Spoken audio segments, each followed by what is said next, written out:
Alrighty.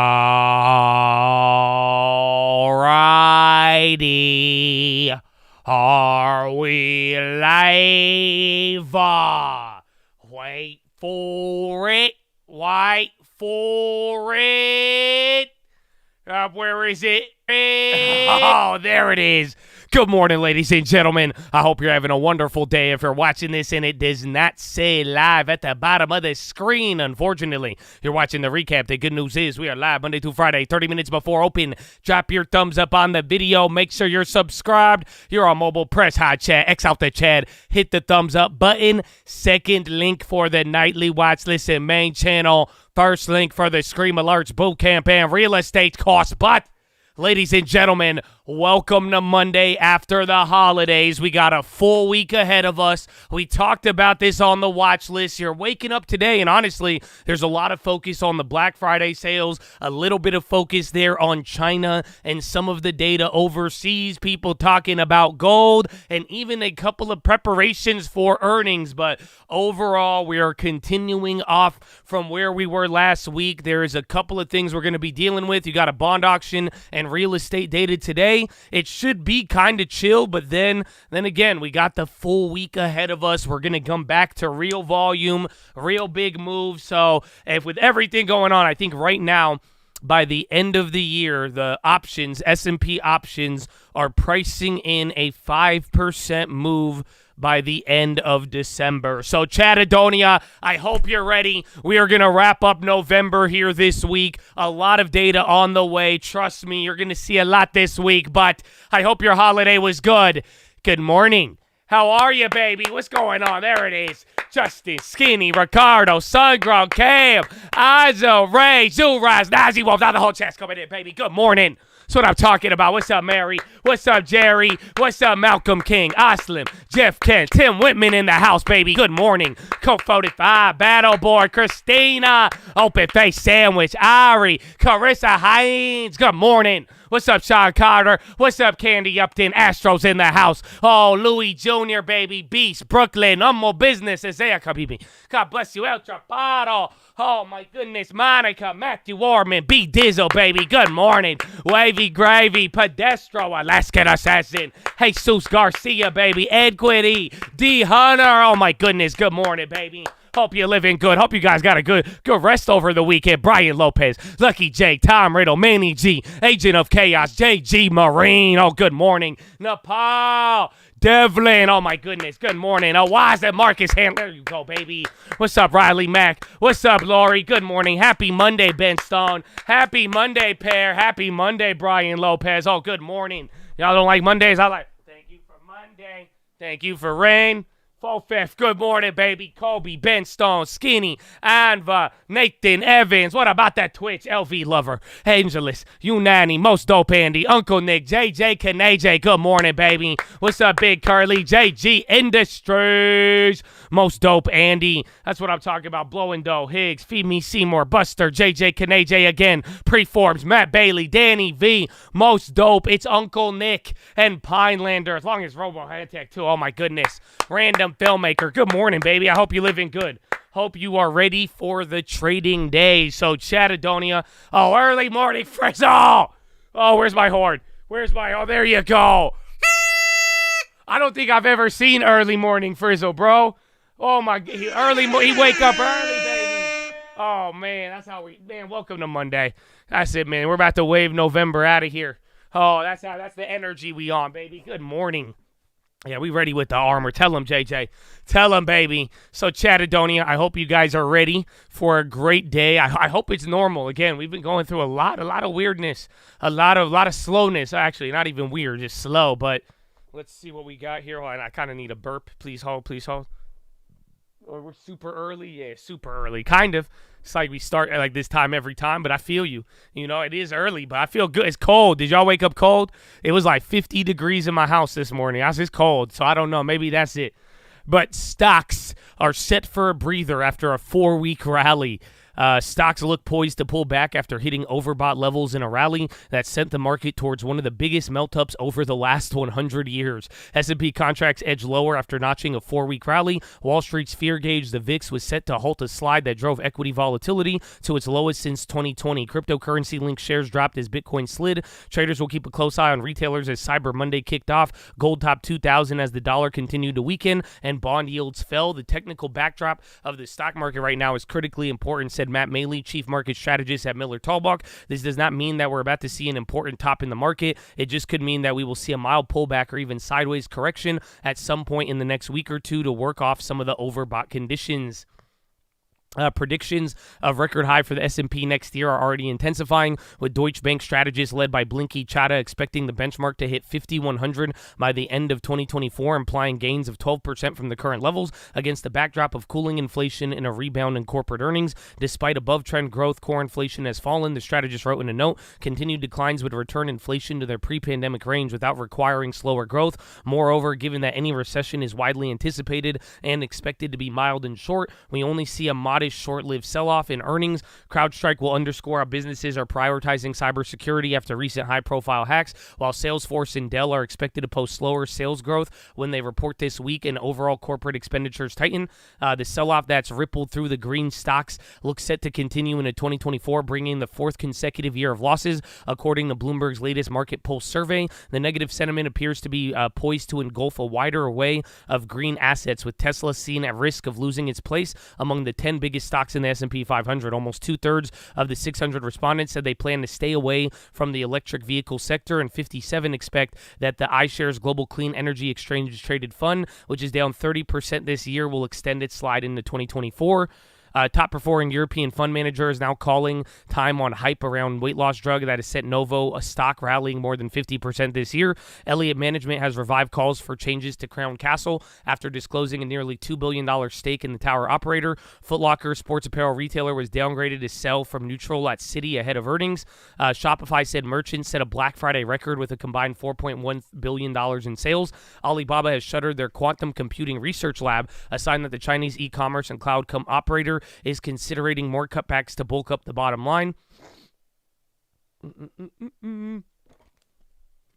So you have meeting of NATO foreign ministers in Brussels today and Wednesday. ECB Council Pablo Hernandez de Cos on Tuesday. Conference Board of Consumer Confidence on Tuesday. Fed Waller and Austin Goolsbee on Tuesday. New Zealand rate decision on Wednesday. OEC releases biannual economic outlook on Wednesday. Eurozone economic confidence and consumer confidence on Wednesday. Germany CPI on Wednesday. Bank of England Governor Andrew Bailey on Wednesday. U.S. wholesale inventories on Wednesday. Cleveland Fed President Loretta Mester on Wednesday. Fed Beige Book on Wednesday. China non-manufacturing PMI and manufacturing PMI on Thursday. OPEC Plus meeting on Thursday. Eurozone CPI and unemployment on Thursday. U.S. personal income jobless claims pending home sales on Thursday. Dell earnings. China Caxton manufacturing on Friday. Eurozone global manufacturing and PMIs. Construction spending, and Fed Chair Jerome Powell to participate in fireside chat at Spelman College. President Helen Gale in Atlanta on Friday with Chicago Fed President Austin Goolsbee. That is your weekly schedule. KJ Lemur, good morning, baby. Hope you're feeling good. Risk off.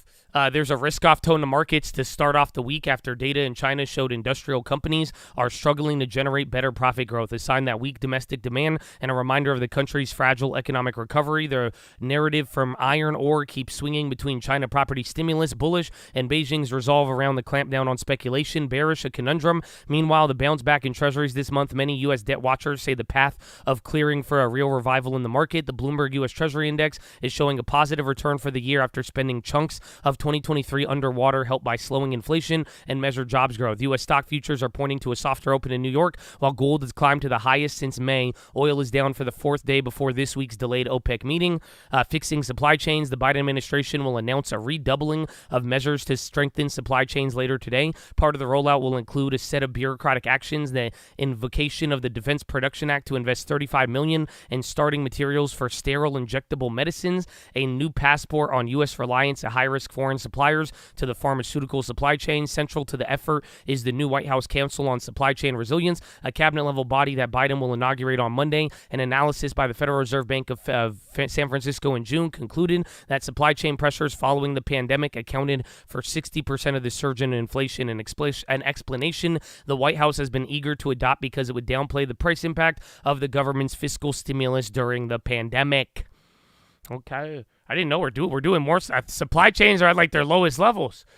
Novo Bulls retreat. One stock investor is calling what he calls the hype around weight loss drugs that has sent Novo Nordisk shares up more than 50% this year. Niall Gallagher, who runs an equity fund for GAM Investment that returned 14% in 23, has reduced a position on the Danish maker of Ozempic and Wegovy by about half in the past few months. It's all about valuations, he says, with Novo trading at 33 times average. Speaking of Bloomberg, Gallagher notes we are right now is probably as much as we want to pay in terms of the valuation multiple.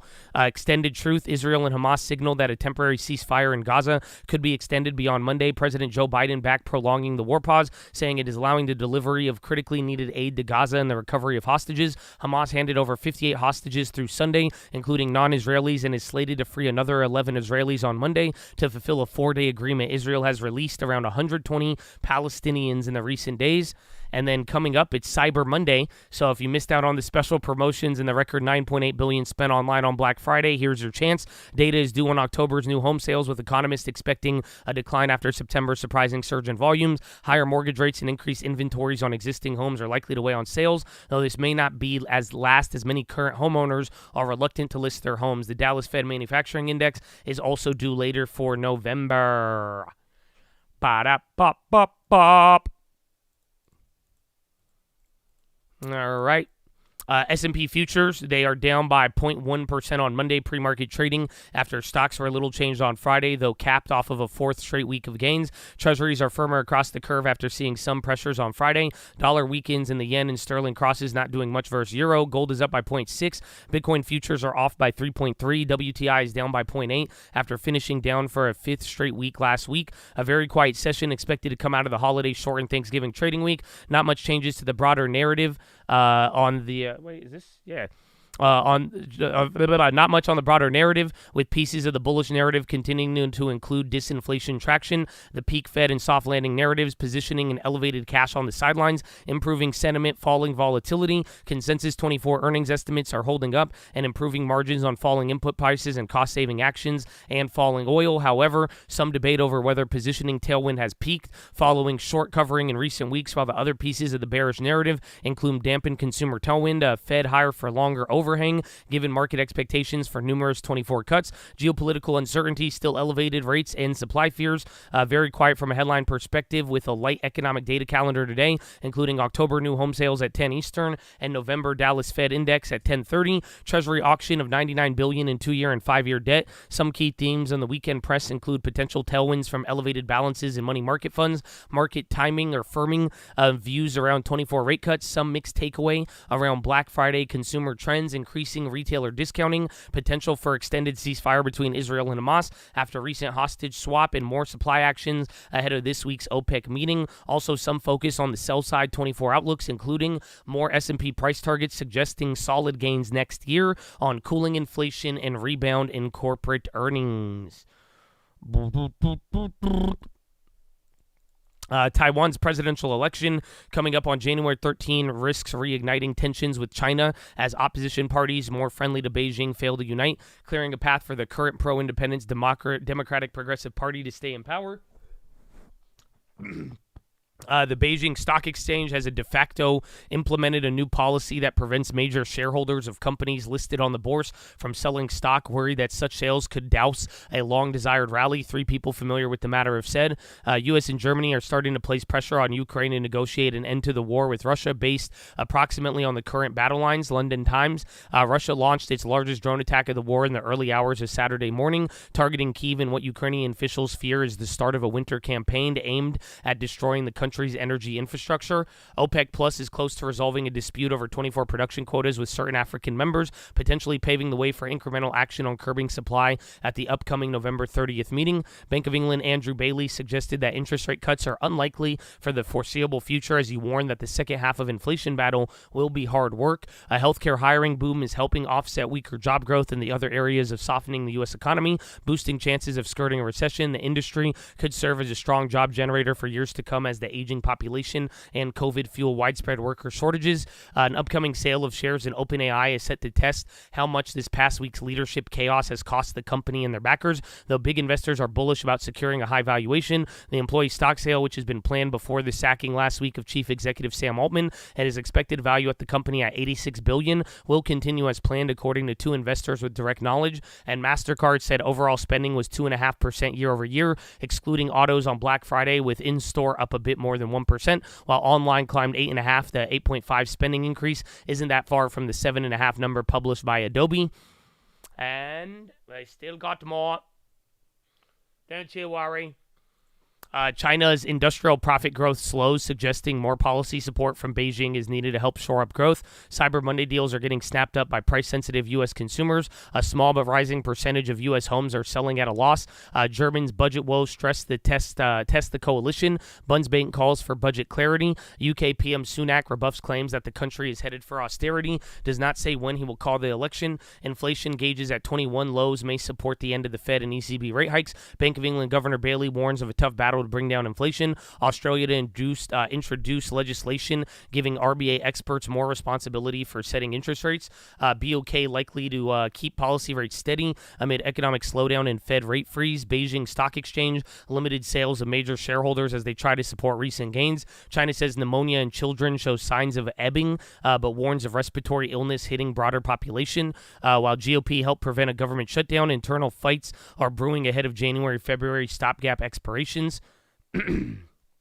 Israel and Hamas raised concerns over a list of people due to be freed as pressure mounts to extend humanitarian truth. And North Korea vows more satellite launches, restoring some demolished guard posts on the border of South Korea. I got one on Black Friday, too. So again, MasterCard spending polls found that U.S. retail sales on Black Friday was up 2.5%, with e-commerce sales rising 8.5%, constant with Adobe Analytics, which sees sales up 7.5% to a record 9.9%. Results consistent with preseason forecasts expecting record holiday spending. That said, reports also noted high levels of promotions and more price-conscious consumers, though also notable uptick in buy now, pay later purchases. Early analyst takes observed more muted store traffic versus pre-pandemic trends and noted that Black Friday discounting was high but not alarming. At the same time, stressed the expectations had been moderated by an extended holiday shopping season stretching back to mid-October, and the fact that cautious consumer has been called out in multiple Q3 earnings reports. It was really good. Yeah, I think online, we're going to see what happens with Cyber Monday here today, but it was packed. Again, I don't know if you guys went out on Black Friday, but again, even on those numbers, excluding autos, people did decide to do a lot. So, Chattadonia, let's go over some plays. I still got to do the random play too, actually. So, hold on. Let me get you some pre-market movers real quick. So, to start off the morning, CCI, Crown Castle, they are up by 4.1. Elliott Management, $2 billion stake and letter to management. Shopify up 3.8 on Black Friday sales. YPF up 2.7. Goldman Sachs upgrade. Remember, that's the Argentina company. RY up 2.4 off of nothing. Roku up 1.1. Cannonball Research upgrade. Pinterest up by 0.8. New Street Research initiates buy. Affirm up 4%. Adobe reports Black Friday buy now, pay later sales are up 47% year over year.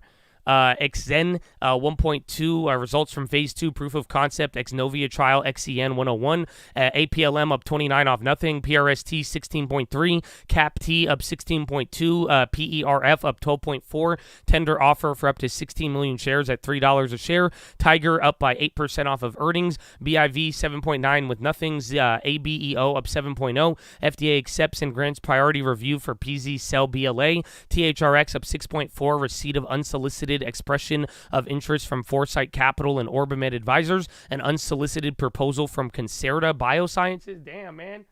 How you get 3 different proposals, bro? You know what I'm saying? That's crazy. KNDI up 5.6, 30 million share buyback program. CVM 5.6 off nothing. Blue 5.0 off nothing. CRNC 4.1 off of earnings.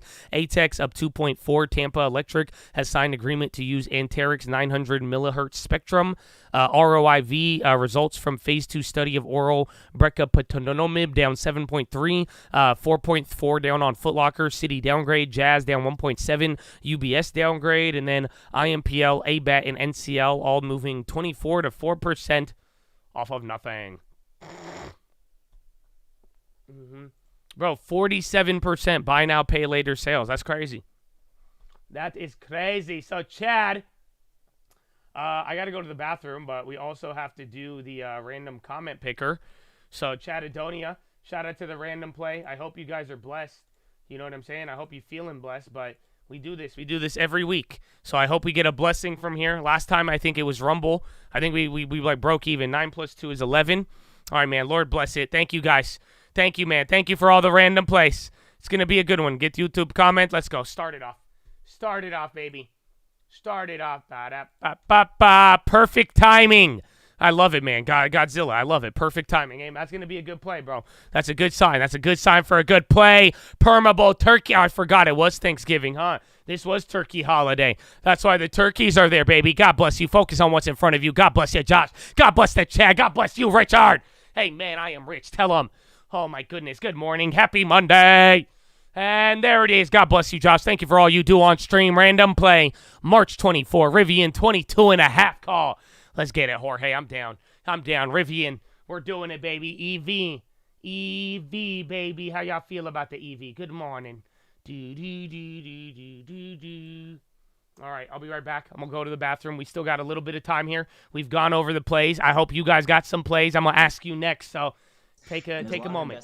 Drink some water. Good morning. Get warmed up. It's cold outside. And the Good morning. I'll see you in a little bit. And the supply that's accompanied that will lead to a sustainable rise in treasury yields. And we just don't think that's the case. It might lead to volatility here and there around specific treasury auctions. But over time, if you look at the relationship between budget deficits, between the amount of debt outstanding, between the rise or fall in treasury supply, there just hasn't been much of a relationship. Now, that doesn't mean we are endorsing the fiscal path we're on right now. We're just stating that over time, it doesn't matter too much in terms of the level of treasury yields. We think it's based more on growth and inflation expectations and therefore Fed policy.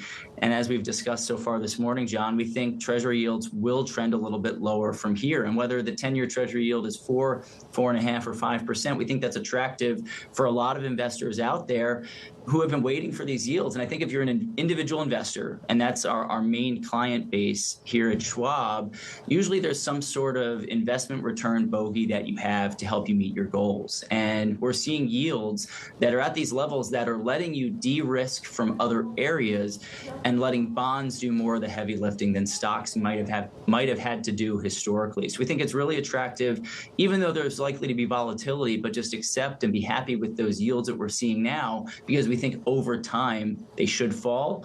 And if you wait too long, you might not have the opportunity that you have right now. Two similar calls on the economy, two very different calls on this bond market. Colin Martin, Samir Samana, to the two of you, thanks for being with us. Coming up on this programme, the morning calls, and later, Deutsche Bank calling for record highs next year. That conversation still ahead with Morgan Stanley's Caterina Simonetti. Your opening bell about 7 minutes away.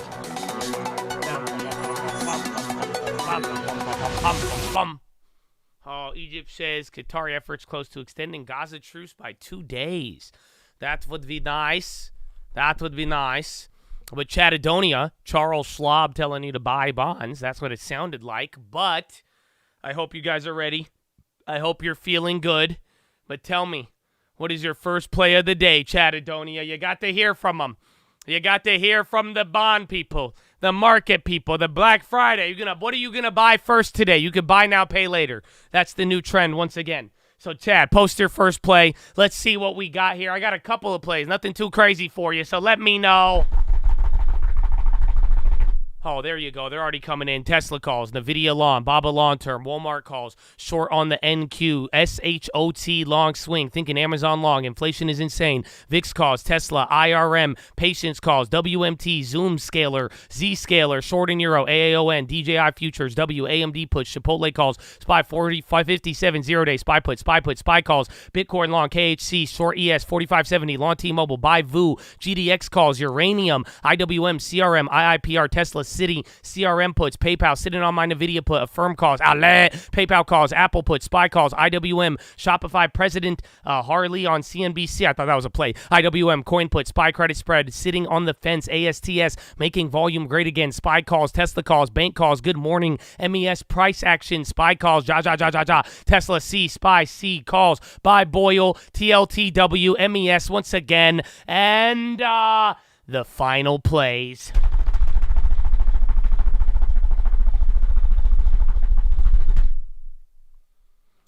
NVIDIA puts, watching the dollar, defense, Tesla calls, SQQ, and TMC. Oh my goodness, Chatadonia.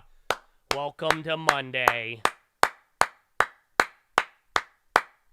So, y'all ready? I got a couple plays, but they're not that crowded. Literally, I think I only got like Baidu, Disney, SPR, a lot of the watch lists. I will be watching, Boeing, and we'll be watching the yen. ZB, I mean, again, we closed out of that last week. I haven't double dipped yet, so we'll be chill there, and then also watch oil. Again, gold kind of already took off, but other than that, I do think the yen is at an interesting spot. We'll see the 2-year. CRM, again, they have earnings. I could actually throw that one on the list.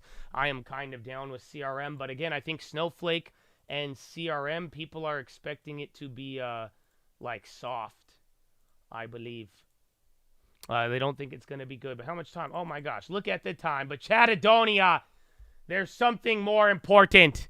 There is something way more important than any plays, anything, and it's good to be back here. But here at the Cult, ladies and gentlemen, before we do anything, before we try to chase a dollar, before we try to enrich ourselves, we must pay homage to a very special group of people that has sacrificed more than most of us ever have and ever will, and I am talking about the veterans of the United States of America. So on behalf of the Cult, the people here, the people not here, it's honestly an honor to know so many people in here feel the same way. We want to give a huge special shout out to all the active servicemen, past servicemen, anybody who has served this country, even their families, for real. Thank you, thank you, thank you. And I encourage all of you to show that love and respect to those who have allowed us to have this freedom. So veterans, God bless you and thank you. And big shout out to anybody else out there giving back to their local communities, all the doctors, nurses, teachers, firefighters, the janitors, the garbage men, anybody giving back, man. For real, if you are holding it down and providing for your community, I hope you know you are appreciated as well too. But ladies and gentlemen, please rise. Place your right hand over your heart. Say it with me. I pledge allegiance to the flag of the United States of America and to the republic for which it stands, one nation, under God, indivisible, with liberty and justice for all, baby. Send it the Jets!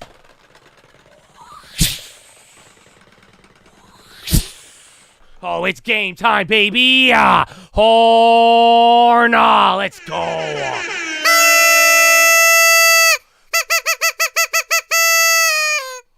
Oh, Chatadonia, happy Monday. I'm so excited. You have no idea. No more short week BS.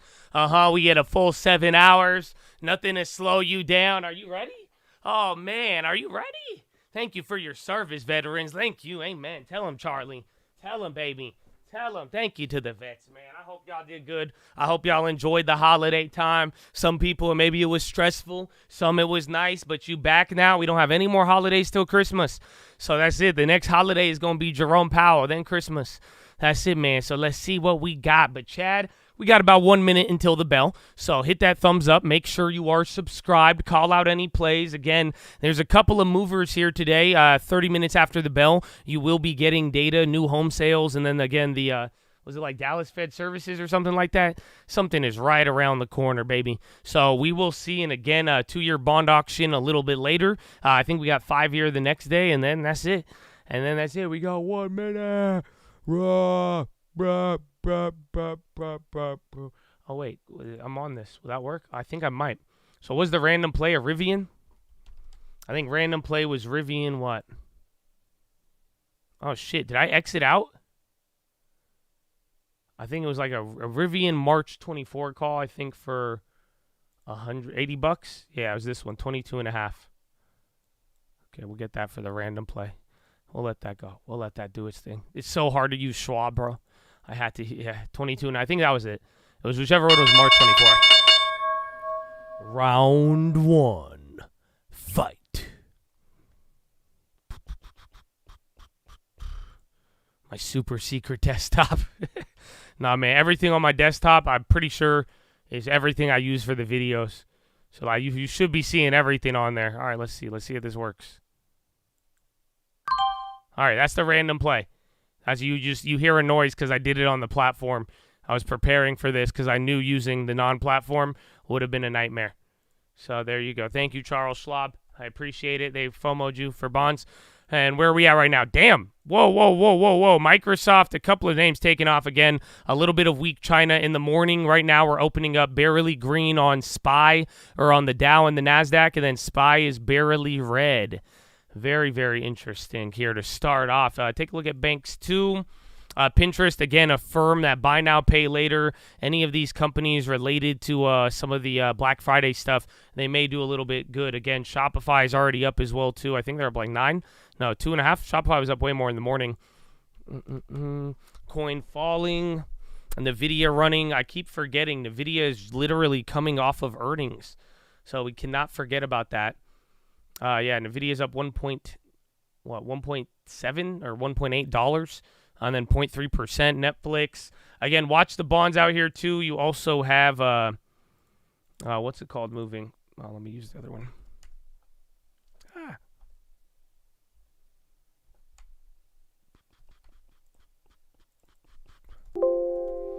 IWM getting scammed. Damn, that's the opening candle. 455. I wanted to see the euro. We were talking about that one yesterday.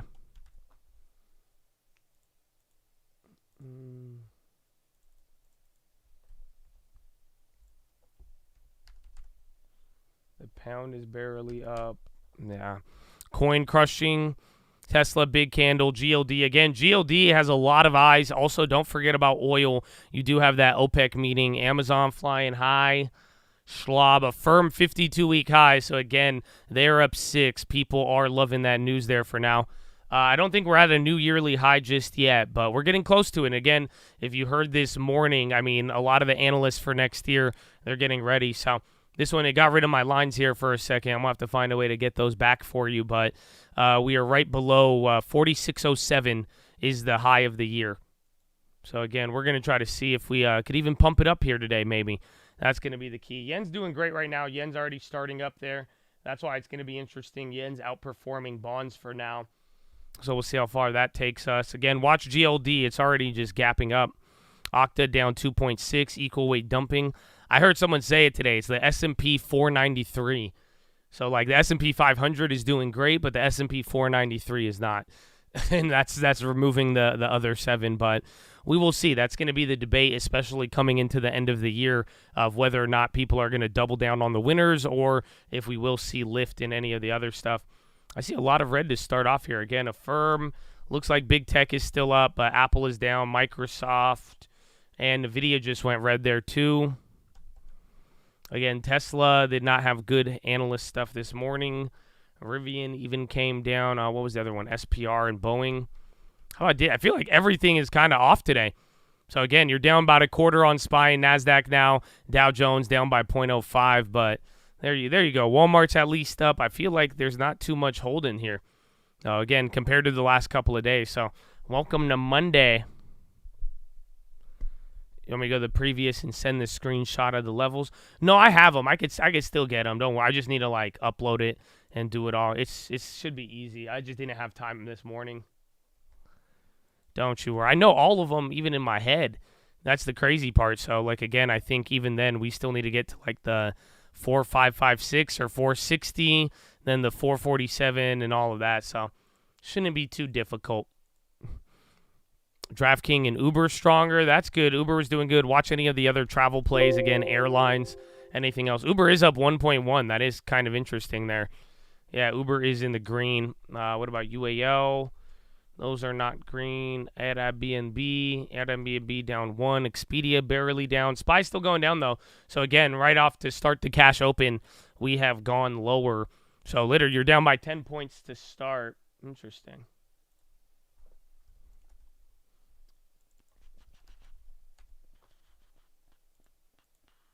So, next level is going to be like 45.39, and then where we close, 45.38. So literally, you're still in the range. I guess you guys can't see it as much. Maybe I'll start drawing them out one at a time for you, because I want you to see the box.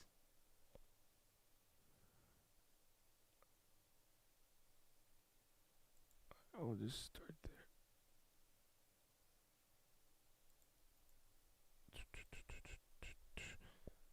39, and then the other one is going to be like 45.13. So this is the box that I'm kind of worried about. I need to go in closer.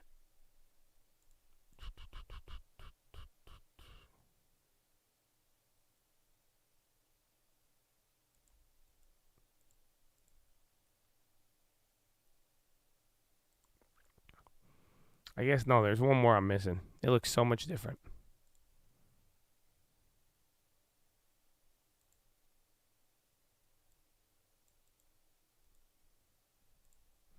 All right, we'll keep those for now. Pop. So 45, 47.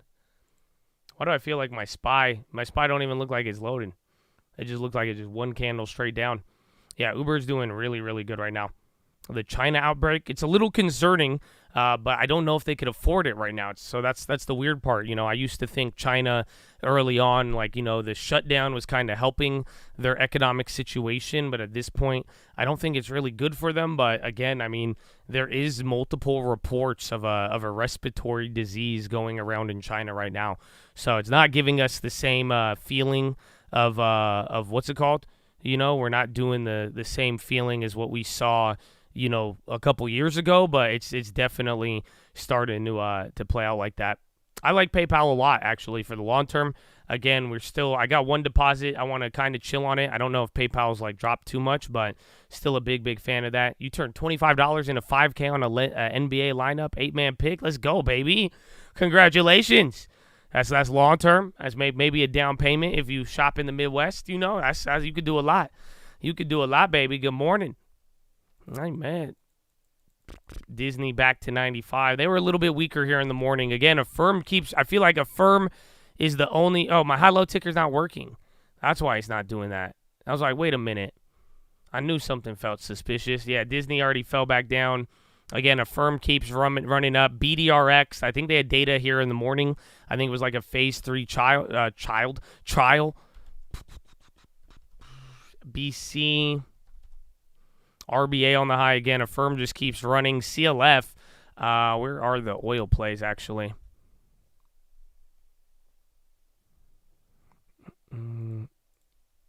45, 48. We're chilling for now. Uber running. Oil's at 75.20.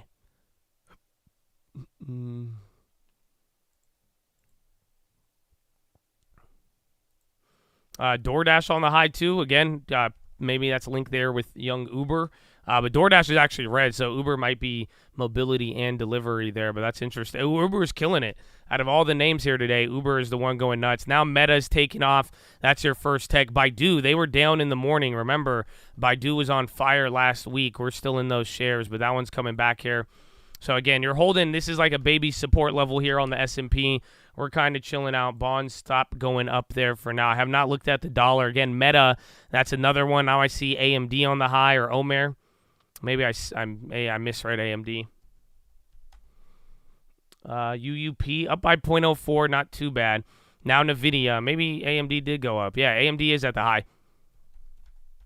Macron. Yeah, Meta, big pop. It's interesting. All the other ones are still red. So again, Amazon's actually in the green, but Microsoft and Apple are in the red. NVIDIA is just in the red as well, too. It's my birthday. I need the market to come back up. Well, happy birthday, baby. Whether the market comes up or not, man, you are our first birthday of the day. I hope you get another year for the long term, and I hope you know you're blessed, baby. Good morning. Happy birthday, Baidu. What? Happy birthday, Broxton. What a name, baby. God bless you. Happy Monday. It's my birthday, too. Angela! Happy birthday, Angela. It's not just Broxton's birthday. Amen. God bless y'all. Seriously, man, it's a reminder for the long term, bro. I love birthdays. If you don't know, I'm a big birthday guy. It's just for your birthday, not my birthday, but like long term, you know what I'm saying? I don't think I had a birthday. I have a manufacturing date. Hey, wait, what? I don't know what you're talking about. I got to go. Like the video. Thanks. Melly going bananas. I think there was another one. Tesla, there was a negative report on Tesla. I think it was some analyst. There was like a survey saying like 60% of like fund managers say they do not want to buy any EV stock for next year. Coin going, Tesla. Shop and Affirm. Those are like the Black Friday winners. It seems like, again, bonds a little bit at the low, but they're still up by 0.5. SPY is still hugging. This is one of the baby levels, even on the OG chart. I don't think it's there, but... So, again, 45.49. Otherwise, again, I think to the upside, we're above it. So, last time I drew a level here, I don't even think, yeah. So, you guys know that, right? The next level is like 45.75. So, I haven't even drawn it out. But maybe we'll get it up here. So we are in this. These are going to be the two little boxes we got to worry about pretty much. There's one even like here at 44.73. A firm 10%. Yeah, it was up like 4 or 5 in the morning, but first couple of minutes already going crazy there. Again, Baidu is still holding up. Watch if the big tech could wake up. Like Microsoft just went red to green right now. Shopify still holding. MasterCard, now you're getting a bid on the bonds as well. NASDAQ still down by 0.1. SPY down almost by a quarter. And then Dow Jones 0.16. Russell is down by 0.8. That's actually a decent amount. AMD on the high now again. Market will hit 453 today. I mean, I've heard a lot of things today. I've heard a lot. Again, people are already calling for all-time highs. So, again, I think the first price target I read on a headline today said 5,100 by end of next year. So, people are definitely getting excited. Just don't forget, the pump it up level, you are about 30 or maybe 50 points away from hitting a new yearly high. And that's with the rest of the S&P, the equal weight just being destroyed right now. So, quite phenomenal. But we'll see. Patience. Now we got to close out this month and then get into December. And then it's just one more month. And that's it. Like I said in the morning, there's already price expectations. If you go look at the option chain, let me give you guys a little fun thing to do right now. If you want to feel like if you don't know what the market's going to do or you want to get an idea, go look at 1 month options. Go look at options that expire in January or the end of December. And go see what they're pricing in for break even, and that's letting you know what the market is expecting. But as of now, I do believe options are pricing in a 5% move between now and the end of the year. So if that changes, volatility slows down, obviously that'll change. But to give you an idea, it's kind of honing in on what people are thinking for the end of the year. Bro, BDRX, again, this thing was halted. They had a phase 3 trial data. What was that other one? It was like oh, did I not send out? Boo. There was like THRX or whatever. That one was, I think it was THR. Yeah, these are the guys who got like 4 different buyout offers, I believe. But they've already gone from 2 to 379, unfortunately. Affirm's on the high again. Baidu now is starting to get another candle there. Yeah, so BDRX, that's the... They had some like phase 3 thing here in the morning, but they're going crazy off of that. They just got unhalted and went nuts.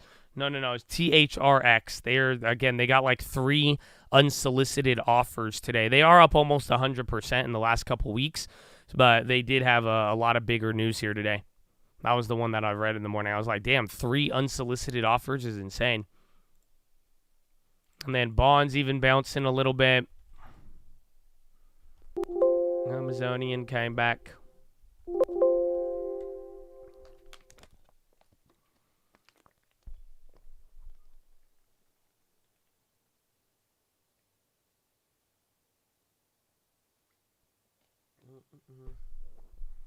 Is that true for every month or just the end of this? No, that's just for right now, and it might change.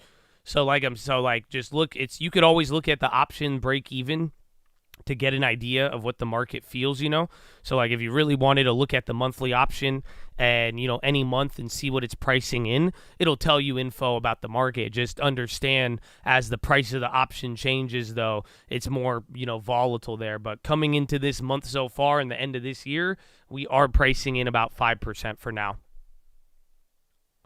You can't stop thinking about the S&P 493 joke. That was great, right? It's fun. It's fun to say, though, too. But like I was like, damn, 490. That makes a lot of sense. The S&P 493 make a lot of sense. Kohl's on the low. Man, screw Kohl's. Did you see that TikTok? I saw a TikTok at Kohl's, and they were selling a jacket, a Black Friday deal for a jacket at Kohl's.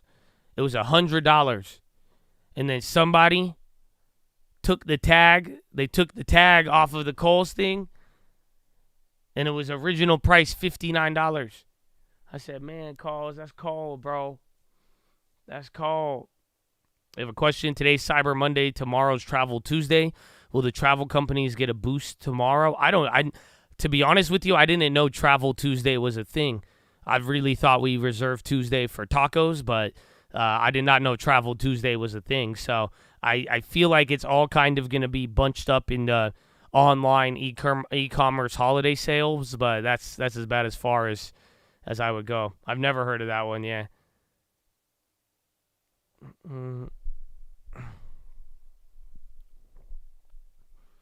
You saw a lot of that. The deals weren't very good.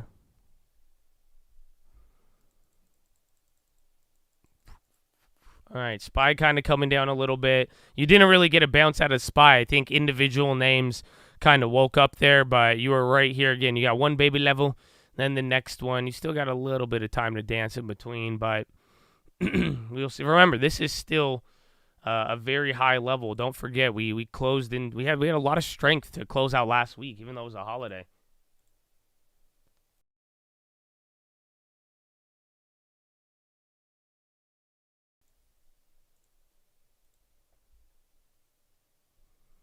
My Black Friday. Black Friday was insane. I got mad that my girlfriend made me go. Because, I thought it was going to be chill, and then, I realized that. I was like, what did you drag us into over here? It was so packed in Cali, bro. Wherever I went, it was nuts. So, bro, it was, nuts. It was, I didn't like it at all. I was like, man, weren't we just, 6 feet apart? Because this was, dude, it was crazy. It was too much. I got good food though. I got to eat good food. That's the only thing I liked about it, bro. But it was insane. So it was dead in Houston. They were popping off out in Cali, bro. They were acting like nut. I was shocked. 20, no fighting nuts. It wasn't and nothing like the good old days. You know what I'm saying? Nothing like the good old days of Black Friday brawls. But it was definitely. It was packed. Again, I think it took me 30, 40 minutes just to park. Just because, there was traffic in the parking lot. I don't know if y'all ever have done that before. It's the worst thing ever. I thought you weren't going to participate. I didn't. I didn't buy shit. I think my girlfriend bought, a shirt. I went with her, and then I just got my food. And then we went home. Well, we met up with her family too, and then we went home. But I was like, nah, man, that's chill. I didn't get anything. I got some dumplings. I got some sushi. No Black Friday deals on food though. That's how you know it's a scam. You feed me, that's it. You give me good food. The outlet malls were crazy in Houston. I almost bought a dog. But that was all my girlfriend too, bro. That was the biggest hustler ever. I respected it. Homeboy had fucking 5 French bulldog puppies in the mall. And literally, my girlfriend's just like, can I pet it? Oh my gosh. Literally, bro. Like, and then he was like, yeah. I was like, these are for sale, huh? That's what I told him. I was like, you're trying to sell these, huh? And he said, yup. Mm-hmm. So, she really considered it for a second. You got Frenchies for sale? Yeah, so does everybody. That's why I was like, I don't know, man. I don't know. That's a good idea, yeah. I mean, dude, think about it. Black Friday shopping. Oh man, he wanted $2,000. I said I'll give you $1,000. I said my girlfriend wanted a puppy. I'll give you $1,000. I knew he'd say no. You see what I'm saying? So then that way I didn't have to get my girlfriend a dog. Boom, just like that. I lowballed him. I said no, I'm down. I told my girlfriend I'm down. I said about my check-ins and my savings. I said all I got is $1,000. I got $1,000. He give me $1,000, but he said no. So I guess we don't get a puppy. Mm-hmm. Too bad. Argentina. YPF got an upgrade by Goldman or JP Morgan. Again, that was the other one we were talking about.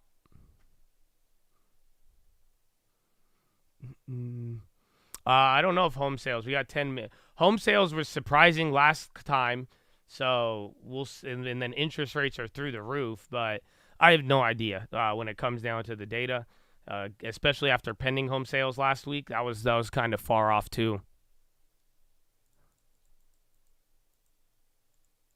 You see the way the long-term set up, I got a trading account, and a long-term just right now is just, it's not going to, like, and then it has, T+3 settlement, you know what I'm saying? I have to, there it is. Ladies and gentlemen, boys and girls, Bradley Frizzle, Cyber Monday Frizzle, oh my goodness. Or not. Oh, man, Peach Nation, get your ass up. Happy Monday, we already had... The hype was already there. It just got better. Oh, my goodness. God bless you. Blessed again. Oh, my goodness. Thank you, Bradley Frizzle. Oh, Bradley Frizzle, did you participate in Black Friday? Did you buy any peaches? Did you do anything? What's it like for an accountant on Black Friday, man? What's it like for compliance on Black Friday? I don't know. What you do? What did the peach do on Black Friday? So many peaches, man. Amen. Peach never misses. Cyber Monday peach, not discounted, just more hype. Act now. Charlie in the tree again. My goodness, the man, the myth, the legend. So, Charlie, you know where I ate? Don't tell him, Charlie. But, Charlie, I literally went and I ate at the place you mentioned on Friday. I don't want people to know where I went. You know what I'm saying? But, Charlie, I ate where you told me to eat, bro. You didn't even tell me to eat. You dropped a low-key recommendation, and I went and I grabbed it, and it was fire.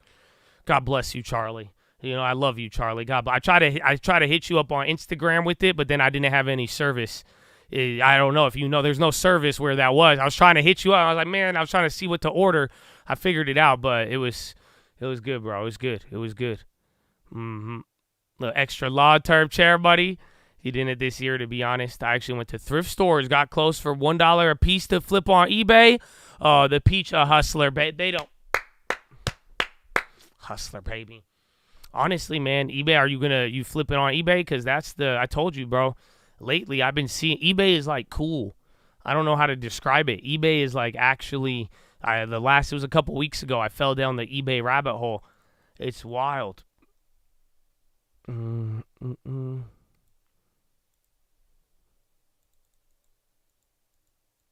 Taxes got you nervous. I think I'm going to be fine. Don't worry, man. You got taxes. You could figure. I mean, hey, man, maybe you spend a little more. Maybe you make a new corporation. Maybe buy a company with debt. Worst case, go buy someone's debt if you're worried of taxes, Long story. Shopify on the high. You flip comics on eBay. That's dope. No, eBay got everything, though. Like, eBay is like real, like, it's like the OG swap meet, bro. I love it. Yeah, it's like, it's not like, everything's not, like, I don't know how to describe. It's not like retail. It's like there's just unique items. I love it. I'm a big fan. Big fan of eBay.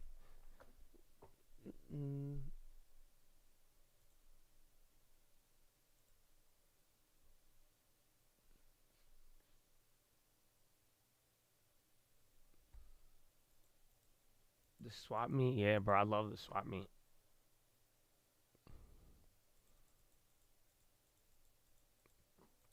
It rained here. The weather was chill in Cali. It's just cold as hell all of a sudden. Roku, DoorDash, and Roblox on the high now. Interesting. Roblox barely going green. YPF selling off. Again, Dash. Remember, Uber was up like one something. DoorDash catching up to it. Uber stop. Spy bouncing at the same level as prior. Walmart's doing great for now. I didn't look at Target. Again, people were pumping TJ Maxx in the morning, but they're not going up. Coin somehow went green. Again, they were getting killed in the morning. If I want expensive clothes like Lulu, I'm going to get it on eBay. Oh, I never even thought about that, huh? I don't buy clothes. I want new clothes. I wear my old. I wash it. I want to wear new clothes. I wash my dirty clothes. Call it a day. You never use eBay. You were scared of getting scammed. Yeah, that's how it was back in the day. That's how it was. But I think they're a lot better on it. I mean, if you're trying to buy certain things, you can definitely get clapped. HLF. Herbalife, GNLX on the high again. Russell is the worst. JP Morgan getting some candles here. And then Boeing's near the high. So is SPR. Damn, SPR. Oh, I know. We got it at 26.50. And then what's the other one? We already have Baidu.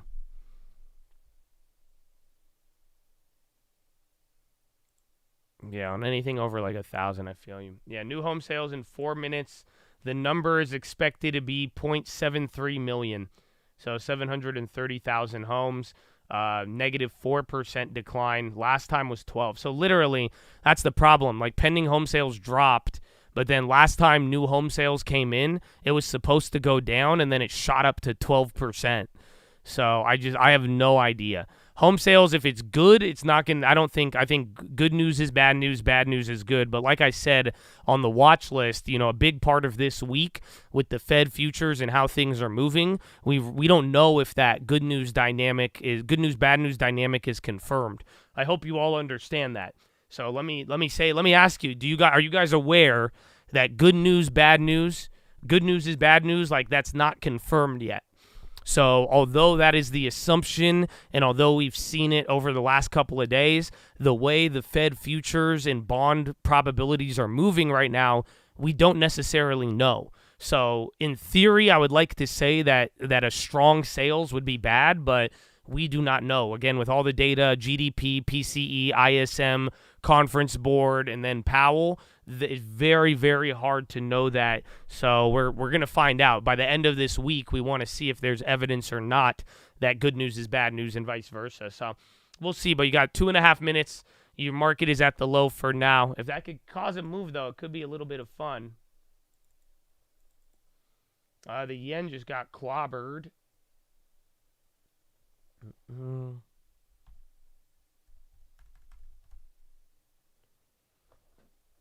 I'm not. SPY's trying to work its way up. 3 million, that'd be crazy.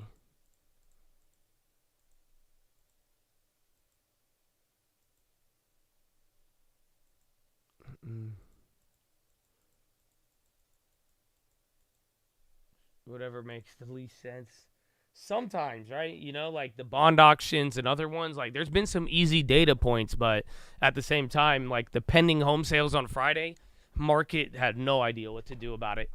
And like that one was a very confusing reaction. So I feel you, but just, I'm open. I'm open for an easy read, Just hot number, bad reaction, low number, great reaction. That'd be nice. So we got about 1 minute here, 1 minute, 20 seconds. Friday was the lowest post-COVID VIX at 1240. No shit. I didn't even notice that. A lot of people were talking about the VIX dying. Yeah. Yeah, literally, like January 2019 lows. Or like literally the beginning. That's crazy. Ugh. I like Baidu for the rest of the week. Again, I'm already in the shares. I'm bullish on the play. That's why I've held it and averaged down. But, again, we will need some follow-up China news. So China even banning short sales. Hopefully that does good. Are mobile homes good rental income? As long as you own the land, or if you own a mobile home park, those are really good. All right, 30 seconds. Get ready. Again, watch bonds. Even let's throw up the dollar here, see if that's going to move around. 20 seconds.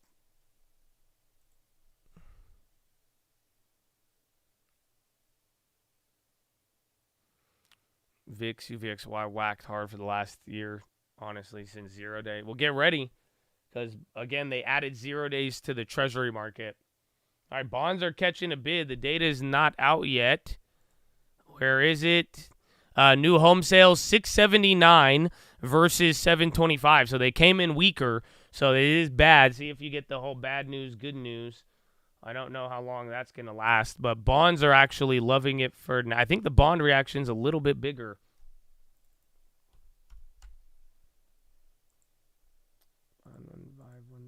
Oh, is this the same price? No shit.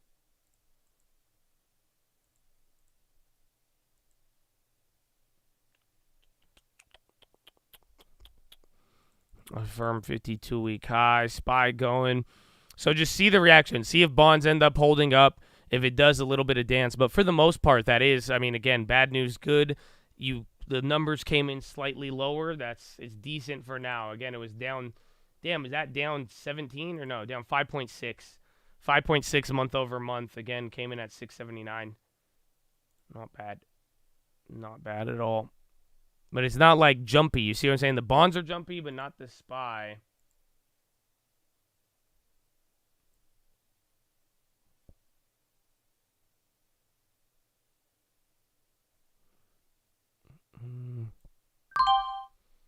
All right, I did a /ZB 115.16. It's literally slightly higher than what I bought it at last time, which is crazy. And we sold out at like 116. I don't like that price, actually. I do like it, and I don't. I'm going to give it a second, and then I'm going to get out of it. But for now, we'll take it.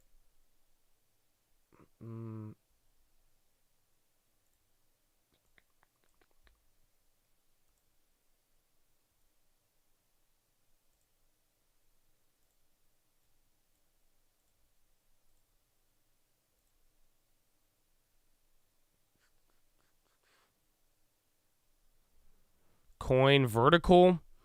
Dollar a little bit lower off of that. Yeah, coin is actually doing good.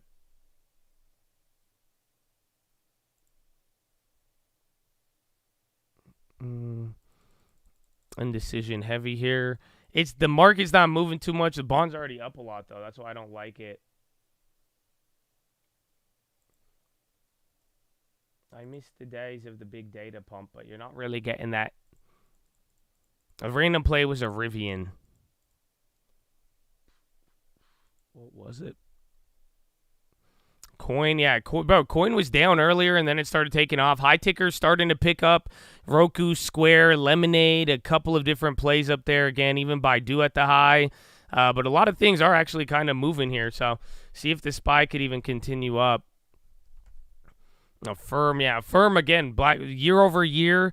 Sales on buy now, pay later up 47%, which is mind-blowing to me. I don't think that even makes sense. Literally, I mean, I think that means you had 50% more people this Black Friday used buy now, pay later.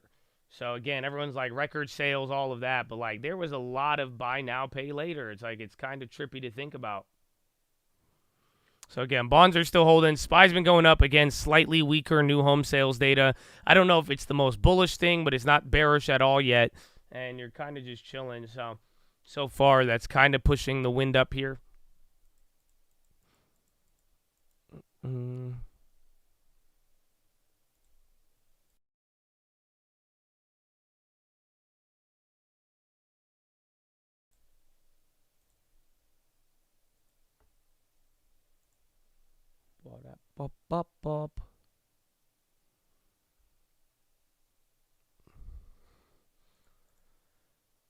You spent $4,000 on a firm? Did you really? Bro, everybody was using it. I can't. That number blows my mind. Not your 4,000, but the 40% like year over year. I'm like, because I already thought it was like popular still to a degree. I didn't think there was that big. Like, what kind of increase in those type of sales was? Yeah, we're talking about the stock. Yeah. Literally, well, it's not just a firm though. It's buy now, pay later as a whole. So that can include Square, Cash App, any, Klarna, any of these buy now, pay laters. Obviously, a firm is the biggest one, but we're talking about buy now, pay later. So it isn't exclusively for them, but it's still like, hopefully you understand. It's like it's the industry itself.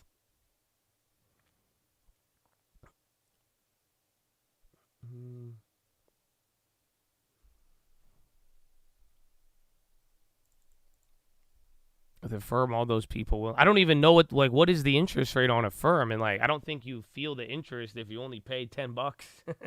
Like, you feel it in the long run, but initially you're like, man, let's get that fucking TV. Klarna and Zip, they don't charge interest.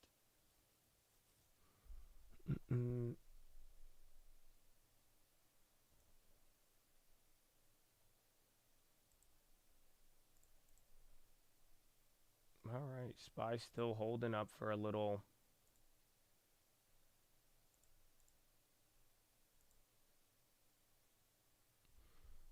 Bond's giving that up. All right.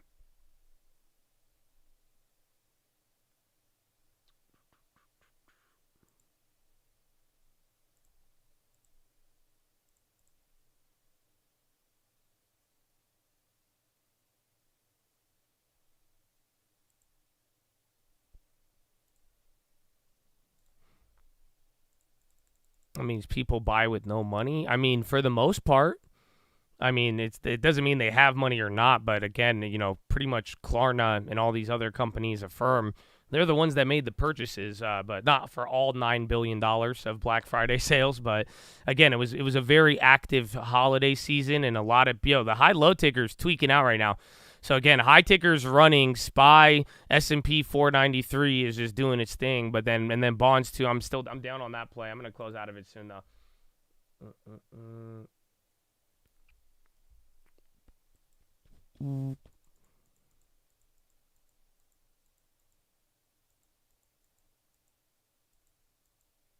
TikTok parent ByteDance to cut 1,000 gaming jobs in strategic shift. ByteDance will discontinue games that have yet to launch except for a few innovative projects.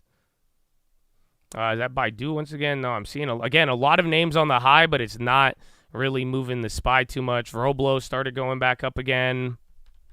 Then Affirm, everybody is excited on that. We just had a nice discussion. Roku's killing it. Honest, I don't know if they were selling mad TVs or what, but Roku is on fire. This TV's on fire. Oh, okay. I'm sorry. What play? I just made a bond play real quick after the data, but honestly, I kind of instantly regretted it. I want to play it. I'm going to flip out of it here today, like literally in a couple seconds. Even for a loss, I'm down, but I'm down like $100 on it for now. Yeah, high ticker is ripping, but very weird breakdown. Again, we could take a look at what is moving now. What time is it? Yeah, 7:08. Let's see here. S&P 500, you got 354 in the red, 149 in the green. Dow Jones, 20 down on the Dow, 10 green. And then NASDAQ 100. Oh, there's the bond play. Hi. DraftKings 52-week high, and then NASDAQ 100, 61 red and 40 in the green. So kind of odd. I don't know why the bonds picked up like that. That's actually wicked.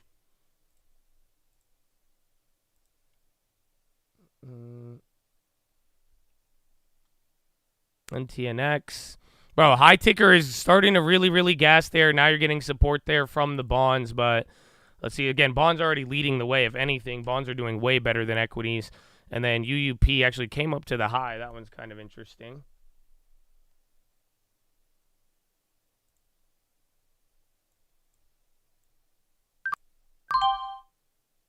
Oh, they scammed me. What the fuck? Oh, I had $30 on there, and I ended up losing 60. That's stupid. Oh, they scammed me on that. That's cool though. I got out of the bomb. Like I said, I kind of wanted it. I wanted a little bit more juice. I think an ES may have been better, but it's all good. I don't want that play. I don't want. You can have her. It's all you, dog.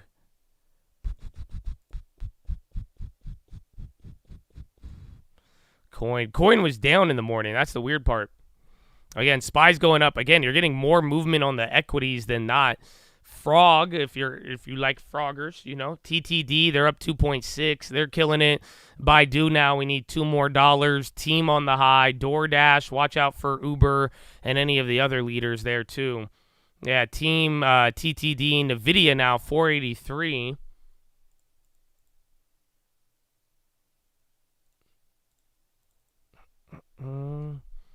AMD, Intel, Coin puts, Dude, Coin is weird. Again, I don't know if did Bitcoin bounce. Bitcoin was down 3% in the morning. So I think that's the, yeah, Bitcoin is still down 3.1, and then Coin, they were a little bit lower. Man, they scammed me on that bond.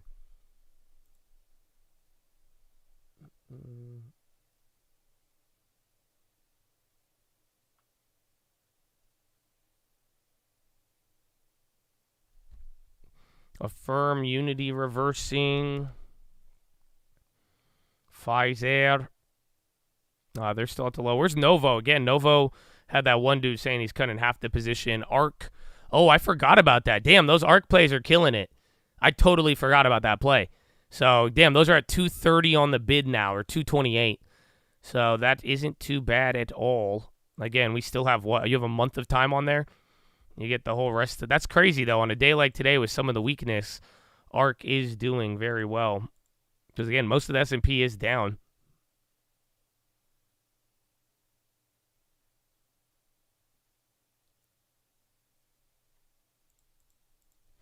DoorDash is still going. Again, there's Baidu, too.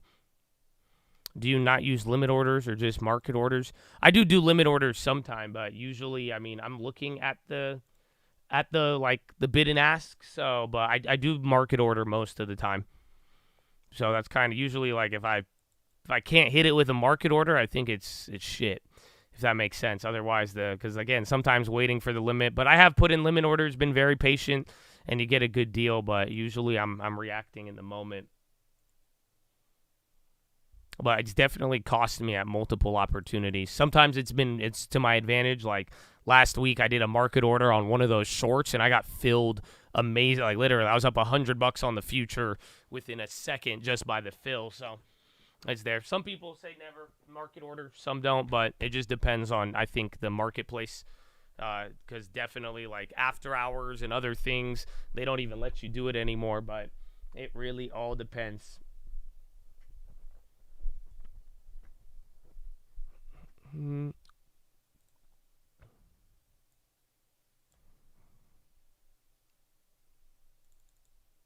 It's December 1st.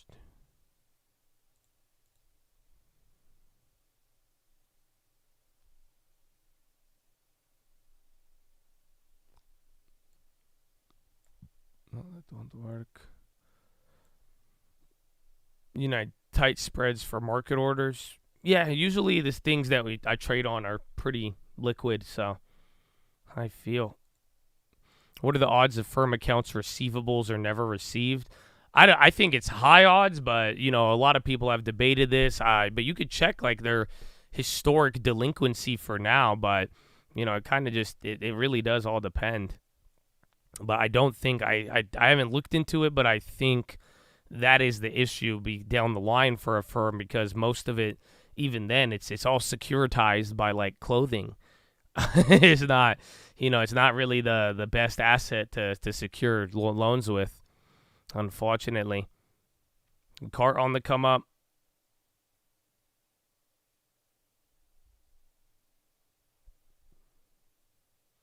Yeah, bonds are either going to rip from here or not. Again, I already made the play, but that's why I was like, I don't want to deal with it because it's already leading the market or not. But if that goes up, again, the real estate data, 5-10 minutes, and then it does its things. Imagine getting your shoes repoed at work. Good morning, it's my birthday week. Oh, You're the third time's a charm, baby. Kiwi. Happy birthday, bro. Tell me when it's your birthday. That one's a in advance birthday, baby. God bless ya. Amen. This is the rhythm of the night. Mm-hmm. Someone in the Twitch chat just posted that. I had to. Last week was your birthday? Oh, man. Bro, you were Thanksgiving, baby? Mm-hmm. Killing you with the horn, baby. It's okay, man. That don't kill me will only hold rates for longer. I need you to hurry up now, because pal can't cut much longer. No? I know I got to raise right now, but the EC... No, okay, I'm sorry. Work it, baby. Do it. No, okay, I'm sorry.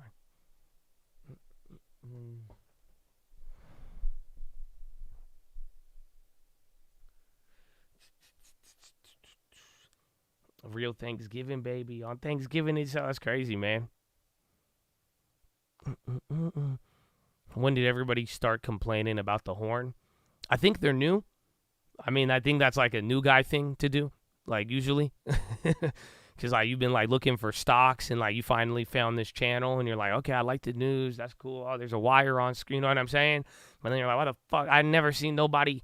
Why this dude scream like that? This is you know what I'm saying? So it's good though. It's like it's bittersweet. You know what I'm saying? So they'll figure it out. They'll figure it out. We love you.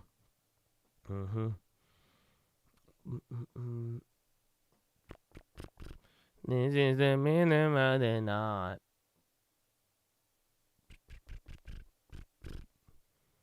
That was your reaction when new? Yeah, just new guy. You know what I'm saying? It's the new guys. It's just the new guys. Don't worry about it. Like the energy keeps the brain awake. I feel you. UNG, Boyle on the low. Tesla trying to move up. Bungie on the high. BG.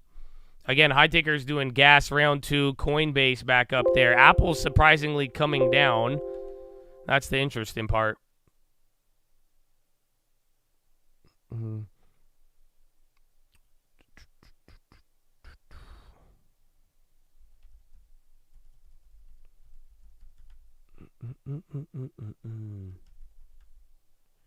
You're going to start hazing the newbies with the horn? Nah. I mean, I've definitely, like, I've grown, you know, like I used to, you don't remember? If you really didn't like the horn, I would test you. I would be so annoying. But like I don't try to be, you know, I just run the horn like naturally, you know what I'm saying?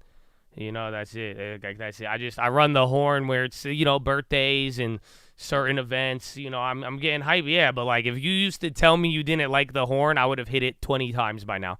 I would have hit it 20 times. So, yeah, you don't like it? Okay. Word. But you know, so it's okay. Just I don't even spam it like that. Like, yeah, that's what I'm saying. So, you know, we try to account for everybody. I understand, bro. BBB is a very y'all think it's I'm gonna make an Abivai commercial about BBB. That's it. You're gonna be like, and it's gonna show clips of you living your life because you took the new Abivai medication that stopped BBB. You're like, now I could like smile. Yeah, now I go to the gym and now I do all this because great pharma. What?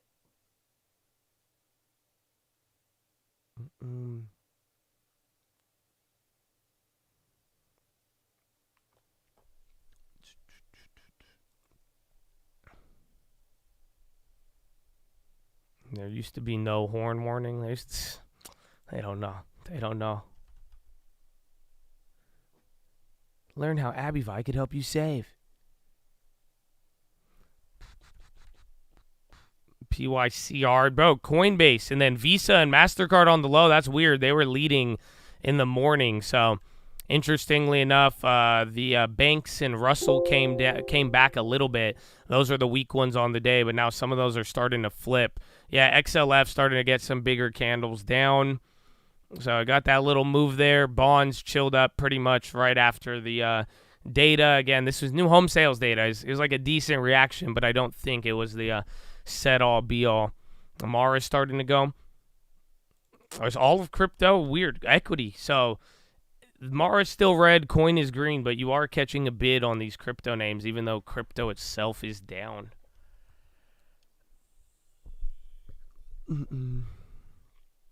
Did you watch the new Good Burger 2? No, I did not. I did not know that that existed. Welcome to the Good Burger, home of the Good Burger. How may I take your order? I love that movie. Bottom fishing. Dude, gold is insane, bro. I can't believe it. Like, all the gold bugs. How do you feel right now? My gold bugs, what's up? All the gold bugs out there. Are you guys, like, buy more gold? Or are you just, like, smiling with the paperweight on the desk? Like, how do you feel about this, gold bugs? Or are you like, we going to the moon now? Like, what's up, man? What's up with the gold bugs? You gotta put me on game a little bit. I wanna know how you feel. Chilling, LOL.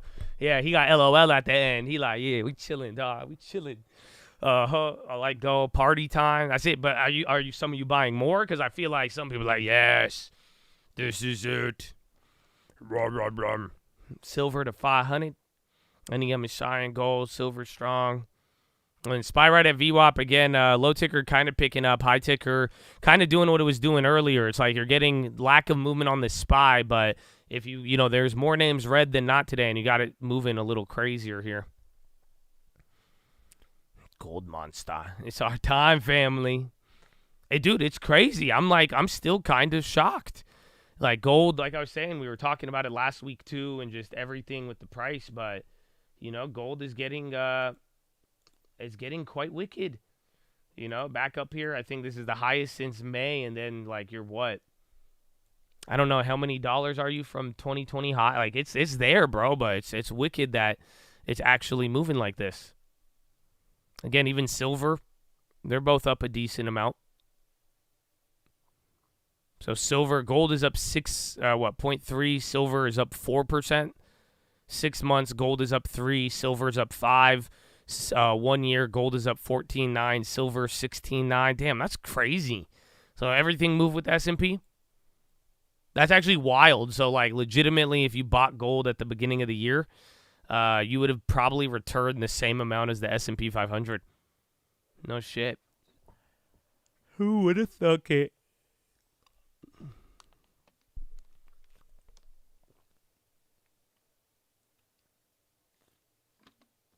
Everything at the highs except precious metals like gold and lithium. Yeah, but, I mean, look at interest rates, right? So I think if interest rates were lower, the dollar wasn't so strong, I mean, gold would probably be another story. Kuwait says they're committed to OPEC decisions, especially market quotas and oil production. Kuwait Oil Ministry. Yeah, oil's already went up almost like $2 from the bottom without the dividend. Gold does not pay a dividend, though, unfortunately. But you would have been better off, I mean, buying a dividend stock than gold. At least that's how I felt about my purchases. Like, I'm up over 100. No, I don't. The first alert didn't send, and then I haven't sent anything out. I made a quick play, but I ended up just selling out within 4 minutes for a loss because I was like, I didn't really like it. I was not there.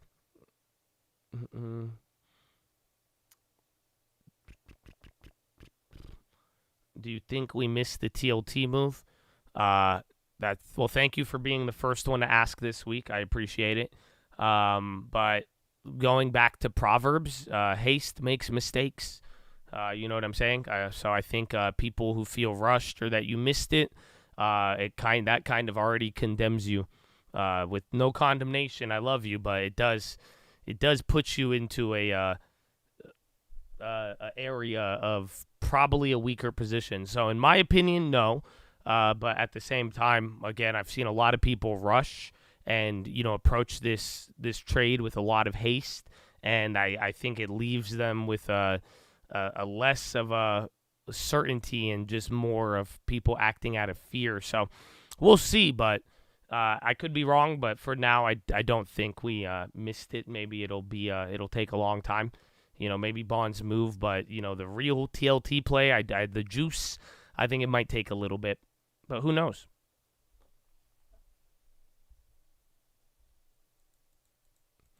Went in depth. Yeah, we did talk about it. Yeah, we've talked about it in depth. I mean, it's like, and like I said, Proverbs, bro, like for real. You know what I'm saying? Like if you are worried, like if you feel like you need a rush, that's probably foolishness. Just know that. Anything that makes you hasty, anything, you know what I'm saying? Or if you got to really ask yourself why you're doing something. And if it is like out of rushing, you want to go fast, or it's like, you don't want to miss it. It's like, dude, that's all it all leads to poverty. You know what I'm saying? It's like that's what it says. It's just straight up. So again, I think, screw TLT. Figure out what's going on with the bond market. You know what I'm saying? As long, I would put my efforts towards monitoring Fed futures and bonds and understanding that versus anything else. But it makes sense. You know what I'm saying? Like I see where your question is coming from. I heard a great discussion over the weekend, and it fucked with me, bro. Because it's just talking about how, like, sometimes when we're asked a question and you're very familiar with something, it's hard to understand what the other person is asking. Like, especially if the skill level is lower. So it's just like, I understand why I'm trying to focus more on, like, I see where people are like, wait, did we miss it or not? It's because you're seeing people talk about it and you're watching the bond market move. But like I've tried to show you as counter evidence to that, this isn't the first time that has happened. So that's where it's like you got to just kind of be patient. But then again, do not focus on the big play. Do not focus on the missing or getting TLT. Focus on correctly understanding the bonds. And if you do that, I don't think you're going to walk away with no money.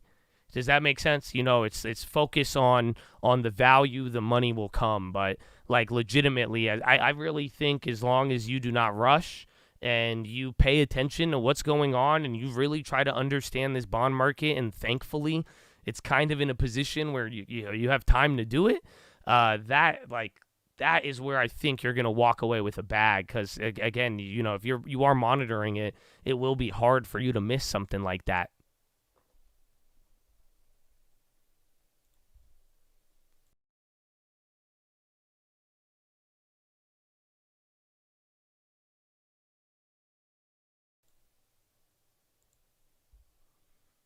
Wonder how many guys bought in an engagement ring on a firm. Is that I don't think they give us stats like that. They exclude autos, but I think they include jewelry. But 54%, bro.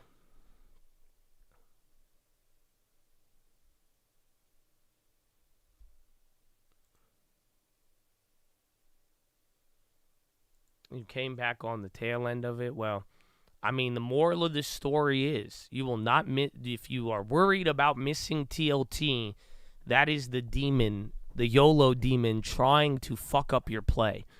If you could give me a factual reason why you think it is there. You see what I'm saying? It's like, otherwise, I really believe focus on the task at hand. Understand policy, understand what the bonds are saying right now. The Fed, all of this stuff I've trained you on for several years now, but the dynamic is difficult now because we have to go through it every day. But if you focus on that, you're not going to miss anything. I promise you. You cannot miss if you are in the game. But if you are, the easiest way to strike out is to swing at every pitch. Remember, there's no strikes in this game unless you swing. That's the beauty of it. That's I think Warren Buffett said it about the stock market. It's beautiful because any mother effer could show up to the market. It's like playing in the MLB. You put your money up, you get to swing at bat. If you hit it out the park, you get paid like you're in the major leagues, right? And if you strike out, you got to pay. But here's the thing about this game. There's no 3 strikes and you're out. You could wait for every pitch. You could sit there for an hour and let the pitcher throw 100 different pitches, and you don't have to swing at any of them. And that's kind of the idea here. So that's where I'm saying it's like you can't strike out unless you literally start swinging. So that's where we're kind of, waiting, but more so in like screw waiting. I'm not telling you to just sit there. I'm telling you to monitor actively what is happening on with the bond market policy. That's why the data and everything else is so important. Is that the quote? It's a little bit edited. I don't think Warren Buffett said mother effers, but you know what I'm saying? He said swing in major leagues, give or take. So it's a loose quote.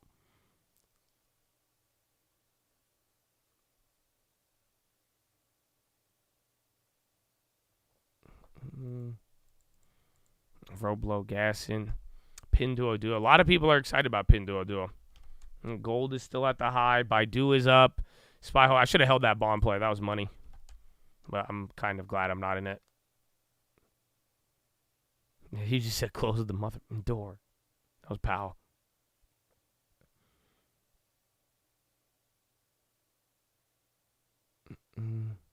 The era of passive investing is ended. Roll up your sleeves and learn. Oh, I strongly disagree. Why? Because literally my passive investments did the best this year. Like literally, if you just fucking bought shit at the end of last year and did nothing, you probably would have been better off with a lot. So I disagree strongly with that statement. I think passive investing is carving out a new era. Believe it or not, I think passive investing, especially with such people even believing that, and the generational gaps that we have, I do think the passive investing is going to go a long way.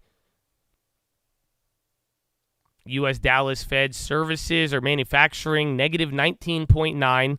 Estimate was negative 16. So another set of bad data. A little bit worse.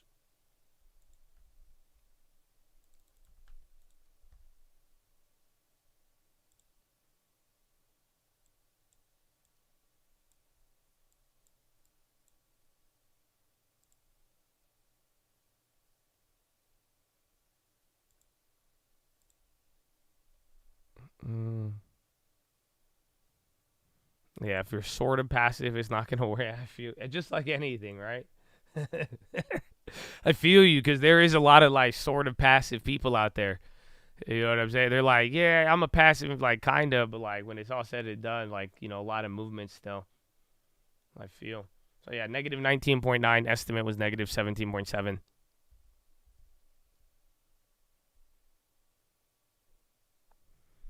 Bad news is what is needed, but I mean, again, with more rate cuts being priced in and other stuff, it's like we're getting dangerously close to, that data kind of not being as supportive. But then all the consumer stuff, everything is still a home run. That's why GDP on Wednesday, we're really going to get a nice little test of good news, bad news or not.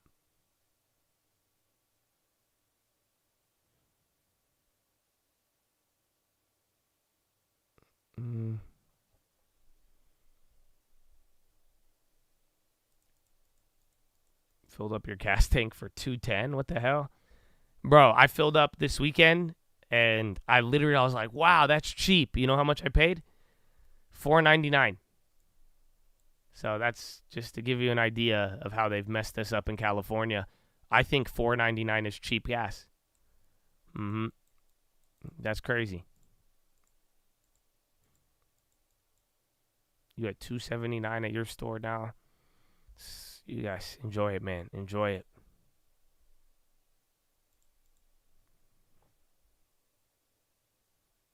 Damn, you all on two staying, bro. So I'm really getting clapped, huh? And then 4.553. Again, the next level, you guys realize, it's going to be like 45.60. Any of the levels we've already dealt with here, but then it's 45.75 again. And then if we break that, you will pump it up. Well, we said that last time, though, and then it did slow down, so take that with a grain of salt.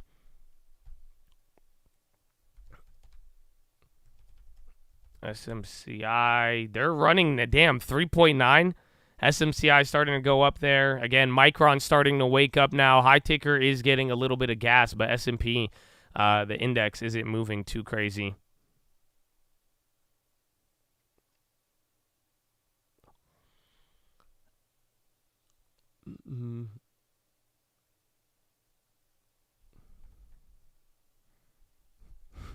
Walmart has a sale, 12 packs of Dr. Pepper, $6.49. LPTX, what is this? And then VCTR, I don't know. Victory Cap, no, I don't think. I thought they were going to be related. Uber, 52-week high, $56, bro. My goodness, we are going to have to roll over that one play. That covered call, that's crazy. Bro, Uber, that's it, man. Uber, again, I think 57, 58. I'm obvious. Maybe we keep it simple, wait for 60, but Uber's in breakout mode now. Yeah, SMCI is pretty nuts. TTD and Team, those are going crazier in the morning too.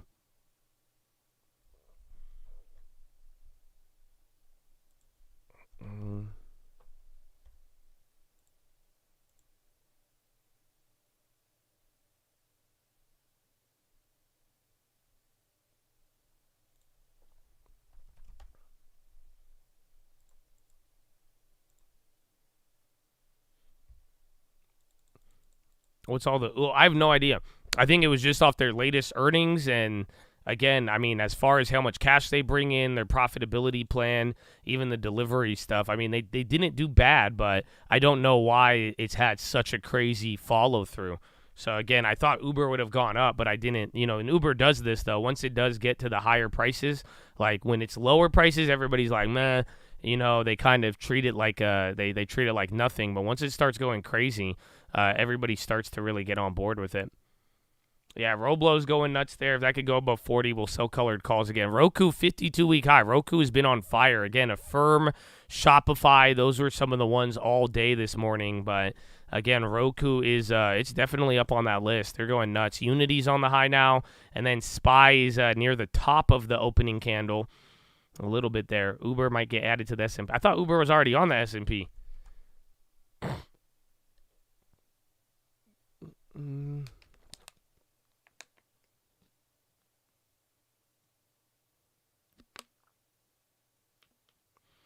But how did you get that long term? By actively learning, reading, and asking, not just buying the SPY and not asking why. Okay, man.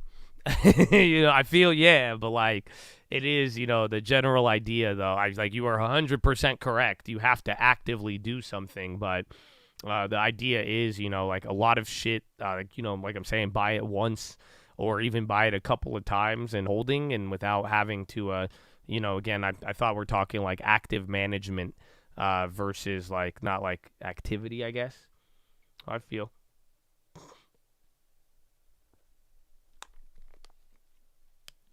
MU, Coinbase. Dude, coin and crypto is weird today. OC on the high.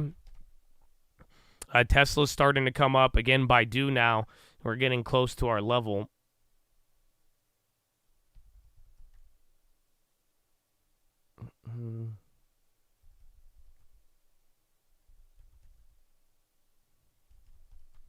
Apple. HYG is on the high entry. I feel like I haven't seen that in a minute. Unity's going up there again, I think hand in hand with Roblox. It's very interesting what's moved here, and then big tech is still kind of down. Apple and Microsoft are in the red. Amazon did find a way to go green, and then I think Netflix and then Meta. Meta was actually doing great. I haven't checked Google. So, yeah, honestly, everything except Microsoft and Apple, and then give or take a couple of other names. Last time we checked, there were more names in the red, though. What time is it?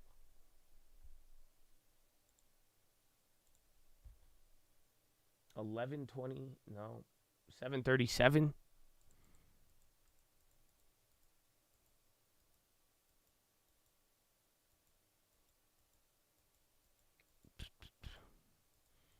You want to compare active account to Josh's long term and see who's better? Mother, I don't have to compare any other person's. I'll compare it myself. My fucking passive accounts did better than my own active accounts. Like, it's just very simple. Like other years, you know what I'm saying? Like, yeah, you hit a bag on the active ones and you're able to do it, but it's just like, for real, I would have been very pissed if I didn't have a lot of passive investments this year, you know, or just shit I didn't touch, just like literally just let it sit there, you know? So I feel, you know, but like even then, individually, an individual assessment of myself, I don't even need to look at it. No one was getting on me. He was just saying that, like, you know, he's like, oh, I wonder what that guy did. But I'm like, dude, you know, I could leave everybody out of it and I could just look in my own mirror and figure, and I'm sure all of you can too. You know what I'm saying? So I hope you take the example, but it's super simple. Like, it's not this year. Just go look at all the assets that went up. I mean, and now obviously the S&P 493 did really, really bad. But it's like you do look around. I mean, you should notice how much everything went up this year. but it was very volatile, and like to capture it all, if you were actively trying to capture it, very difficult. If you just sat there in one spot, it hit you in the head.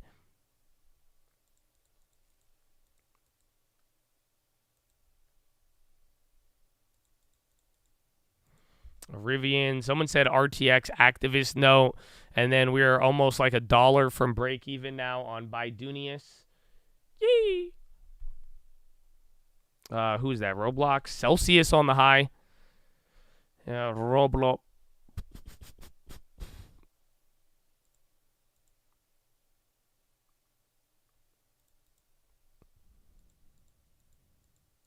Similar to MPW, do you think stagnated UWM will make you do something? I only have LT for UWMC and Sisters long term, believe it or not. You know, so like anytime we started buying it, we added it to trade accounts, and then I sold out for a tax loss. But I only added UWMC into Sisters long term. But I think UWMC and MPW are completely different. MPW is struggling. I think UWMC, you know, you had like shit just from the SPAC and how it is, but like UWMC's business model has not shuttered during all of this. So like in a weird, like I don't think I don't think it's fair to compare the two, even though they've both kind of gotten clapped there, and you know they're both high yield and in real estate. I think the level of struggle behind UWMC is nowhere near MPW. So that's where I'd say the difference is. Both of them have sketchy management, but at the same time, you know, like UWMC's business model has held up very, very good.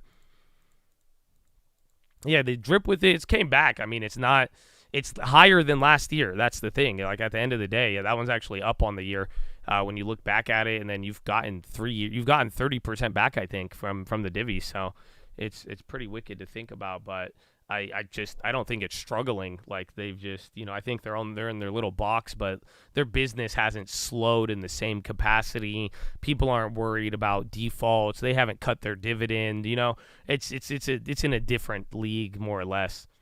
I think Baidu, it's 127, 120. This is the level. So I do think Baidu has like $10 of upside from here. So again, you get past like when this is like the low, you could get to like 132 to 137. And then if you get past 137, I mean, I think we'll be in 140s, but I don't think I'll hold that long. But then again, that's the same thing I felt with Netflix. I held it, and then right when I sold Netflix a little earlier, ended up doing it. But we are running out of time here on the year. But I'm happy. We're almost. I got murdered on that Baidu play, so to come back break even now, I mean, that's a blessing.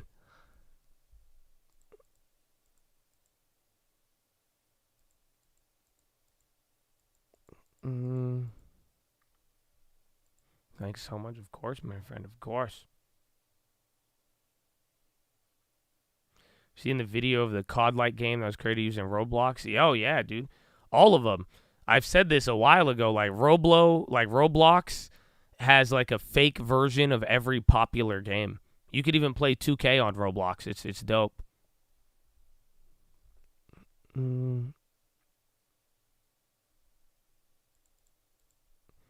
The general counsel for Wolf. Didn't they just have earnings? I think that play can move a lot, but isn't Wolf too? Are they like silicone carbonite or whatever? That's the thing that gets me confused with it. I just don't know if I could accurately analyze it in that sense.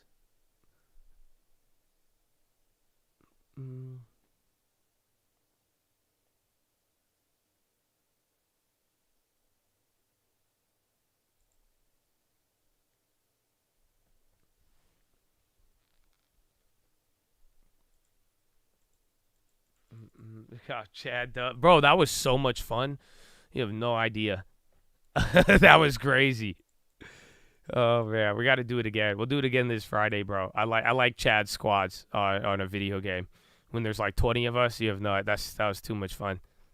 And then I'm looking ARC. You guys could ghetto spread the shit out of that play. So the ARC plays we bought for 30 cents. They're at $2.33 now.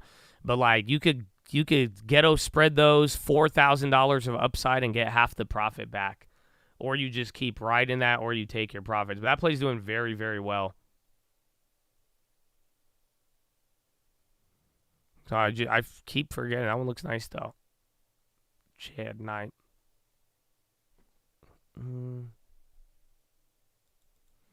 Baidu 130. I'd hope so. And then Roblo, what's the other one?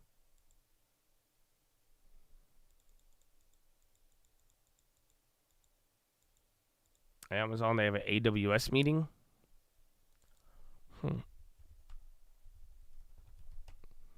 Snap, damn, almost at 13. What the hell? Oh, so Snap recovered all of that downside then from this year. So remember, Snap went on a tear from getting clapped, and then it dropped back to clap zone, and then it already came back. That's insane. Hey, I'm not complaining, but shit. The PayPal calls are shit, honestly. Those did not materialize. Yeah, they're down 50%, a little bit more.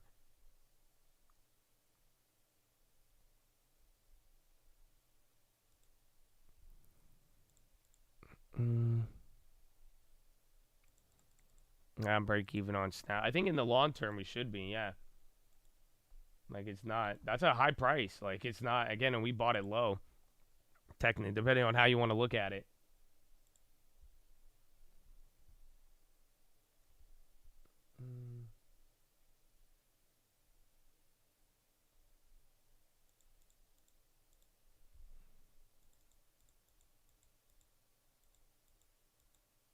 What is the pound doing? I was looking at that on Friday. Let me double check. Pound getting clobbered, but it was only up by 0.8. I mean, I think it's probably the dollar or the yen moving things. Because again, yen is still up a lot. My honest thoughts on Palantir. You don't own anything, but a lot of Chads will want to have your insight. I don't care about Palantir. I bought it on IPO. I got hustled to sell out for the tax loss thing. I don't even think, was it a loss, or I think we just had some? No, I think it was, or it came back down to 10, but I don't really care about Palantir, to be honest. I think a lot of people like it. A lot of people are into it, but I just don't really think about Palantir, to be honest. So my thoughts are it's a very, even the company is kind of like, right? It's supposed to be obscure to a degree or like concealed, but it's not really on my list, more or less. Do you count a managed 401k as part of the long term? I do, and I would say maybe go even above and beyond, but at very minimum, having that is I could say could qualify.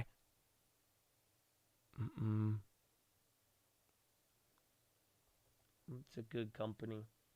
I've heard a lot. Like again, it has a lot of hype, but we bought it at IPO for $10. I want to say we were the first people to buy it. And then I got out of it like a couple years later. We were up like 100, 200%. Then it came back down. Saudi Arabia seeks OPEC oil quota cuts while some members resist. OPEC has delayed talks amid dispute over African quotas. Riyadh wants other members to help shore up oil markets.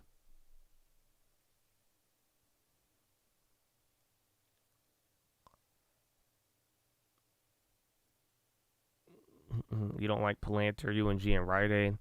No, well, Palantir was really good. We were up on Palantir for a solid year and a half, over 100%. So that was just like, if you didn't want, I got hustled on the tax loss thing, and then it instantly bounced.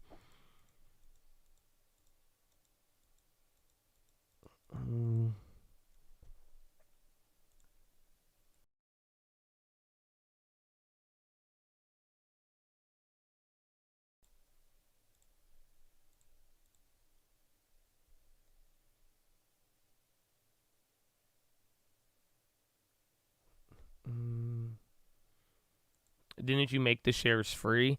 Yeah, but I just sold out of them because then the free shares came down, and then I was just like, fuck it. Like, it's just like I needed tax losses because I had gains, and then I was like, all of this shit was already coming down. So, and then literally bounced 30 days later.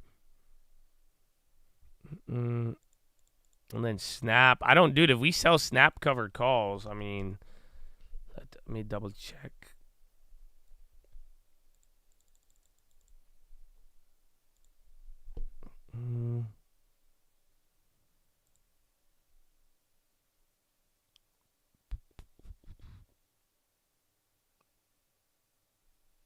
I'll wait a little bit, though. on Walgreens. I like it. Again, we already made a average on it this year, and then it just got clobbered. So I'm either considering that as the end of the year play, or even any of the other values that are down, or we just hold the deposit. But I'm a little hesitant, but the fact that I'm hesitant makes me want it, because I'm like, again, I still do believe in Walgreens. Good to hear you're not sick anymore.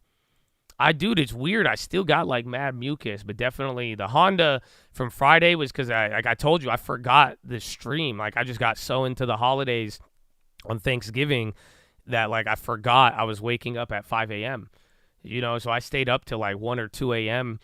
And then like I was tired, and then I had all this mucus. I was like, I had to warm up the Honda, So yeah, it's crazy. Yeah, that's what I was saying. I think we wait a little. If Snap could go crazy, if we can make another $3,000 off covered, right now you could sell covered calls and pull out like 1,800, which isn't bad. But I'm greedy. I'd want a little bit more for that. Otherwise, I'm cool with holding it.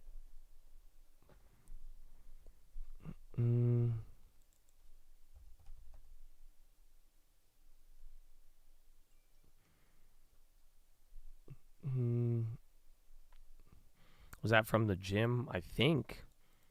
I don't know, man. It's weird. I already had Snap up there. What was the other one that was running today? Oh, Shopify and Affirm. And then Bidunius. Bidunius is just chilling there, though. Not bad. The 2-year bond auction, I think 10 Eastern, or 10 my time. 11, 12, 1 p.m. Eastern, I think. Israeli Prime Minister Netanyahu says hostage families have been notified and planned for releases on Monday.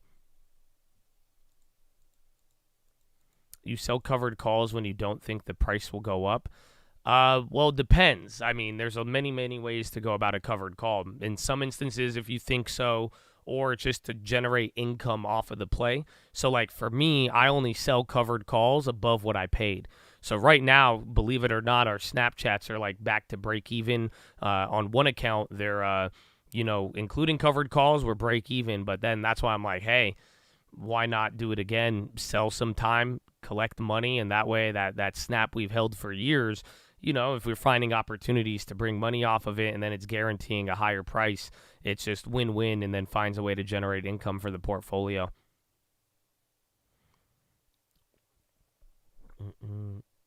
What time is the bond auction today? Did you just like hear me answer it and we're like, I want to hear it again? That's like me with like a good rap song. I'll just play it again, but it's going to be at 1 Eastern, I believe, 10 Pacific. If anybody else would like to ask. Actually, no, it's 11:30, believe it or not. So I was wrong either way.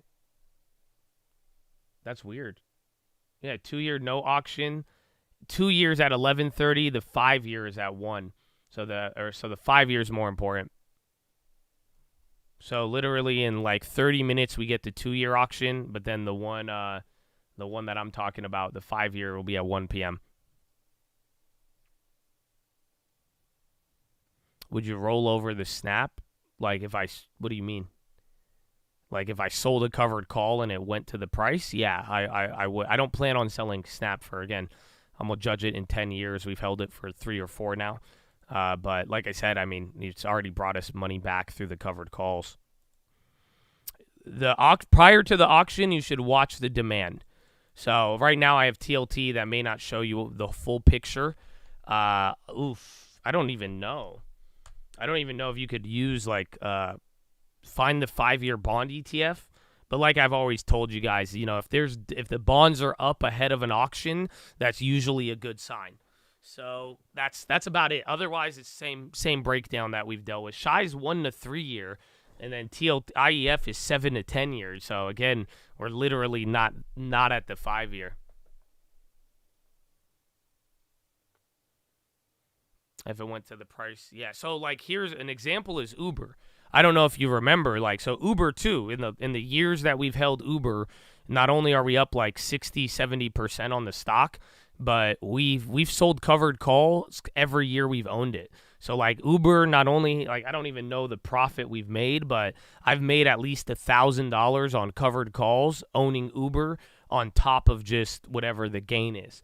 But now, like earlier in the year, if you remember, I had a $50 call on Uber. So I rolled it over. It hit 50, and then I rolled it back for another year at like 65 or 60 now. And then I'm about to hit that one too.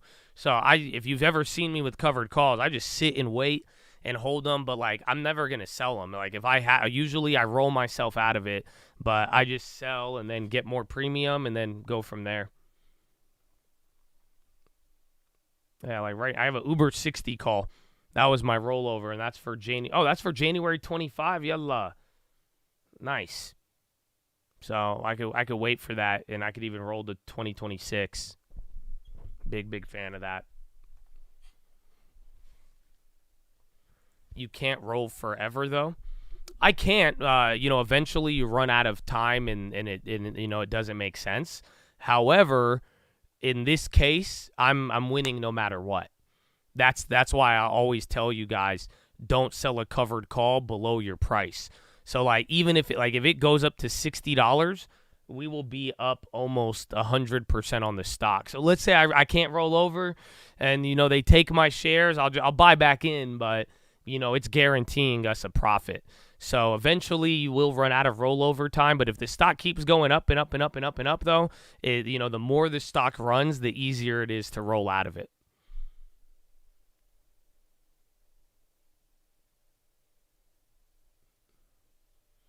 Airbnb high.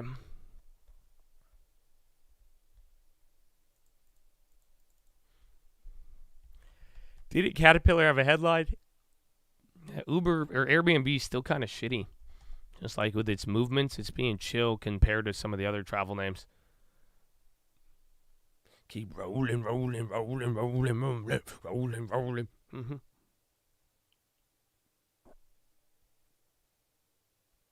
What was the bad news today? China industrial data is what I would say. Other than that, I don't think anything else was bad. And then just people calling for like technical relief, or just saying everything's overbought and calming down. Ben Graham is against covered calls. Why is he? I didn't know that. Why is Ben Graham against covered calls? The Ben Graham covered calls. Price goes up, one's forced to sell the stock and buy at a lower price. That's exactly the kind of risk that Benjamin Graham or student Warren Buffett would warn against. Such a strategy may work 9 times out of 10, but it will fail eventually. All seasoned value investors warn against trying to predict short-term price movements. The fundamental principle behind value investing is anything can happen. The deceptive aspect of a covered call is that one predicts the price will not move and only loses potential profits when the price goes up. But while predicting that the price will not move may seem like a prediction, actually comes down to the same thing. One can lose a significant amount of potential profits if the price rises, which again may not seem like a loss in theory, but is a loss in practice. Whoa, Captain Sour! This is your first message and you coming in like that, bro? Very long time lurker, rarely comment. However, I have her stream on every day. I've learned so much about Jesus and the stock market. The amount of value add is unmatched. I'm thankful in keeping you in the chat and the prayers, baby. Oh, love, thank you for praying for me, man. And thank you for the donor. Bro, that's his first ever. It says that's your first time super on a live stream, too, man. God bless you. Horna.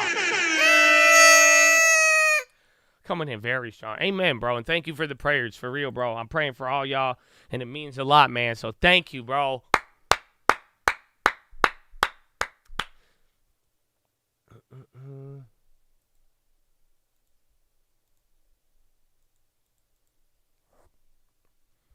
Oh, shout out to the captain. Alan, thanks for streaming, going through some stuff, and the stream helps so much, getting my mind off things. Eternally grateful. Let's go, man. I hope I could help, man. I really do, bro. Let me get another one. Horna. Oh, yes. Oh, even Rahulius, too. God bless you, man, for real. And amen, man. Well, I'm going to pray for you, too. I think I got PHILO. I got a lot of different PHILOs today, actually. There is a lot of different PHILOs we could talk about, man. So we will see. It's early, man. It's early.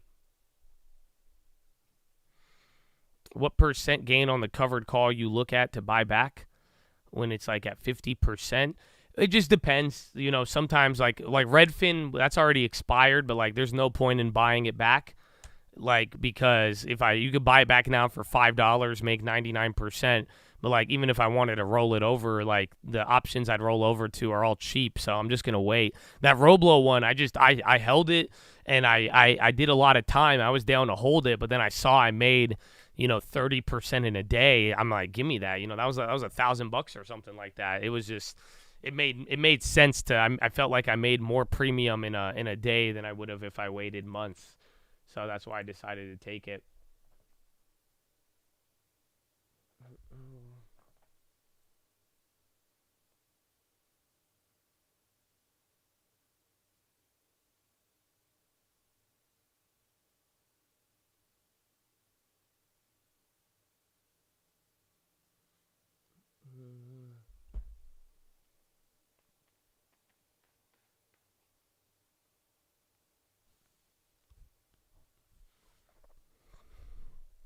Bayer said to hire teams of bankers for breakup simulation. All right, SPY kind of coming up. Dollar cost average Airbnb. Yeah, if you're at 147, you can, but like I'm being greedy because again, my average is higher. My average is at like 150, and I don't care about it. But like the problem I have with Airbnb, I love this stock, but you just saw Snapchat, right? Like remember how so it would just be like averaging at Snapchat at 13 when you could get it at 8. So it's like the way I'm looking at it, if Airbnb is gonna run, it's gonna rip. So that's why I don't want to average. But then if I want to average down now at this point, give me below $100. I don't want to pay this premium. I would rather average below it than not. So I don't know if it'll ever go down there, and then maybe it keeps going. But for now, I would just because it's already a big position in the portfolio, and I think there's a lot of upside. I'd rather just wait. But again, if your average is high, a lower pickup on Airbnb can do a lot. Would I consider buying Palantir? No, I don't think so. Again, I bought Palantir at IPO, made it free, then got out for taxes at the end of last year. But I just, Palantir's not. I think you should trade it. You know what I'm saying? I think Palantir's a great stock to trade, but like, I would tell you I've never seen a Palantir, but I have. I've walked in Palo Alto. I've walked by the Palantir office, but it's still, I'm not really a fan of it for the long term. Doesn't mean I don't think it's a good tech, but like I said, just not really my wheelhouse, and I don't think it's most people's wheelhouses, whether they believe it or not.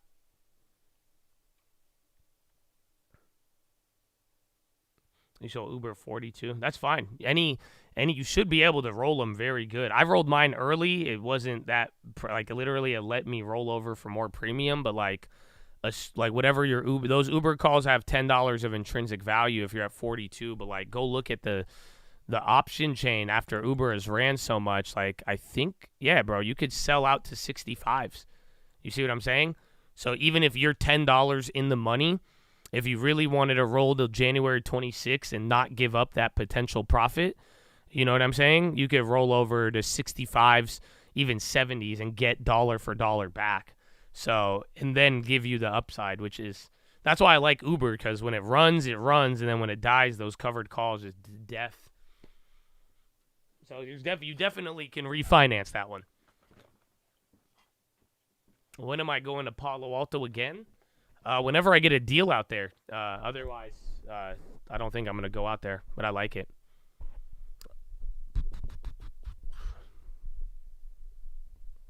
Do you own any homes in the Bay Area? Not anymore. No, if anything, I've sold them or flipped them.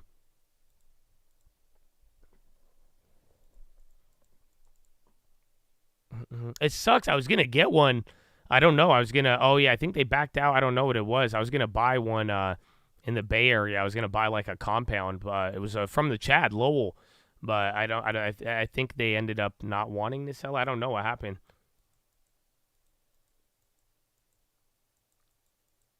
Qatari foreign minister, there are positive messages from both parties regarding the extension of 2-day truce. Lagarde's talking. All right. I need to go to the bathroom. It is 30 minutes, 25 minutes till Euro close. Follow me on Instagram at The Trading Fraternity. I love you. God bless you. And I'll be right back. November. Joining us now is Sofia Orta-y-Costa from our Markets Today team and Heather Burke from Bloomberg MLive. Sofia, a month doesn't necessarily make a trend, but does it seem like this buying spree can last? Can you keep buying in Europe? I think what would stop it, right? When everything's kind of moving higher, it's very difficult, even if you do have reluctant buyers in the market that don't really quite believe in it. You're going to get questions, right, if you're nearing the end of the year and you're falling behind. Europe hasn't really had the kind of strength that we're seeing in the U.S. It's not, I mean, it's been a good November, but nowhere near as good as the U.S. And much of that has to do with the fact that there isn't so much tech here in Europe.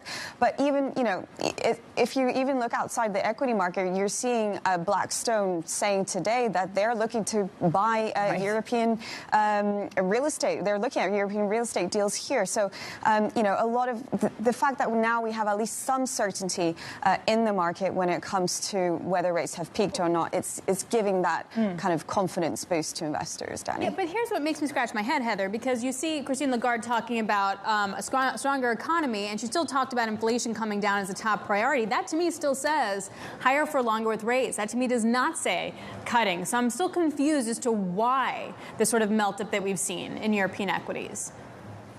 I think a lot of it stemmed from the recovery in tech and also from the Fed bets that rates are coming down. And you've seen that spread globally. Within Europe, definitely there seems to be a sense that inflation is steady. I mean, it's still well above 2%. Also, I mean, the economic data isn't great, but it looks like it's bottomed. You've seen some improvement in German confidence. And you've also seen a decent earnings season. And maybe we won't have as worse cuts as we think going into 2024. So, and you've also seen Europe benefiting from the tech, high beta coming back, growth stocks. So I think Europe is really mirroring a lot of the trends we've seen in the U.S. But there's a sense that, okay, you know, it's not great, but it's not awful. There's, you know, and we're going, and we've seen the rally go beyond stocks. We've seen beyond tech. We've seen small caps keeping up. So, you know, why shouldn't Europe get some of those good vibes?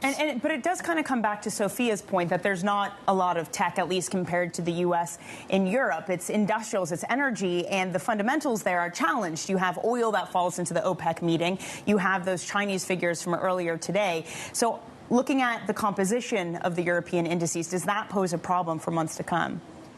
I mean, I think that we're seeing cyclicals outperform. We're seeing autos, we're seeing energy, we're seeing industrials. Again, there might be some earnings downgrades going into 2024, but whether rightly or wrongly, people are betting that the economy has bottomed out, and a lot of those plays we're seeing are reflecting that. I mean, we've seen companies like Siemens say, okay, we see some improvement in China next year. We've seen some auto sales come back. So there are nuggets that investors that want to buy the stock rally can find to support their thesis. Absolutely, like confirmation bias on that point. So I think it was Goldman Sachs that was talking about the fact that because if data has bottomed, that the upside will be greater in Europe because it's still underinvested. Like the flows are still to the U.S. on a relative basis versus Europe, so Europe can outperform. Sophia, is that an outlier? Or are we back to this Europe can outperform for more than like a minute? I think it's very difficult to say that Europe can outperform. I think I've been covering European equity markets. I started covering European equity markets in 2012, and that was a recurring story every single year. This will be the year that Europe outperforms. If you look at U.S. earnings expectations compared to European earnings expectations, the sales growth next year, and Heather was saying we're still expecting perhaps some cuts, but the sales growth next year is going to be higher still in the U.S. So Citi, I'm just looking at the Citi's forecast. They're forecasting between 7 to 10% in the U.S. and 0 to 5% in Europe. If you're an investor and you're looking at that, even if the U.S. is more expensive than Europe, where would you rather be? What about the UK, Sophia? And granted, I know that it's not like a UK economy-specific market necessarily because they're big global companies. But you have Schwarzman talking about European real estate. He's not talking about UK real estate necessarily. It's a difficult market to invest in because, well, it depends.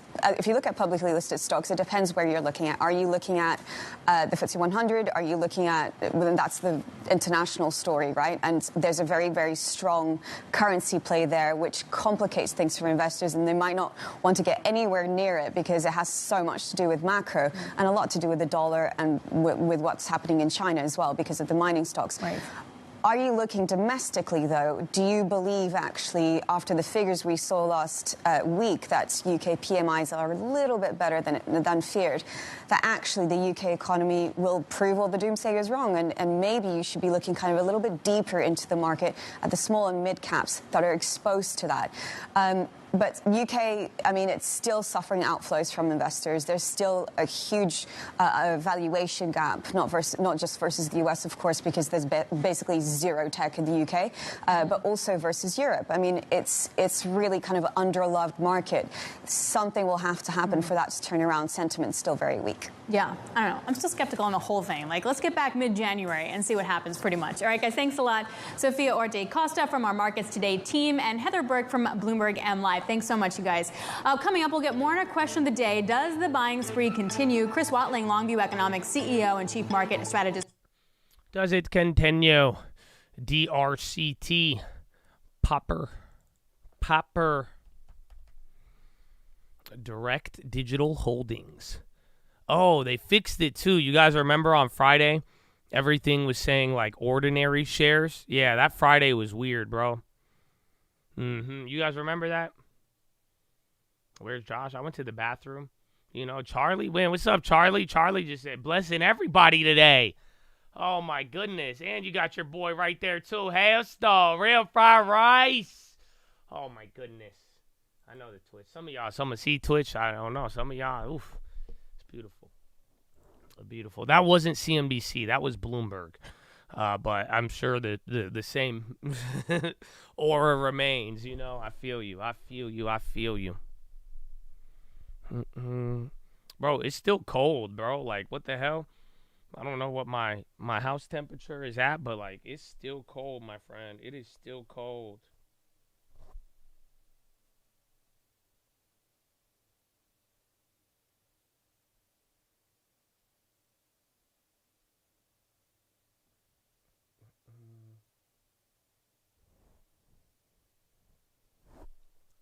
You got 3 heaters? I feel you. It's 23? Okay, I'm sorry. My house was 50 in the morning, bro. My house was 50. Come on, that's cold. Y'all playing me. Real estate in North Dakota and Fargo. It's good, actually. I think I've heard a lot of good things about there. Oh, Jesus in Stocks? Wait, what? That's his name? Oh, I thought that was the donator. You gave a membership to Jesus in Stocks. I love Pre-Forbes, baby. What's up, man? What's up? Let's go. That's just for the Twitch. You see, like YouTube, y'all are just complaining about the horn, but like even Twitch was complaining about the horn too. But oh yeah, what do you want me to do, bro? They hyping it up. Oh, and Colton. Oh my gosh, what? Yo, what's happening here, bro? Are you for real? Okay, now they want that, bro. They want that. Everybody's showing love today. I don't know what happened today, but it's beautiful, baby. The horn's better now. It's not so loud. Hey, man, we love y'all. We got another Fargo, Chad? I guess so. I think we do. That's not cold. It was snowing all day. Put the heat on. I got a space heater, and my room just heats up naturally, though. Like, bro, my, office gets, 10 degrees hotter than the whole entire house. Like, it's crazy. The 700 Club. Dude, I hate the 700 Club. You know that?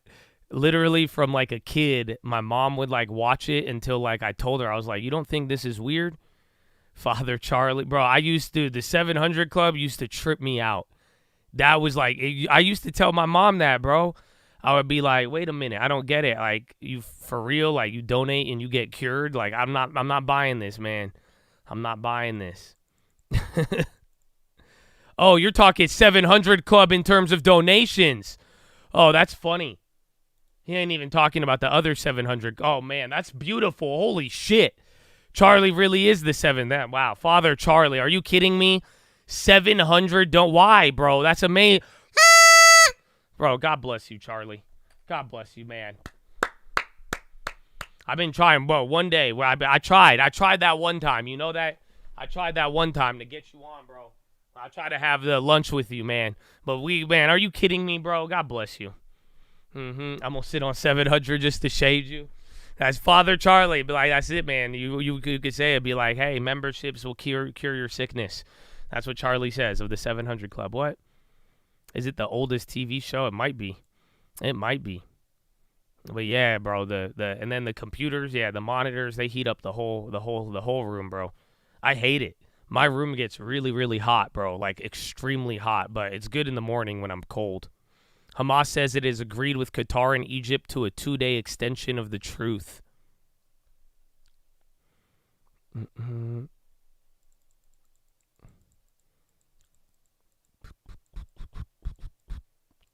Support and love, bro. God bless you, man. 700? That's insane. All the chads who've held it down, man. God bless you, man, for real. Like I've always said, bro, you know, I'm here with love, you know what I'm saying? Like a lot, all the time. I'll just be here, you know. I've with 2 people, 2,000, it don't matter. But the way y'all have showed love, man, super humbling. Again, even like the YouTube chats are coming out. He's like his first time message sending me $100. Like what? Like God bless you, man, for real. Thank you guys. I love you all, and just keep showing love to each other. You know, it's one thing to give it to me, man, but I also hope like, you know, the positivity and love, man. We got a long journey, baby. We got a long journey. One day we'll get tacos and stare at sea lions. We will, man. Honestly, man, F it, bro. I feel like you know other good food places now. Like, you know food places in Cali, bro. Shit. We don't have to just stay in San Diego. You know, like literally, bro. Bro, what was it? It was the barbecue. The barbecue one, that was the most insane thing I ever tasted, bro. Thank you for that recommendation. They had that. I was tripping out. You need to set up a crypto mine some Bitcoin while you heat your house. Yeah, man. I've never gotten into the mining, believe it or not. With how early I got into crypto, I buy and hold.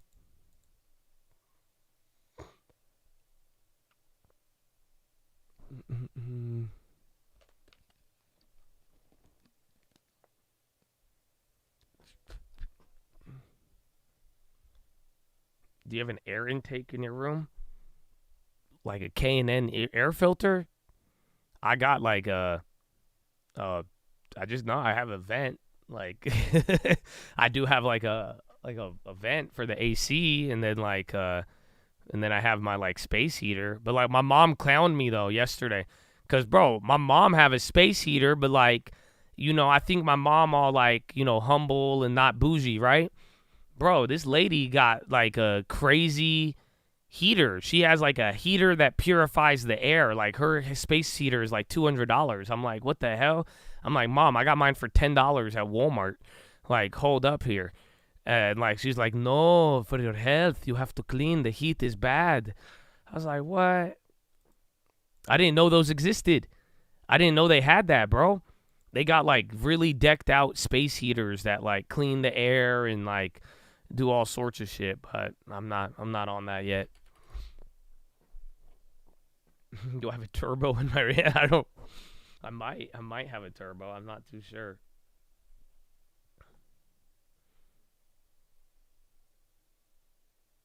In Korean culture, they have a thing called fan death. Is that because of the space heaters, right? Yeah, I think it's true though. Like some people have said that. I'm very aware of that, but like, I mean, I just leave it on in the morning and then I turn it off.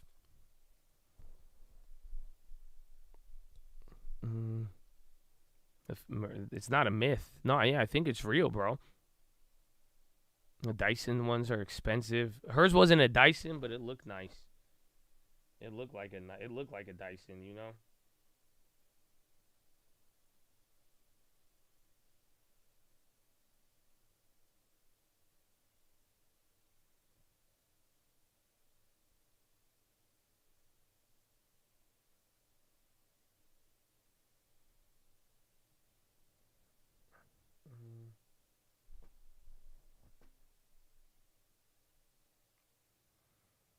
They have to do with space heaters. They have an HVAC duct that sucks in air for the handler. Setting your PC tower near that is a life hack. Is it on like the... I don't have anything on the ground, nah.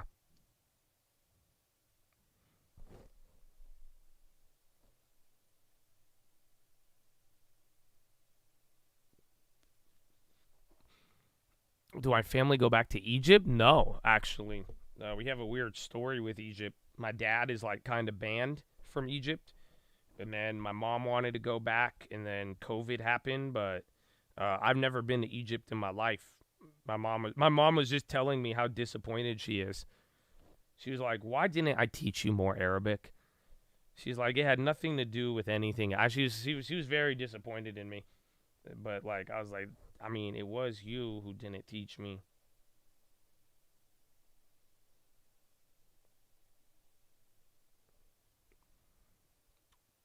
Your dad is banned? Yeah, bro. I think it's like not as serious anymore, but like, you know, he could still get clapped. My dad got blacklisted because he back in the day he converted from Islam to Christianity, and that was a no-no. They got really mad, and then he was like trying to like be an influencer back in the day for Jesus, but then it just like, yeah, they got real mad.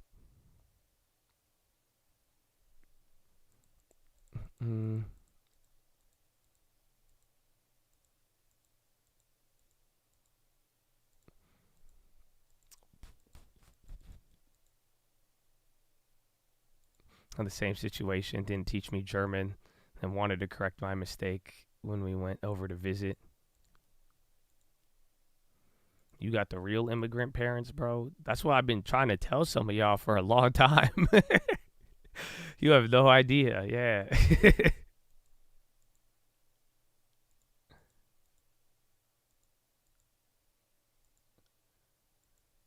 Lows in HD on the high. Honestly, I feel like we haven't given those much attention. Do they got Black Friday at Home Depot? I'm sure there were some tools. We got Snap. We need to change out Snap with Bidunia. Spy at VWAP. It sucks, man, for the first day back. No holiday or anything, but, I mean, we're just, like, right here in the middle, bro. It's crazy.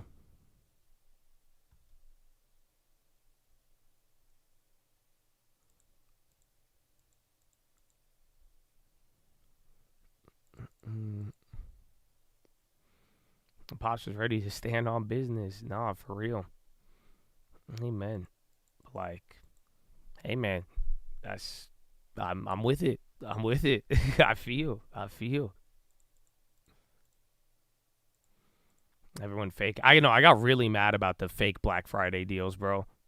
You have no idea. You have, like, I kept seeing it so much. Like, it was just so, dude, there were so many, like, TikToks and IG reels just showing the same exact price targets, bro. It's crazy. No, I didn't buy anything. I went, my girlfriend, I went with her, and then we, like, linked up with her family. But they didn't even, like, my girlfriend got one shirt. That's it. But my girlfriend's buying something on Cyber Monday. She showed me her shopping cart yesterday. They got good deals at Bloomingdale's and Nordstrom's. And I said, you're an idiot.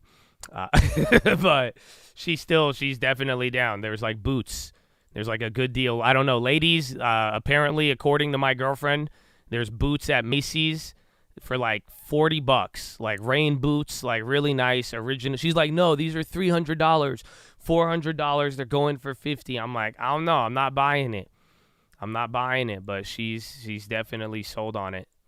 She's saying Macy's. Macy's got the boots. But I'm like, all right, we'll see. I don't know. I don't know. I'm like, are you sure they were $300? Like, or is this like a speaker scam? That's it. Like, you guys don't. I'm so sad because I'm very disappointed with corporate America. It's not like I had a high expectation for them, but like, dude, do you guys like realize it? Like, do you really realize what happened? It's kind of crazy if you think about it. Black Friday over the last 3 years has turned into the speaker scam. That's it. It's just the speaker scam. That's all they do now. That's what I'm saying. Like, give you the fake MSRP. You know what I'm saying? They're like, original price, $500. But then it's like, I don't know, bro. Like, I feel like, literally, come on. Like, don't tell me that's not what's happening right now.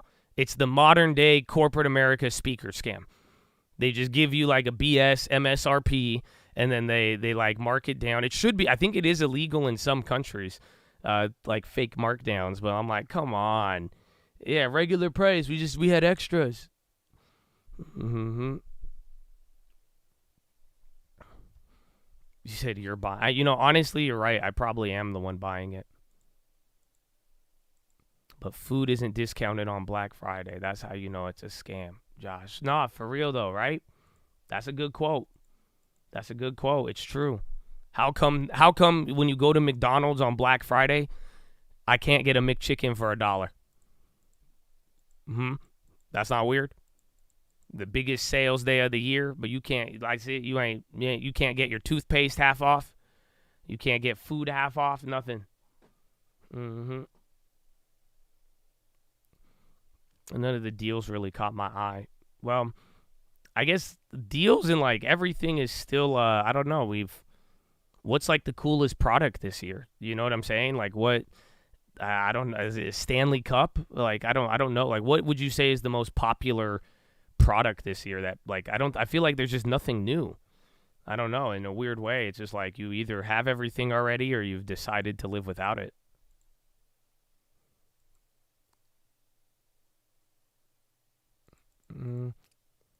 Are they record breaking because of inflation? It could be because again the like 2.5% on MasterCard was nominal. And then the e-commerce at 7.5%, but it's still like, again, these are all in nominal terms. But then the thing people are looking at is year over year. So that's the thing. So like even if you're like, oh, Black Friday is just because of inflation, well, we had inflation last year. So the difference is like year over year we had growth. That's the weird part about this Black Friday is that it was bigger than last year. So October or November 2022, today's Black Friday, Cyber Monday, it was bigger. It was bigger, had more growth, more sales. Again, even the buy now, pay later. That's why a firm is running right now, because that statistic is wild. You know what I'm saying? Because it's not like inflation adjusted or whatever. It's like, dude, that's 50% increase from last time.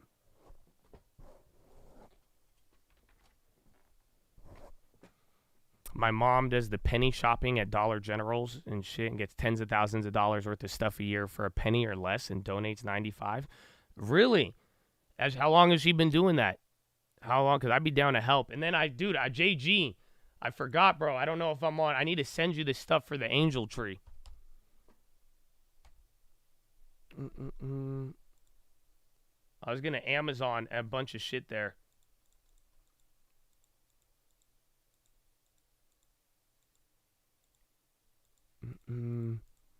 But I'd be down to help. Yeah, bro. I'd be down to help out with that. I like that. That's up my alley, bro. I'm down with that. Tell your mom good shit. Well, or if she doesn't like cuss words, you know what I'm saying? Just tell her good job. Outlook resubmission, ONS 51 on track, year-end 24 pending final agreement. Yeah. That sucks, though. End of the year. I'm going to hold Outlook, though. I'm going to take other tax losses. I'll just trim a little bit of the Rite Aid to balance it out or whatever, but that's it. JG, him and his dad, they're doing one, and, like, they got a good one, but I'm not, because I couldn't find one last year. I remember I was trying to, so this time I figured I'd give it to a Chad and get alongside a Chad to do it, because I love the concept of an angel tree, bro. It's beautiful. I like Christmas. I like Christmas a lot, and especially to do nice things, and especially for the kids, make sure they got a good experience. Yeah, 2-year bond auction in 2 minutes. So get ready. You might get a little bit of a catalyst, and again, we're gonna get another one at 11 or 10 my time. RL.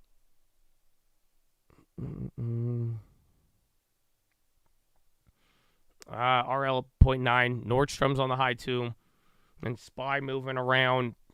Again, just be on the lookout. Same thing, the when issued, if you're not familiar. Bond auction's going to come in. You're going to see the yield when issued, and then they're going to finalize it. Pretty much a higher number is worse. A lower number is good. And that's about it. Your church hosts one. 200 inmate kids, family help. Hey, send me. I'm gonna send some to JG. He's doing one. They're out in Ohio. But I know Midwest. I mean, if you're really a part of that church too, and you like it, and I know you are, so send me an address, or because again, I'm already lagging on this. It took me like 3 weeks with JG, but or I'll just send you guys some money if you want to pick it out. But I do like to pick out some of the gifts. I like, get them some good shit.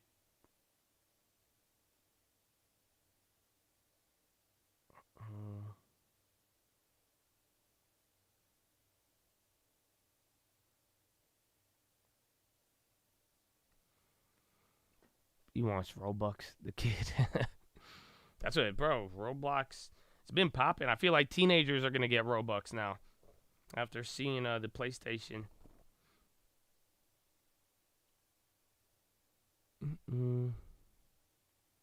All filled the first week. Let's go.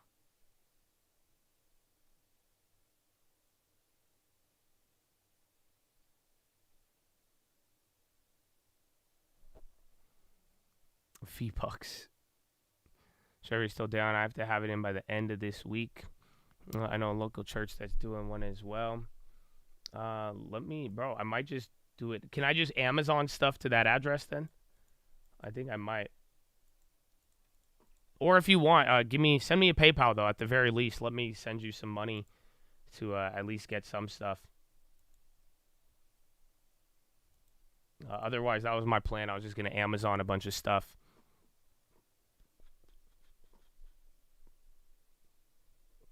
I'll do it. Email me a PayPal, but I think by today I'll have several orders in.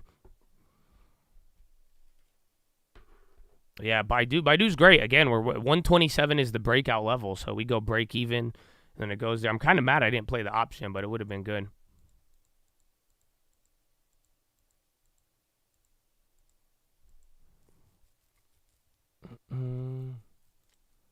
North Korea UN envoy says satellite launched to get clear picture of U.S. military moves, and then FTSE down by 0.3, and then Euro close is right now. And then Pentagon says Sunday's attempted hijacking of commercial vessel appears to have been carried out by Somali pirates and not Yemeni Houthis.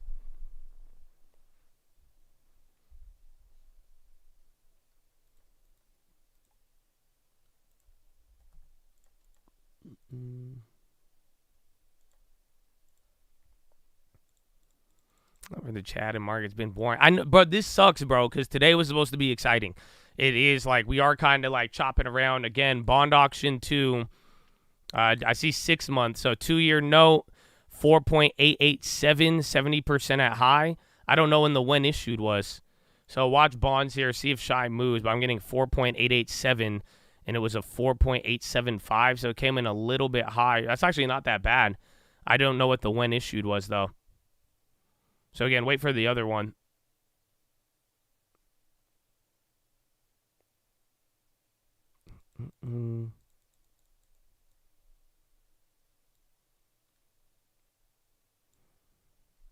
But yeah, we were supposed to move a lot more. So 4887 versus 4876. So a little bit higher.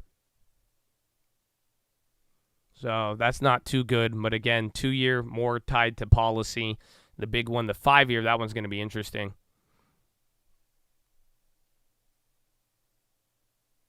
You had an immigration under review today? Or they put you under review? You asked the cult pray for you? I will, man. I didn't know you were going through that. I didn't think you were, I thought you were ahead of that, though. Wait a minute. But, why, did they tell you any other reasons? Or they just said it's pending review.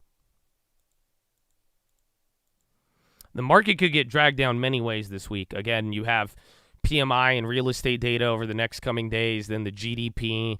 Again, good news, bad news dynamic is still at play, and that's what we got to see. And then you're going to have the PCE on Thursday, which is related to inflation, and then it's good. Just pending review. I think it'll be good. I'll pray for you. Otherwise, if they didn't give you any other information, though, or if they're not telling you, it's better than just getting flat out denied. But I've had a lot of friends, with success in that, so you'll be good, man. God willing. God willing. 2-year 4.887, when issued 4.876, 1.1 basis tail, first tail since July. Yeah, so again, 2-year, a little bit less. Market's not tweaking out on that, but like I'm saying, that 5-year might be there. Santa Rally, I mean, people think the Santa Rally already started.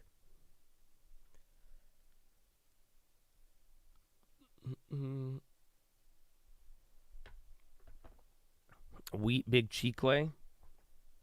I think wheat was already dying in general, but I didn't. Is it like? Oh yeah, 527. That's crazy. Remember, we were flipping wheat at like the low 6s early this. We had a wheat play this year, but damn. Yeah, wheat is destroyed. 528.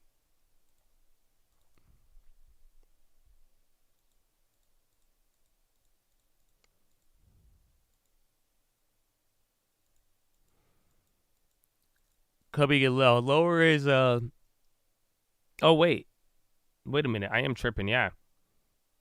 No. It came in higher than the when issue. So the when issued was 4.87. It came in 4.88. So the higher it is, then yeah, it's not. That's no good.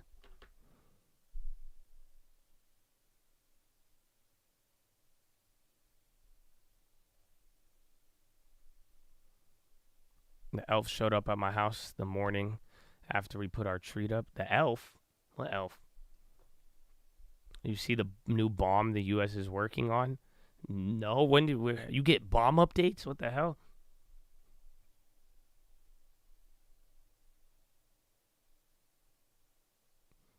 The real Santa Rally will be profit taking. I don't know. I mean, anytime the market has been this high coming into the end of the year, it's going to get nutty. Like, that's just, it's reminding me of 2021, 2022. So, like, that is what you got to watch out for. Because, like, it's just going to move around a lot. And then, but some people think the Santa Rally or not. What you got to realize is you're already this high up. I mean, you've already had a Santa Rally to a degree. Maybe there's a lot more momentum and other things that take it from there. But, I mean, at this point, I would just be prepared with, like, upside volatility. That may, shoot up, shoot back down, shoot up, shoot back down, and then before you know it, it'll be 2024. Again, we only got 1 month. Again, November's already over. We've gone through this already wild, one of the best months in history, so just before you know it.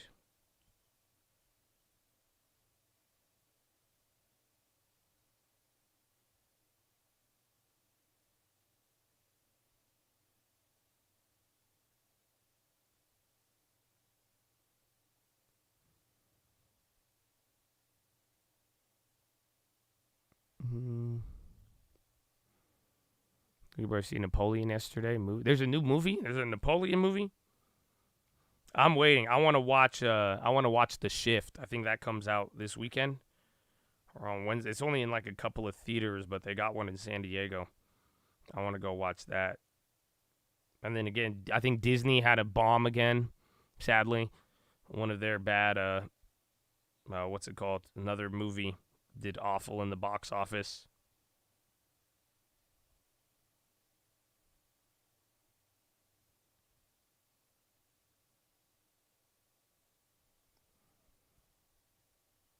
The new Squid Games. Isn't it like a reality show though?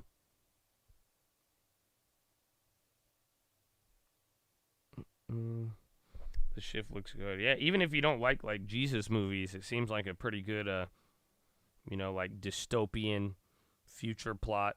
I'm down with it.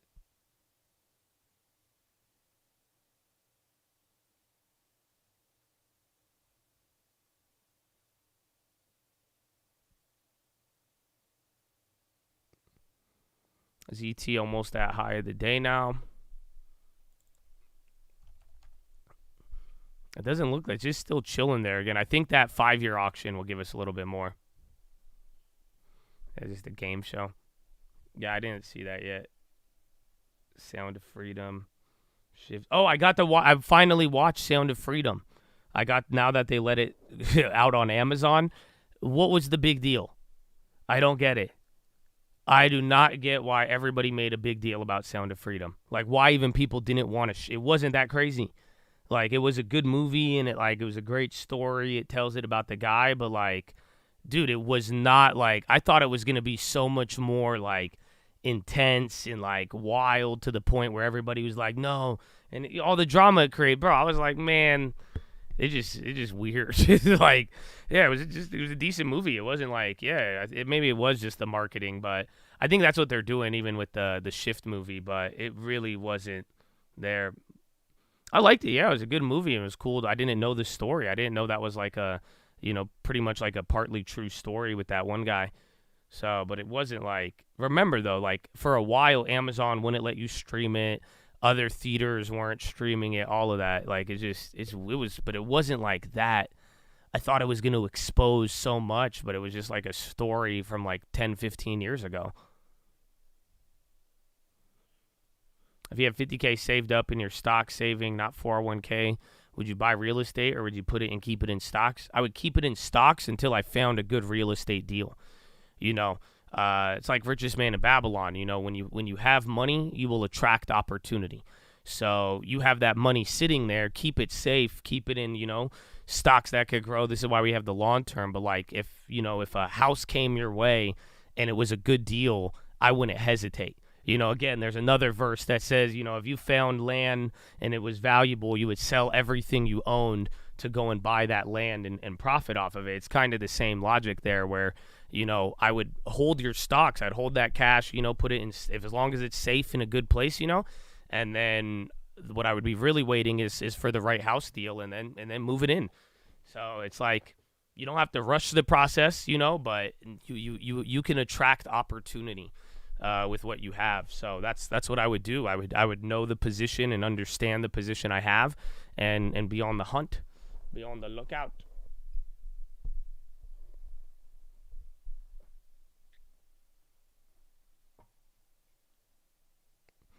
Do you sell before you're in to use the losses? That I would talk with your tax professional.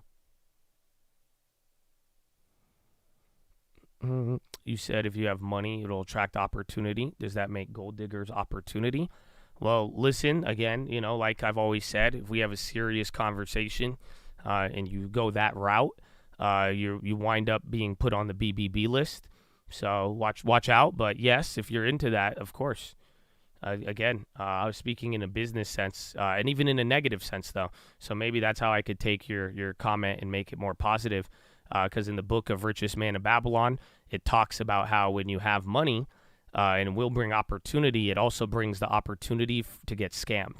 It'll bring the opportunity you'll notice, you didn't notice the first time you ever had money, all of your friends had an idea. You don't notice the first time somebody found out you made a lot of money, your cousin had a new plan. You haven't noticed this? You haven't noticed that when you have money, you didn't get scammed when you were broke as much as you got scammed when you had money. Why? You have money, it brings a opportunity. So both good and bad, so balance it out.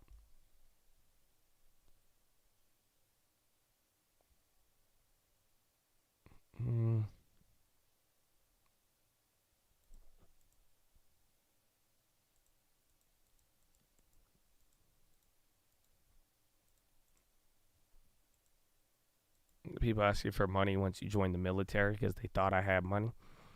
Yeah, it makes sense. So check out the Richest Man in Babylon, like he says. So all jokes aside, it brings the opportunity for people to try to take your money from you.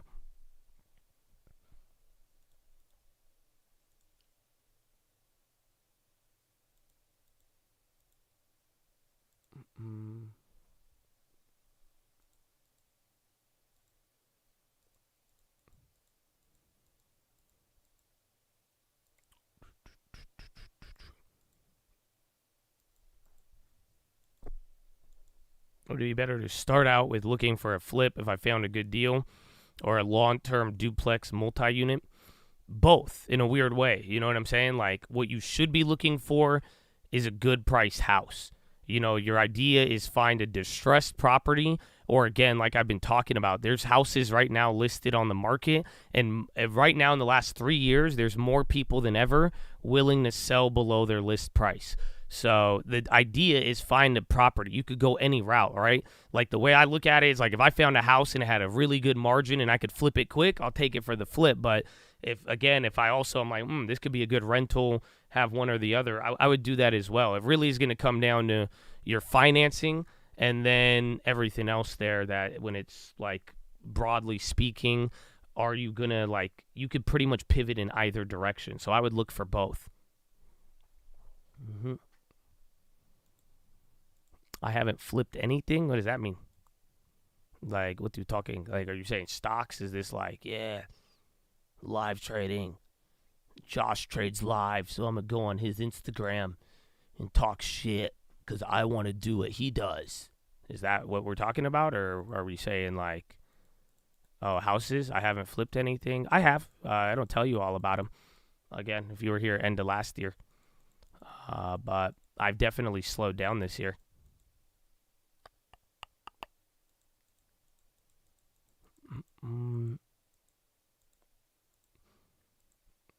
I appreciate you, my friend.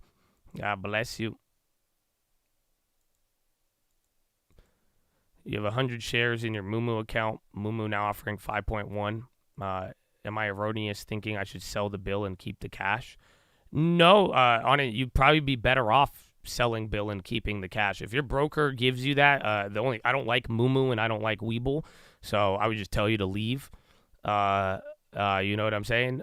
But at the end of the day, I mean, if you have made up your mind and don't care about any potential risk, I do think that it would be better to just hold on the cash and make sure they pay you. You know, that way, bill, you don't like, why have it steps removed? You know, why have it in bill if your broker is paying you, you know, the current high rate?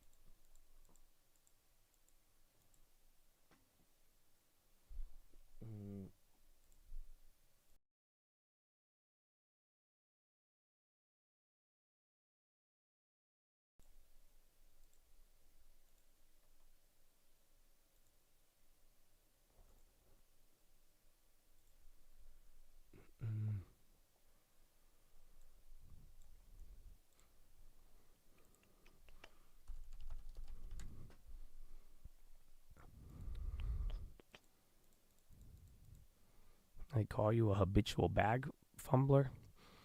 No, it's just the dynamic. It's the dynamic of getting in situations and not getting them out. That's what I've learned about myself a lot, and a lot of people. You could get into situations easy. Some of us could get into shit so easily, but we have a trouble getting out of it. And I'm not talking just to trade. So usually that's kind of why, you know, small good decisions, planning ahead. The idea is try to limit what you get into or have some sort of hold on that.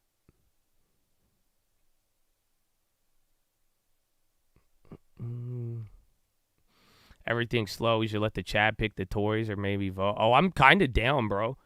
Let's do it later. Let's do it later in the day. Because it's still fucking early. It's 11:30. But I'm down. We should have the Chad's pick. I'd be really down for that.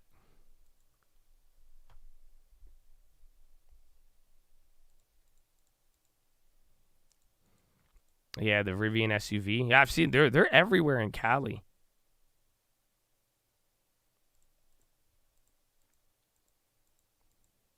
Apple Tim Cook sees AI rules coming. That's what he told pop star Dua Lipa. Well, is this not the weirdest headline? Like the CEO of Apple talking about the biggest thing right now.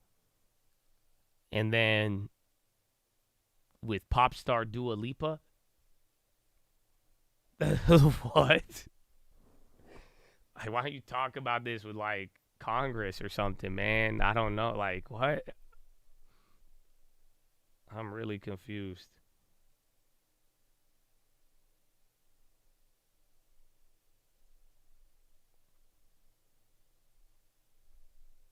That's pretty funny. Because AI's made pop star songs that are good. Oh, maybe that makes more sense for like the music AI.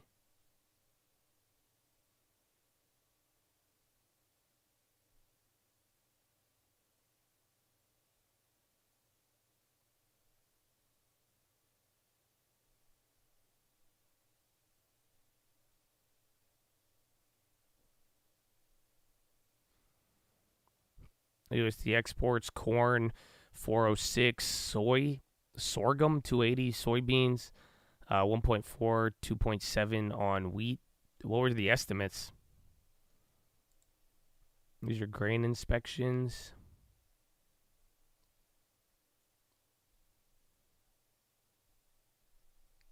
So these aren't final number. Dude, wheat's just destroyed already.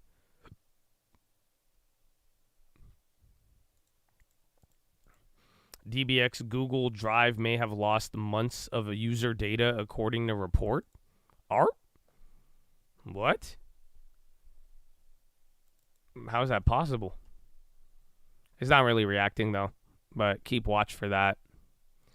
Just in case power doesn't cut the rates. Check the meme archive, see if anything's missing. Archives.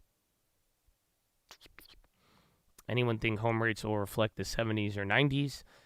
If unemployment doesn't come down next year, and rates, I don't know though. You would need a little bit more on rates, but for now, I mean, mortgages are up there. We would need inflation round 2 and unemployment unabating for us to get to that. But mortgage rates are already pretty nutty right now at 8.5 to 9. It all depends where.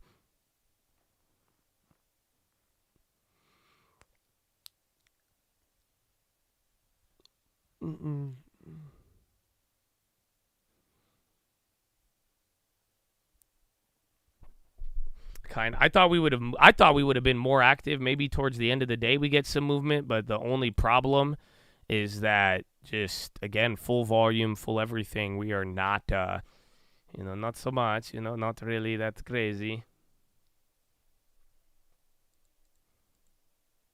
Andre 3K Flute album outsold every. Really? I didn't even get to listen to. I need to. That makes sense, though. Makes sense. About a high. My email is tradingfraternity@gmail.com. Don't put the. So just tradingfraternity@gmail.com.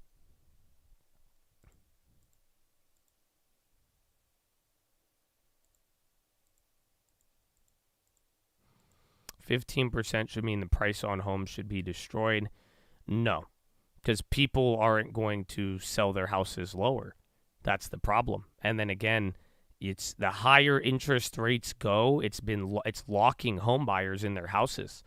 That's it. So it's like, why there's people who need to buy a house because they don't have one, and maybe they're, whatever in life is pushing them to. But you got to think about it. If you are above the age of 40 years old and you own your house and the rates are at 15%, why would you sell your 2% mortgage? Some of, again, all the Chads in here with 2-3% mortgages, I don't think any of them are ever going to sell unless they have to. So unless you lose your job, your financial situation deteriorates rapidly, a lot of people won't do that. It doesn't make any sense. That's why, that's the paradox, is that the higher interest rates go, it slows down the people buying, but it also slows down the people selling. And that is, once again, been the issue here with real estate inventory, supply versus demand. Now, rents are coming down. Rents are, honestly, I mean, this is what needs to happen. I told you guys, it has to be cheaper to rent than buy a house. That's how it always used to be. It used to be more expensive to buy a house than rent, and then there was a period where it was cheaper to buy than rent.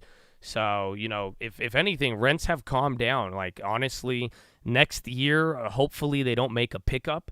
That's the problem if, things are good and they make a pickup. But at the end of the day, I mean, it's still, if it's so far where it's at is pretty chill. For rents could go down a lot, from here. And that's where I'm it could be positive. Apple green shoot. Again, nothing on that Dropbox Google thing. QSR on the high. IP. Apple did come back. They were red most of the day. Rents are only going up. Have you compared it to last year? Because, like, most places I've looked, rents have came down. Like, from at least 1 year, 2 years, like, it actually has came down.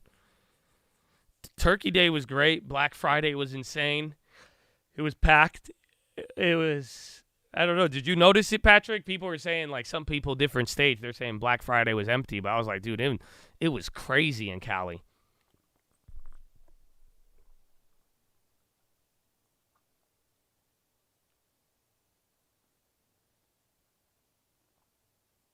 You may want to look at areas where the demographics are older because the people most likely own their home will sell regardless of rates. Oh, no. You'd be surprised. Old people especially will not sell their houses. Even when I talk to old people, when I've tried to help them out in the past, I tell them not to sell their houses, ever.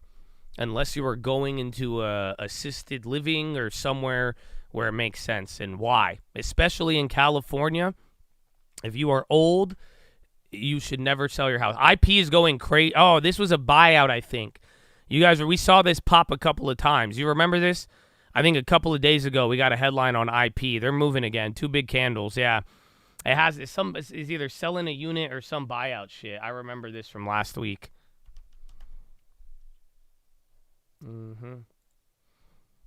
Yep, you got it. Low taxes.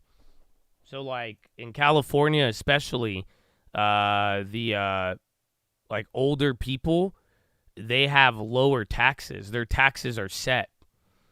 So, you know, for them, it like, literally, there's people who bought houses in California in the 80s and 90s, and they still own them. Their taxes are like $500 a year. If they sold that house and bought a house for half the price, they would end up paying 10 times more in taxes every year, just on property tax. Yeah, IP still going crazy.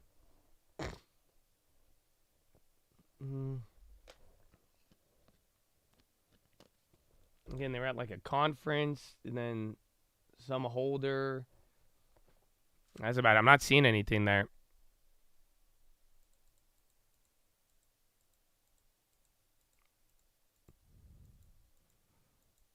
There's 783. Yeah, it's so that's why, like, old people, there's little incentive to sell, especially if rates are high. But even without interest rates, most old people wouldn't sell because of taxes. That's why I tell them to get a reverse mortgage. That's why you guys get mad and you're like, I don't get an inheritance. So I'm like, why are you going to tell your parents to sell the house then, or refi, and then your taxes? It makes no sense. So the system is already set up. Like, if you own a home, it's and you've owned it for 10, 20 years, it's more in your favor to hold it. The wick top, we're running up pretty good though. So again, new high of the day, 4559, 4560. Next level is 4575. So we'll see where we go. This fills the gap, and then 4568, the high of Friday. I can't believe we hit a high on Friday or Thursday. We did. It's crazy.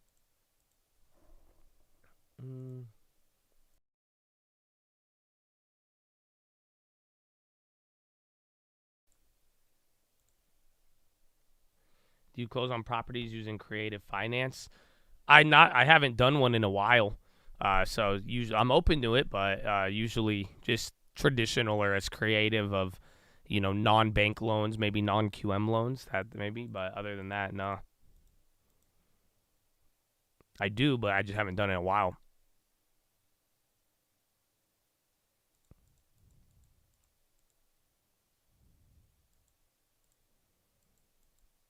If they leave the home, do they have to pay the new taxes? I think if you transfer the home, right when it transfers ownership, you will have to pay unless your parents put it in a trust. I think a trust is the only way to protect it. It just depends on how it changes hands, like on paper. But then if you could prove some areas, if you could prove it, that it's still like you're not, like, even though it was there, you should be good. But that I'd talk with your probate and tax attorney.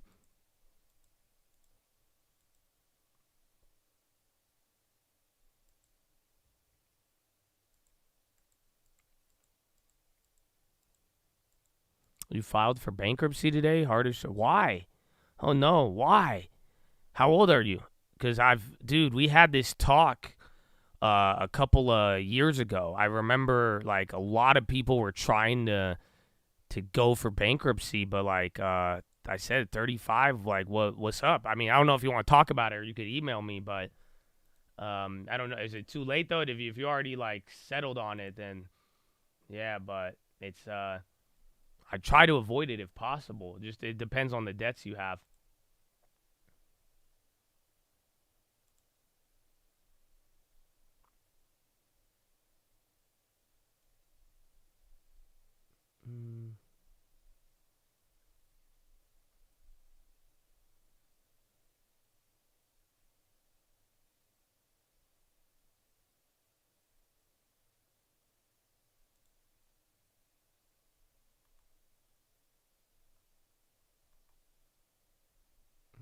I am Bruce. That house you sent looks decent. I don't know about the area, and it's a new build. So you're just that's somebody canceled on that house. That house was probably meant to go a while ago, and then they canceled. And then the other people, it looks beautiful. It's a new build. I don't know about the area as much, but I think it's decent. If you plan to live there for a while, you're paying the new build premium. But then again, like some of the other all the other units sold for way more. So like, well, they pumped it at the high. So like all the other comparables are like 450 or like 415. I think 380s. I don't know if they'll give it to you for 350, but I would try. I mean, maybe go with an agent or not, or go with the agent at first. Just because again, if it's a builder, you might be able to work a deal, or at the very least, if it's from the builder, you will get a lower interest rate. Is bankruptcy ever worth it? Like how much debt is justified? If I didn't mind ruining my credit for 7 years, had $60K, would that be justified? No, I wouldn't. I mean, I think it's justified if you run it up into millions. Does that make sense? So like the age-old adage is that, you know, if I owe you $1, I have a problem. You owe me $1, I owe you $1 million, you have a problem. You see what I'm saying? But usually, no. I mean, I'm telling you, if for younger people, again, if you still got a lot of your life ahead of you, I would try to avoid bankruptcy as much as possible. So if you have 14 days, man, I don't know. If there's like, send me the email with info or let me know. But like, dude, I think there's a way to get out of it. But like it's gonna mess up your credit for 7 years and then it goes away. But like, you know, depending on what if they're gonna make you do certain things and how it plays out, and then most of the time, like, let me ask you this, David, did you hire an attorney? And did an attorney advise you to do this? That's my question. And were they one of these bankruptcy attorneys or a bankruptcy company? That would be my main question.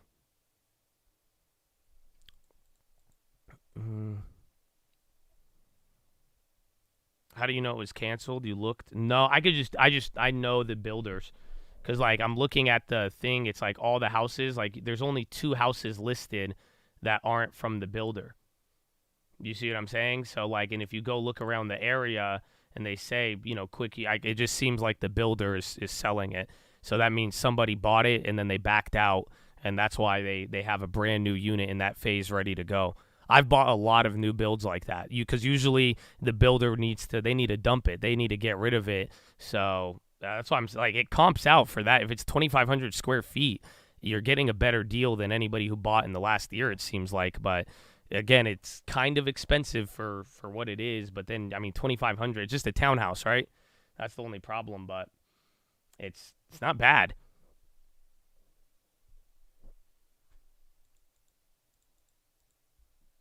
You're 36 behind on my house, might lose it as well. I mean, if it's the house, your house has equity. You don't need to do bankruptcy for that. I'll help you out with that. If there's a house behind it, you're fine. But like legitimately, like I'm saying, who gave you this idea? Because the problem, most of the time, the lawyers end up winning. That's all. Whenever I've seen somebody on the younger side go into a bankruptcy, it's usually you're going to spend $15K on the lawyer who's doing it. So not only are you going to have to pay the debt and deal with that for the next 7 to 10 years, it's the lawyer fees and all of that. So like usually there's a way to get out of it. So email me all of the details if you can, and I'll let you know. But if you are willing to back out of it, I mean, I think there might be another option. Usually there is.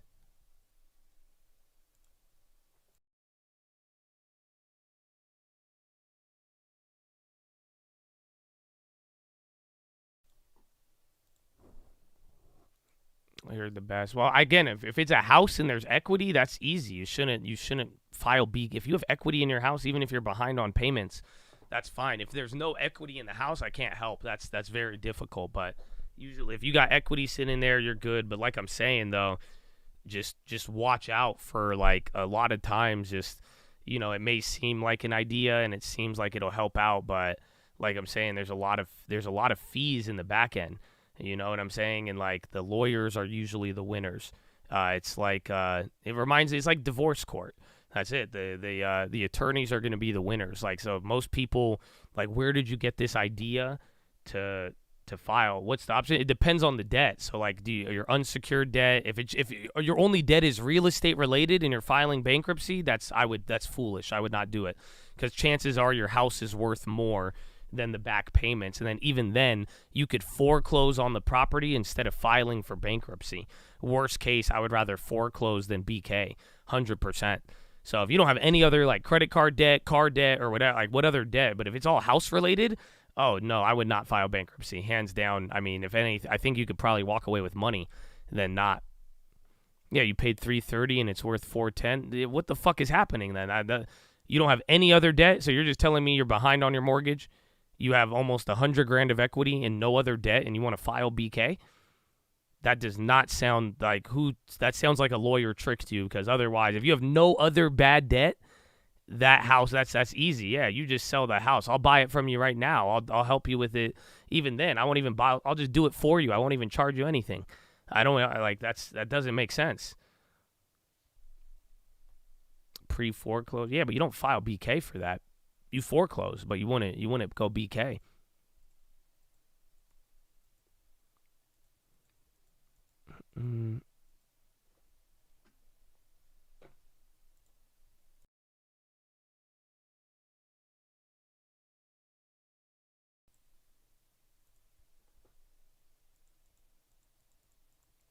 Yeah, lawyers rubbing. That's what I've seen, bro. I've seen it a lot. I've seen a lot of, like, 25-year-olds, 23-year-olds, and then they're like, oh, I have $60,000 in debt on credit cards, and then their car. But then I was like, how much are you paying? And then the lawyer fees are $15,000.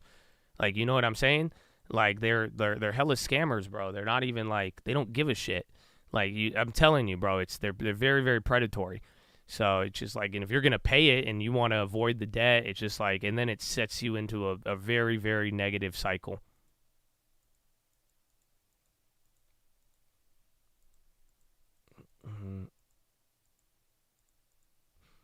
So how do you know who you can trust?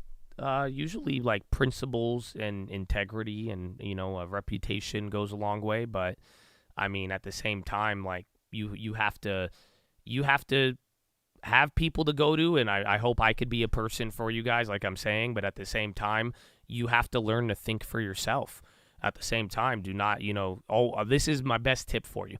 Never take the first opinion. Always get 10 opinions. 5, 3, always. I tell you, with quotes or anything. Like I'm saying, someone says you need to file bankruptcy. Great. Talk to another lawyer anyways. Go talk to 3 of them and see what they say. Lost my job, went into forbearance. Listen, email me right now. If it is only your house debt, I would not file bankruptcy. I'm supposed to say not a recommendation because I'm not a financial advisor. So at the end of the day, though, if it's only mortgage debt and no other debt and your house has equity, it sounds like someone's trying to scam the fuck out of you. I would not file for bankruptcy right now. I would list your house, or we could refinance. Even if you lost your job, I would just sell the house. It may be hard to get another house, but you're going to walk away with money and good credit rather than going bankruptcy and letting people take your assets. You know what I'm saying? Yeah, if there's more to the story, then definitely what I'm saying isn't there. So I feel you.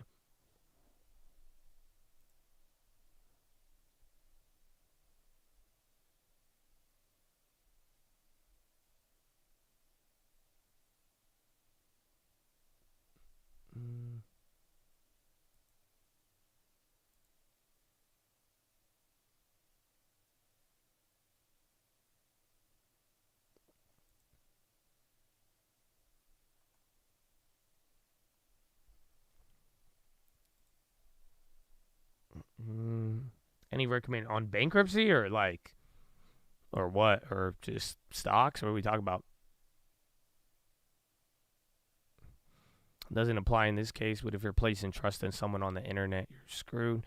I mean, it does apply in this case too. Like, again, at the end of the day, if I ever tell you something, I mean, you should verify it. You know what I'm saying? It doesn't, I don't get a special pass. You know, you've seen me do a lot of good things. You've seen me help a lot of people, but at the end of the day, you know, this is why I don't, this is part of not showing my face. Like the number one thing I've always taught you guys is literally don't trust anybody. You know, like no matter what, you should always verify. You know, it's part of being diligence. You know what I'm saying? That is literally part of being a diligent person, and getting that wisdom is just no matter what.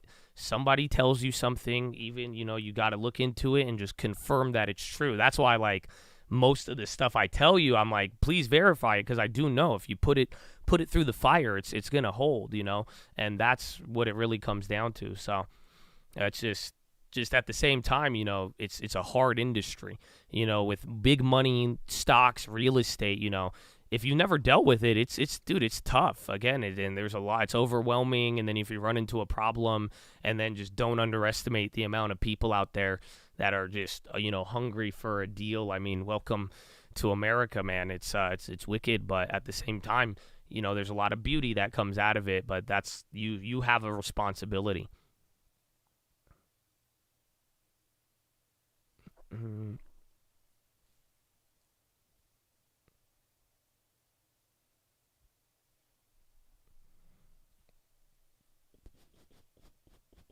You missed the 2-year bond auction. We got one more.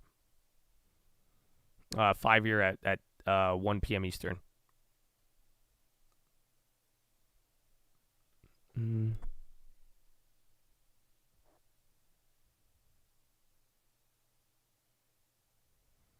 You filed BK 15 years ago. It was the best thing I ever done. Everyone will be in different situations. You really have to be underwater to take advantage of it. Most people, I feel, don't have enough debt to justify it. I agree. That's what somebody asked. They're like, when does it make sense? Like, if you're young and it's like less than $100,000, even if it's more than $100,000, it's not really worth it. But like, if you got millions of debt, then I would file BK. Fuck yeah. You know what it does? Because it makes way more sense to suffer or take any sort of hit, but you still got to capitalize on whatever it may be. It seems way better to do that. But like a lot of people, you know, sacrificing your credit, or then even getting, you know, who know what some of the agreements they come up with too are wicked. Your wages and other stuff, like you don't want to deal with that. It's not worth it at all. My friend had student loans, car loan, couldn't credit. No, a credit card debt, $80,000. I wouldn't file bankrupt. It's unsecured. The credit card company's an idiot for giving your friend $80,000 unsecured. Why would you file bankruptcy? His credit might get clapped by it, but you don't need to file BK to avoid it. It'll go away on its own. Like low key, that's the credit card company's problem for giving you $80,000 unsecured. That's why, like, if any of you, I mean, let me teach you the simple lesson. This is what relates to a lot of things, even in finance. You know, we talk about the word collateral. But yeah, unsecured debt is hilarious. Like, if you're ever going to give anybody money, one of your friends wants money, anybody wants money, you need something in return. It doesn't have to be money, but if you do not collateralize it, that's it. They could sue you, but what are they going to sue you for? You made an agreement, you say, I don't have the money, I'm sorry. The judge it's up to the judge, but at the end of the day, most people aren't going to force you into bankruptcy. They're going to ask why did you keep giving the person money? You know, like they will sue you, but then you get to the lawsuit, say, okay, I could settle for $5,000. Let's do this. But usually it's like there's so many ways and time before it, but I wouldn't roll over that easy. I wouldn't file bankruptcy unless you have millions of dollars of debt. If you can avoid it, I would avoid it. Trust me. Otherwise, it is like, again, some people in here have said it. It is a person by person basis. Maybe you ran up some debt I don't know about. Maybe you're in a very unique situation. Like it really always depends. So I can't give you a universal answer, But it's just like war, right? You guys know how, like, you ask me about war, and I just say, listen, obviously I would defend myself if someone came into my house, but I would try to find other answers before settling at bankruptcy. I would try 15 different things and look into 15 different things before I said, yeah, okay, bankruptcy is my best option. That is what I would look into. As I'm saying, it's not to really to pull that string. It's literally a tantamount to grabbing a parachute and jumping out of a plane, like a passenger plane. Not like, you see what I'm saying? Like, you're gonna pull the cord. For you to do that, I hope you have really made sure that there is no recovery. This plane is going down, and like it makes sense to actually take an extreme measure like that.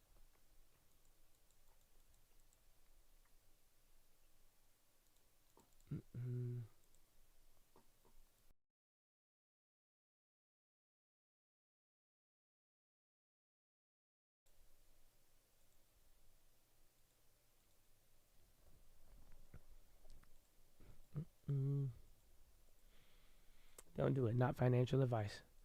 There's no cutoff. It depends. Like, that's what I'm saying. But like, the younger you are, like bro, you're sub 25 years old. $100,000 may seem like a lot. It's not in the grand scope of your life. Why? Because if I get you a house next year, you're gonna make $100,000. Literally, even in this situation, he has $100,000 of equity almost in his property. So you don't want it to limit you, and you don't want to kind of deal with it. So it's like, it may seem like a lot, but like you would be better off buying more things and then going into bankruptcy. I mean, take a note out of Donald Trump's book. Jeez. You know, like, think about it. Donald Trump, the king of bankruptcy, he ain't going bankrupt. He ain't doing that on small projects, right? The idea is, that's why, like, people have criticized Donald Trump.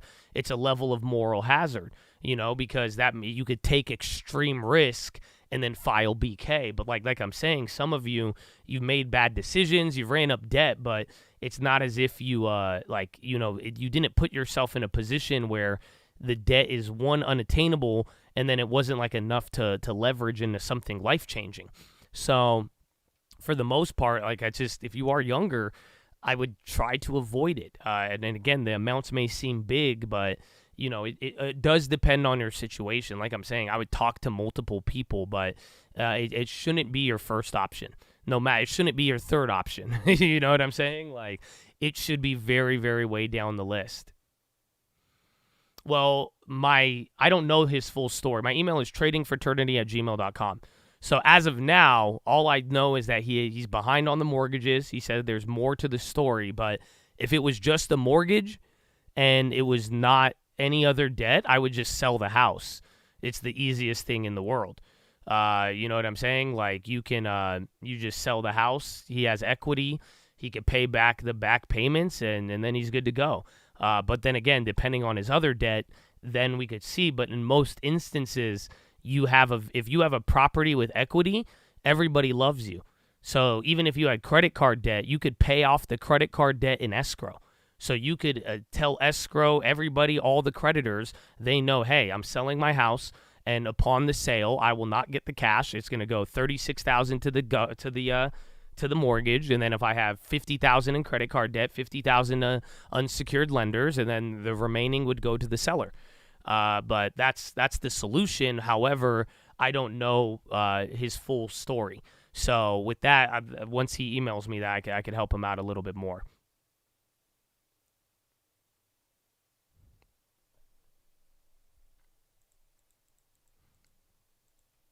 White House hopes Americans will be among 20 hostages to be released next. Oh, I need to go to the bathroom. There's a press briefing. Follow me on Instagram at the Trading Fraternity.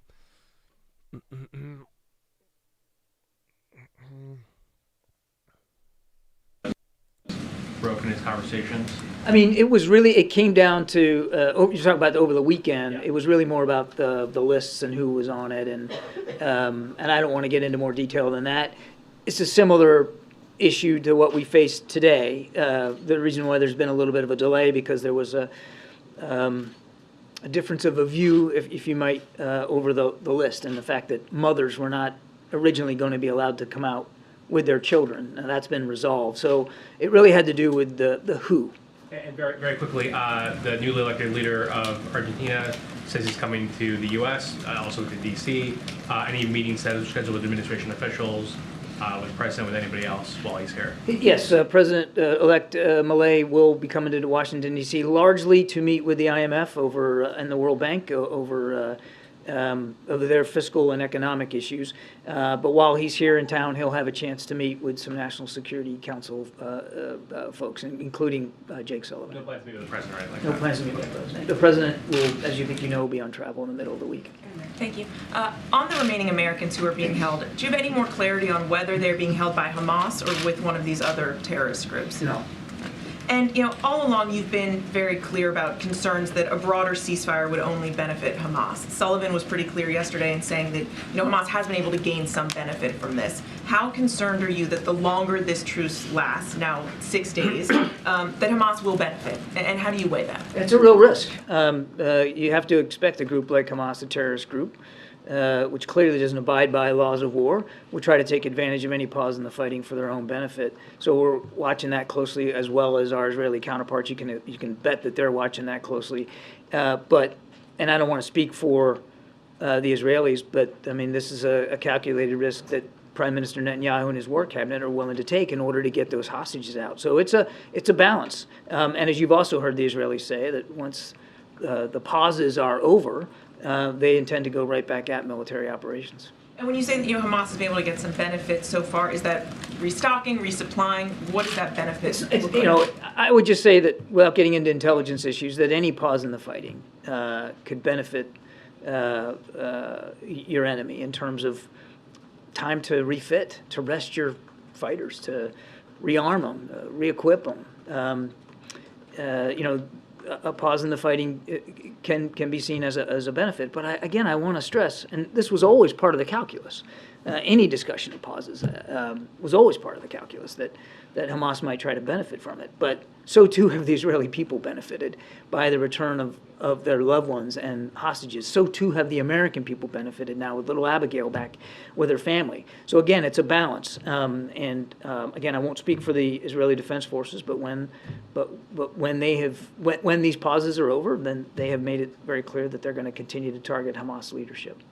John, how many Americans are still being held hostage, and do you have proof of life? We think the number is, it's less than 10, probably in the neighborhood of, about 8 to 9. But we don't necessarily have firm, solid information on each and every one of them.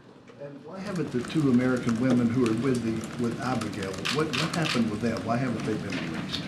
Well, we certainly hope that we'll see them in hopefully today. And if not today, certainly over the next couple of days. We want to see them back with their families where they belong as well. The lists are developed by Hamas, and then, of course, the Israelis develop their list of Palestinian prisoners that they're going to release. And we're not involved in the specific drafting of the lists and the determination on Hamas's side of who's going to come out on any given day. Obviously, we want to see those 2 American women released as soon as possible. The truce being extended 2 days, what happens now? Do you want to get like 3 days next, or a permanent truce? What's the thing? It's like I said in my opening statement, Steve. We're grateful that we've got an extra 2 days to work with here. That'll result in the release of 20 more individuals, women and children.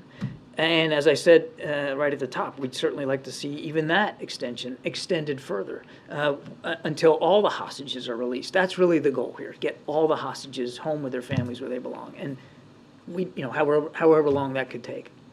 Mm-hmm. Thank you. Just to follow up on the question about Milei visiting Washington, you mentioned that most of his meetings would be with the IMF, but who will be he meeting at the White House, at the NSC, and what are the expectations of the White House for this meeting? And more broadly, what are the expectations of the president for the relationship between the 2 nations? I already answered that question. He'll have a chance to meet with Jake Sullivan and potentially other folks here at the NSC. We'll have to see how that shakes out. President won't, unfortunately, be able to meet with him because of domestic travel.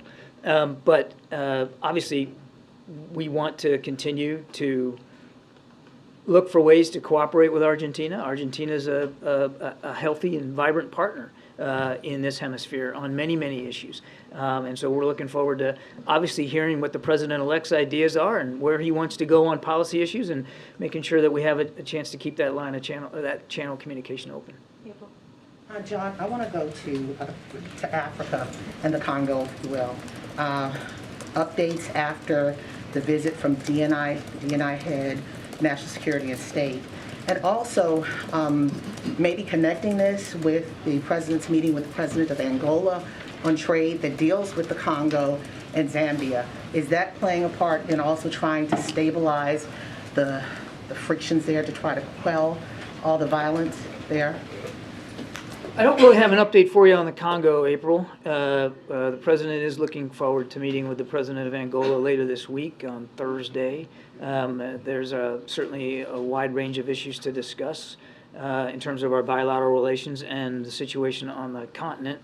I won't get too far ahead of that meeting, but he's looking forward to that. And I will take your question back on specifically on the Congo. I just don't have an update for you. Well, and specifically on the Congo, because there are a lot of people out here trying to find out what's going on, especially it's one of the worst humanitarian crises that has been reported in Africa and all over the world.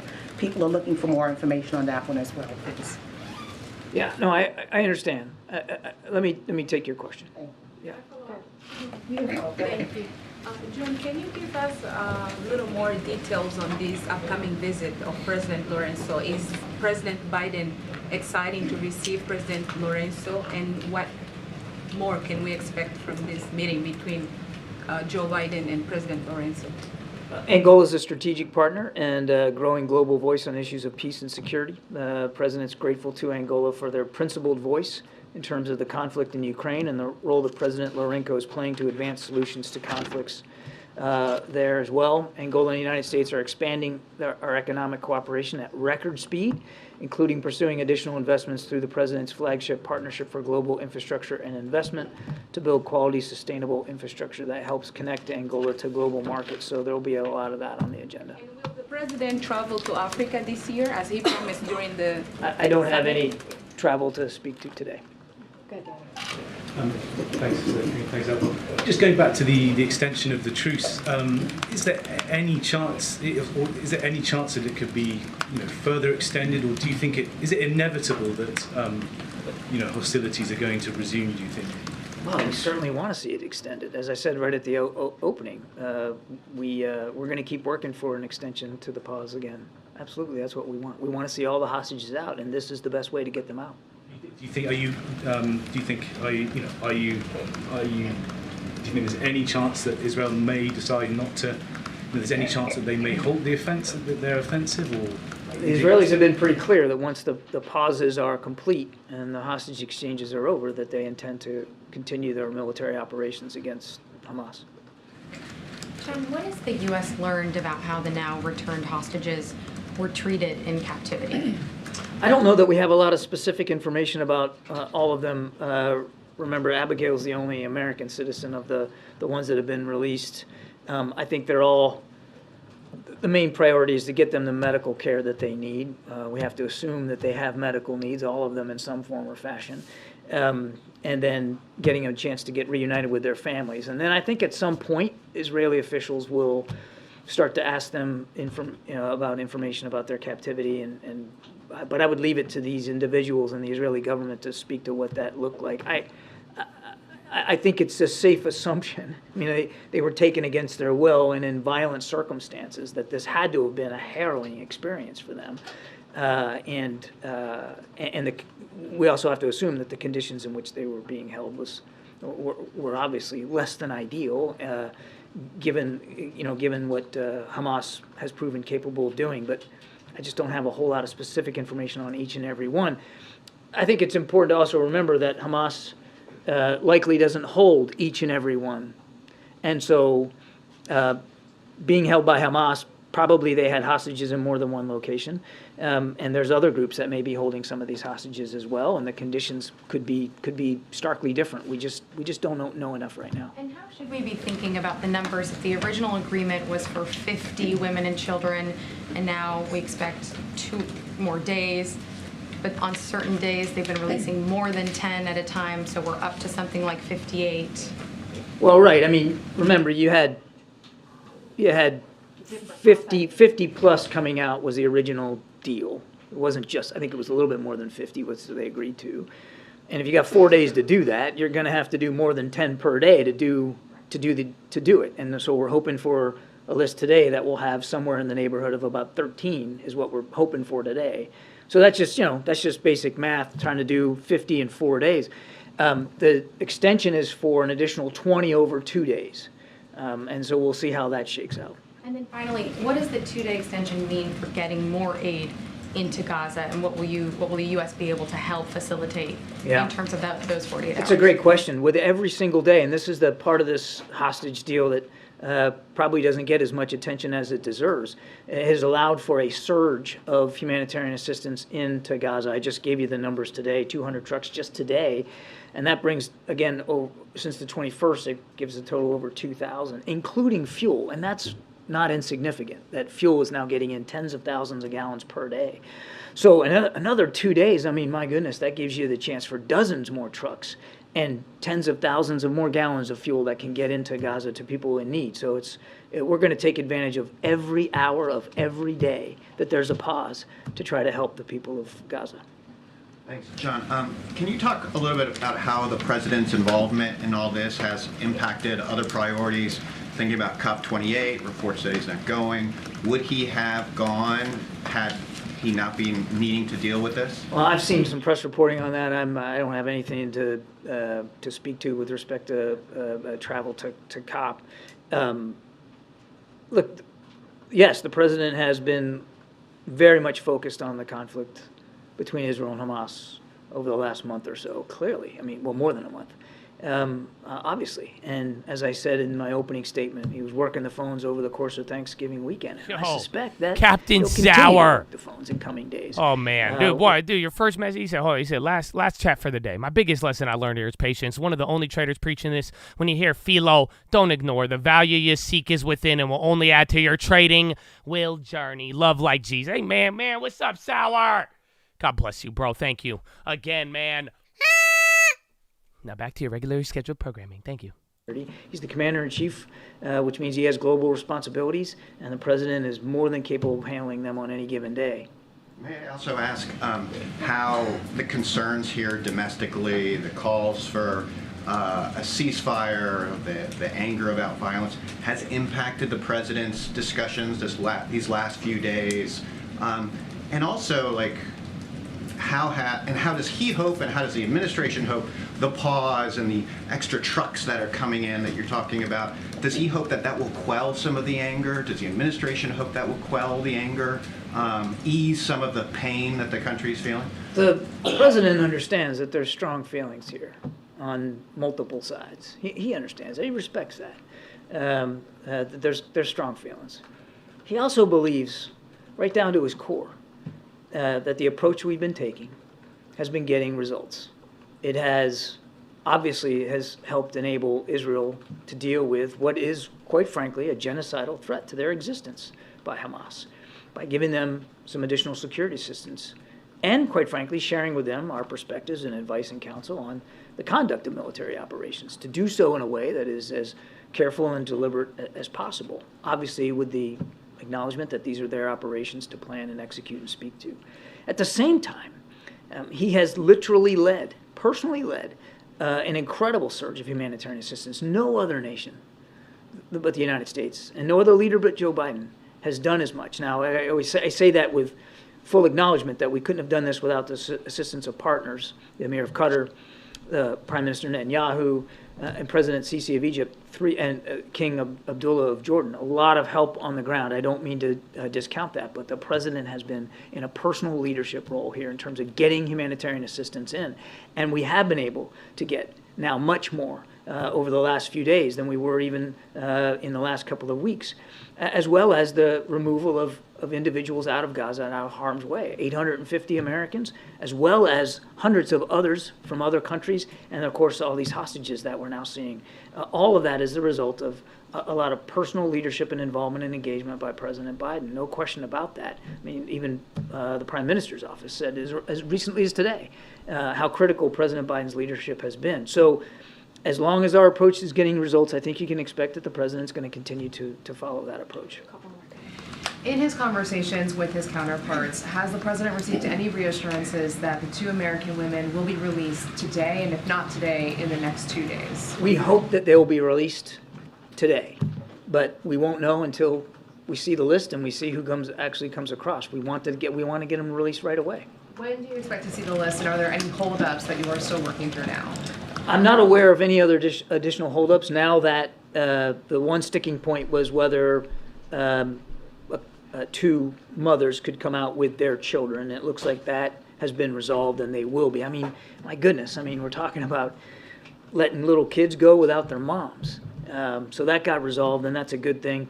But again, we'll have to see. We won't really know who comes out, regardless of the list itself, until you actually get them on the other side on the receiving end and can identify them and know, in fact, that who you have is who you thought you would have. Do you have any information on the conditions of the other American hostages?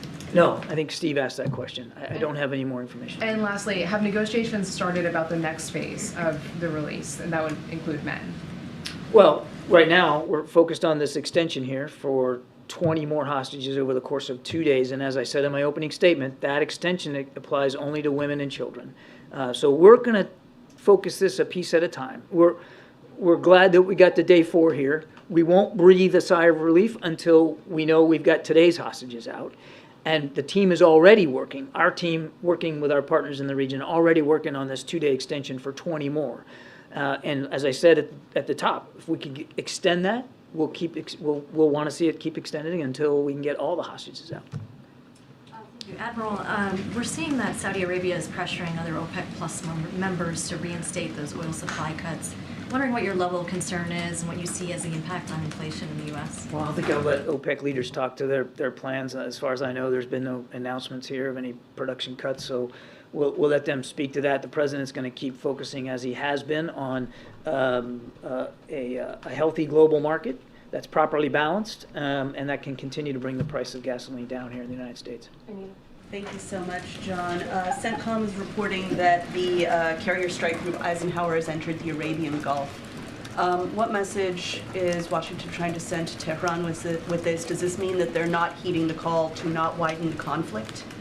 The great thing about aircraft carriers is they can move around pretty easily, and we move them around as needed to demonstrate our commitment to our national security interest in the region.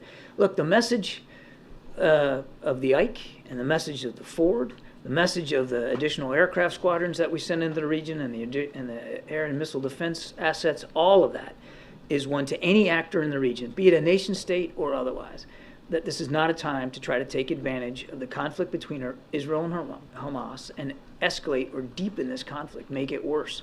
That's the message that we're sending. Is this targeted at Iran? It's targeted at any actor in the region, nation state or otherwise, that might have considerations of widening this conflict. Thanks a lot, Karine. John, in your statement at the top, you thanked the government of Qatar for this 2-day pause that has been reached. What level of involvement was the U.S. government in securing this agreement? Very much so. I also mentioned in my opening statement that President Biden has been personally involved in getting the original deal in place and loosening up a snag that happened over the weekend, as well as working with partners, Qatar and Israel specifically, in the last 24 to 48 hours to get this extension announced. Congress comes back tomorrow. What's the priority level for securing those aid packages for both Israel and Ukraine? Very, very high, John. I mean, we desperately need the supplemental funding that the president asked for.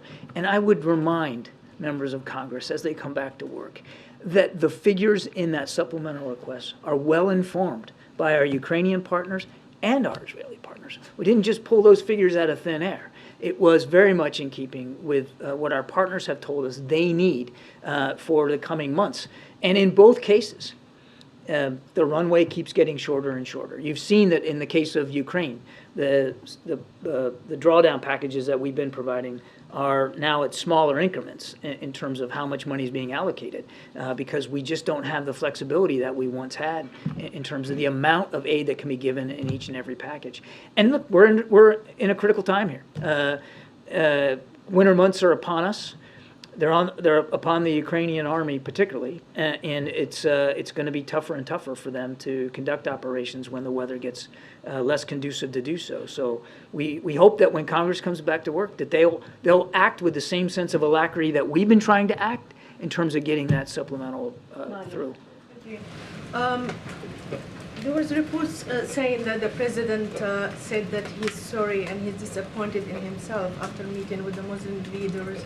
Do you think that the president could have done more to show sympathy towards Palestinian civilians or being seen as even-handed? I'm not going to discuss reports of private meetings.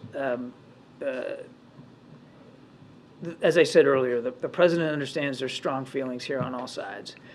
And as he's also said publicly, he doesn't want to see any more innocent civilians killed or wounded as a result of the fighting in Gaza. Not one. I mean, the right number of civilian casualties is 0. We understand there have been many, many thousands of them. And we understand that with each and every one of those data points as a grieving family, the president understands that. And that's why we're going to continue to urge our Israeli counterparts as they go back, they plan to go back to military operations, that they do it in the most discreet, deliberate, careful, cautious way possible. The declared aim of this war by the Israelis is to destroy Hamas and to kill its leaders. One of its leaders is Yahya Sinwar. He's the guy who signs on the hostage deal. Yeah, I know he is. Can you explain this complexity of, on one hand, Israel wanted him dead, but at the same time, he's the one who decides how many hostages are going to be released. I mean, just help us to understand how complex is that, and is this a way to? Is this like a strategy to keep from Hamas to keep on releasing less hostages on the hope that he won't be targeted or will be? You're asking me to kind of get into the psychology of Hamas, and I'm just not going to do that. What I can tell you is that the Israelis have a right and a responsibility to go after this threat posed by Hamas, and certainly as a part of doing that, to go after their leadership, which they have done. And they have talked about the leadership that they have been able to take off the battlefield of Hamas. It's a strategy that we executed ourselves against ISIS and against Al-Qaeda. There's a logic to going after the leadership of a network. But in the meantime, there are Hamas political leaders that Qatar has connections with and communications with that they are working with to secure the release of these hostages. Thanks, Corinne. Just to follow up on the worthwhile thought remark that the president made, I understand he also said he's standing by his approach, but was he saying that he's open to conditioning aid in the future as well, given that this is something he described in that way? I'm not going to get ahead of the president on this. I think he was very clear. Yes, it's a worthwhile thought. He acknowledged that. But he also said, in the same breath, that the approach that we've been taking thus far has produced outcomes and results that have not only benefited the Israeli people in terms of their security, but the people of Gaza in terms of humanitarian assistance and the release of so many Americans now just to walk out through the Rafah crossing. So we're going to keep working on those approaches, on results-based approaches. Thank you, Admiral. Thank you. Good question. Thank you so much. Thanks, Admiral. Sorry, guys, we're running out of time. Okay. Chris, do you want to? Yeah, just want to see if you have any update on the supplemental funding conversations right now. How are the negotiations going? When do you get the resolution? So I certainly don't have an update. That is, conversations obviously are happening on the Hill on the supplemental funding. I think you just heard that it's a priority for us, both the domestic and also the national security. We've made very clear that those are emergency asks that we have, that we put in front of Congress, and so we're going to continue to make that very clear. Just don't have any updates for you at this time. And you started the briefing by talking about the shooting of the 3 men in Vermont. The White House has started, efforts to fight anti-Semitism, Islamophobia, and what more can you say about those efforts, given that we're continuing to see, allegations of hate crimes pop up? No, it's a great question, and what we're seeing, these hate crimes popping up is very concerning, obviously, to us, and this is something that the president, from very early of his administration, has taken on. When you think about groups who are under attack, and the president has said it is unacceptable. It is unacceptable. People should be able to live their lives, as I said at the top. And so we've taken a number of actions, this administration, recently to address the alarming rise of reported anti-Semitism and also Islamophobia. And we've talked about it over the past couple of weeks, but in recent months, DOJ published an updated threat response guide from the FBI aimed at telling people what steps to take if they receive a threat. The Department of Education released new resource aimed at addressing anti-Semitism and Islamophobia on college campuses, and that is also for not just college campuses, but from P through 12 schools as well. We also established the first ever national strategy to counter Islamophobia, and earlier this year, we released the national strategy to counter anti-Semitism. So this remains a top priority for this president, and we will do everything that we can so that Americans who feel safe in their communities and are not under attack. I'm just going to continue to go around. Go ahead. Is the White House open to attaching any border policy changes to a supplemental to get it passed? So I'm not going to negotiate from here. We've made very clear that our supplemental request as it relates to national security, how important it is and why we think it's important. And we've laid that out, had conversations with members of Congress. Obviously, there was a H.R. 2 that was introduced by the House, and we said we did not agree with that. And Senate Republicans put forth a similar, I think exactly the same proposal. We did not agree with that. As it relates to negotiations that are currently happening in Senate with senators, right, both Republicans and Democrats, we're just not going to negotiate from But here. is it a non-starter? Would the White House not even entertain a border policy change? I'm just not going to get into negotiating from the podium. On the climate summit, the president attended COP in 2021, in 2022. Why not attend this year? And if he's not attending, will he be participating in some other form, like attending virtually? So don't have anything more to add to what the Admiral said at the podium as it relates to COP28. What I will say is that we're going to have a robust representation, obviously, and we expect to have a productive, it'll be productive. So we'll have Special Envoy John Kerry, National Climate Advisor Ali Zaidi, and Senior Advisor John Podesta, among others. We'll continue to build on the administration historic actions to tackle the climate crisis. President Biden, as you all know, you've heard us say this over and over again, we believe led and has delivered the most ambitious climate agenda in history, both at home and obviously abroad, and we've been doing this since day one. So he's secured the largest climate investment ever, putting the U.S. on path to cut climate pollution in half by 2030, which is something we believe that we are on track on doing, protecting more than 21 million acres of public lands and waters. And so he's going to continue to rally not just world leaders, but obviously rally here as well and make sure that we put his climate ambition actions in the forefront. I just don't have any travel updates to announce at this time. Go ahead, Steve. Details of the Carter event tomorrow. Will the president make remarks? Will he see Jimmy Carter? So I do have a couple of things to say about that. As you know, the president and the first lady and the vice president and the second gentleman are going to be attending tomorrow, the event tomorrow. As it relates to what the president's going to be doing, so certainly we're going to refer you to the Carter Center and the Carter family for specific details on the tribute service they have planned for the former First Lady, Rosalind Carter. The president and the First Lady obviously will not be delivering remarks, but as to anybody else speaking, we would refer you to certainly to the Carter Center. and as if the former president's going to be in attendance, again, we refer you to the Carter Center, but the president and the first lady certainly look forward to being there and to offering, offering their condolences and participating in the event by attending. Okay, Karen. Thanks, Corinne. The president spoke yesterday with members of Abigail and Don's family. Can you tell us what that conversation was like for him? So look, you heard from my NSC colleague, the Admiral, about, and you heard from the President. You heard from the President yesterday speak to the importance of getting Abigail home. As you know, she celebrated her 4th birthday while she was in captivity, and how important he believed it was to get her home, but also the American hostages who are being held, and also American hostages who are being held more broadly globally. And you've seen the president's commitment to that since day one. I'm not going to get into private conversations from here. I think the family, her family have done interviews, and there's been some pretty emotional quotes from the family. Just not going to get into that, but it is the president's priority. It is incredibly important for the president to get these Americans home. And what is the communication like right now between the White House or the administration and the families of the other Americans who are being held hostage? We know the president had that conversation weeks ago. Has he had another follow-up to that conversation?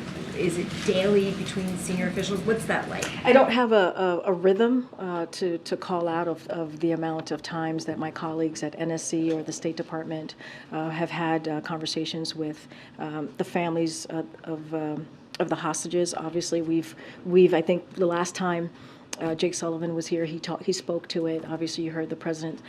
We've read out the president's calls. I just don't have anything to share at this time on any additional conversations. But again, it is the president's priority to get home the hostages, especially obviously the American hostages, which is why these pauses have been so important to get humanitarian aid in, obviously, to the people of Gaza, but also making sure that these hostages go back to their families and friends who love them dearly and are missing them. Okay.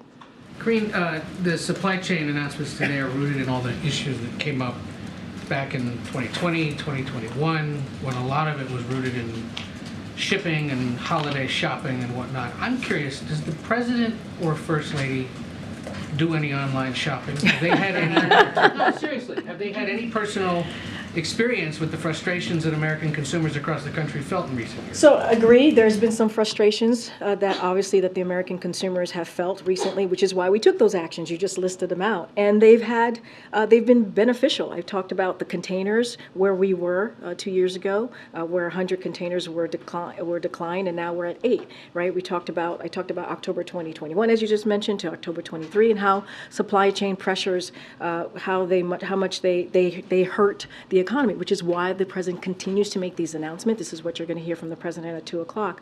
Look, I can't speak to the president or the first lady's shopping strategy, how they go about it, but they understand what Americans are feeling. That's why we keep talking about lowering costs. That's why we're talking about something that's so important, like supply chain, as it affects the economy. But look, what we believe is the president's action, what he's taken, the actions that he's taken has worked.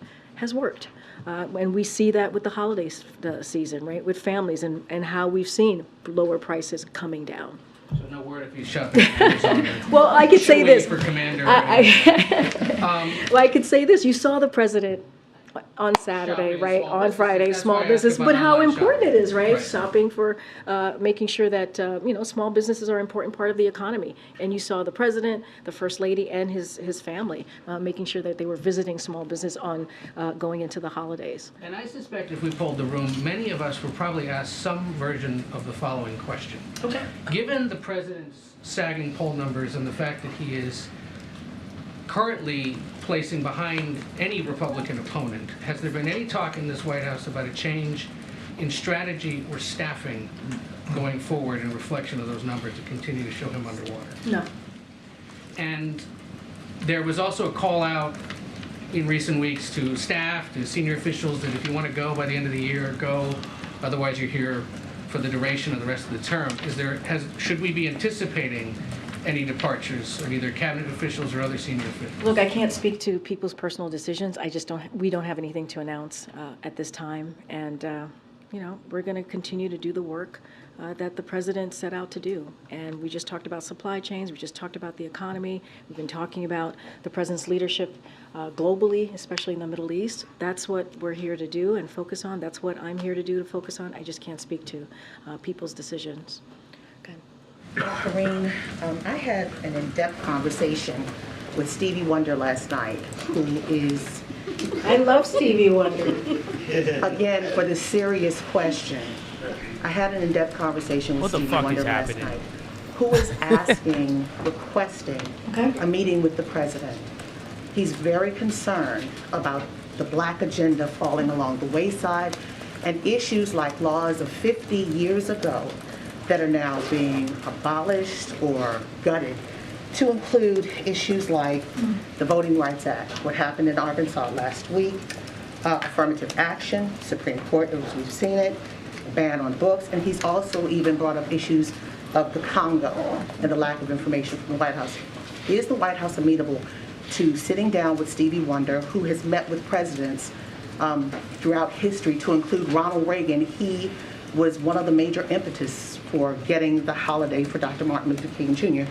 And also he was one of those who worked with President Obama in his efforts to become president. Is this president amenable to meeting with Stevie Wonder, who has these concerns? And you're right, April. What you just laid out in your question is incredibly important.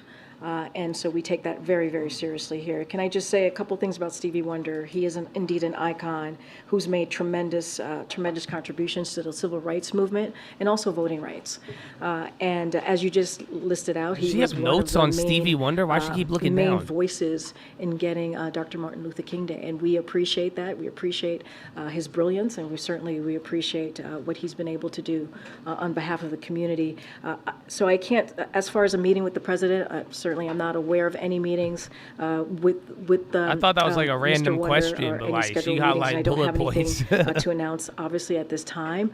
But I also want to say that on the president's first day in this administration, he has taken this very seriously as it relates to what we're seeing, as it relates to racial inequality. He called it one of the four major crises that we have to deal with as a country when he stepped into office. And one of the things that and I know you've covered this very closely, he signed an executive order to initiate a whole of government approach to implementing his equity agenda.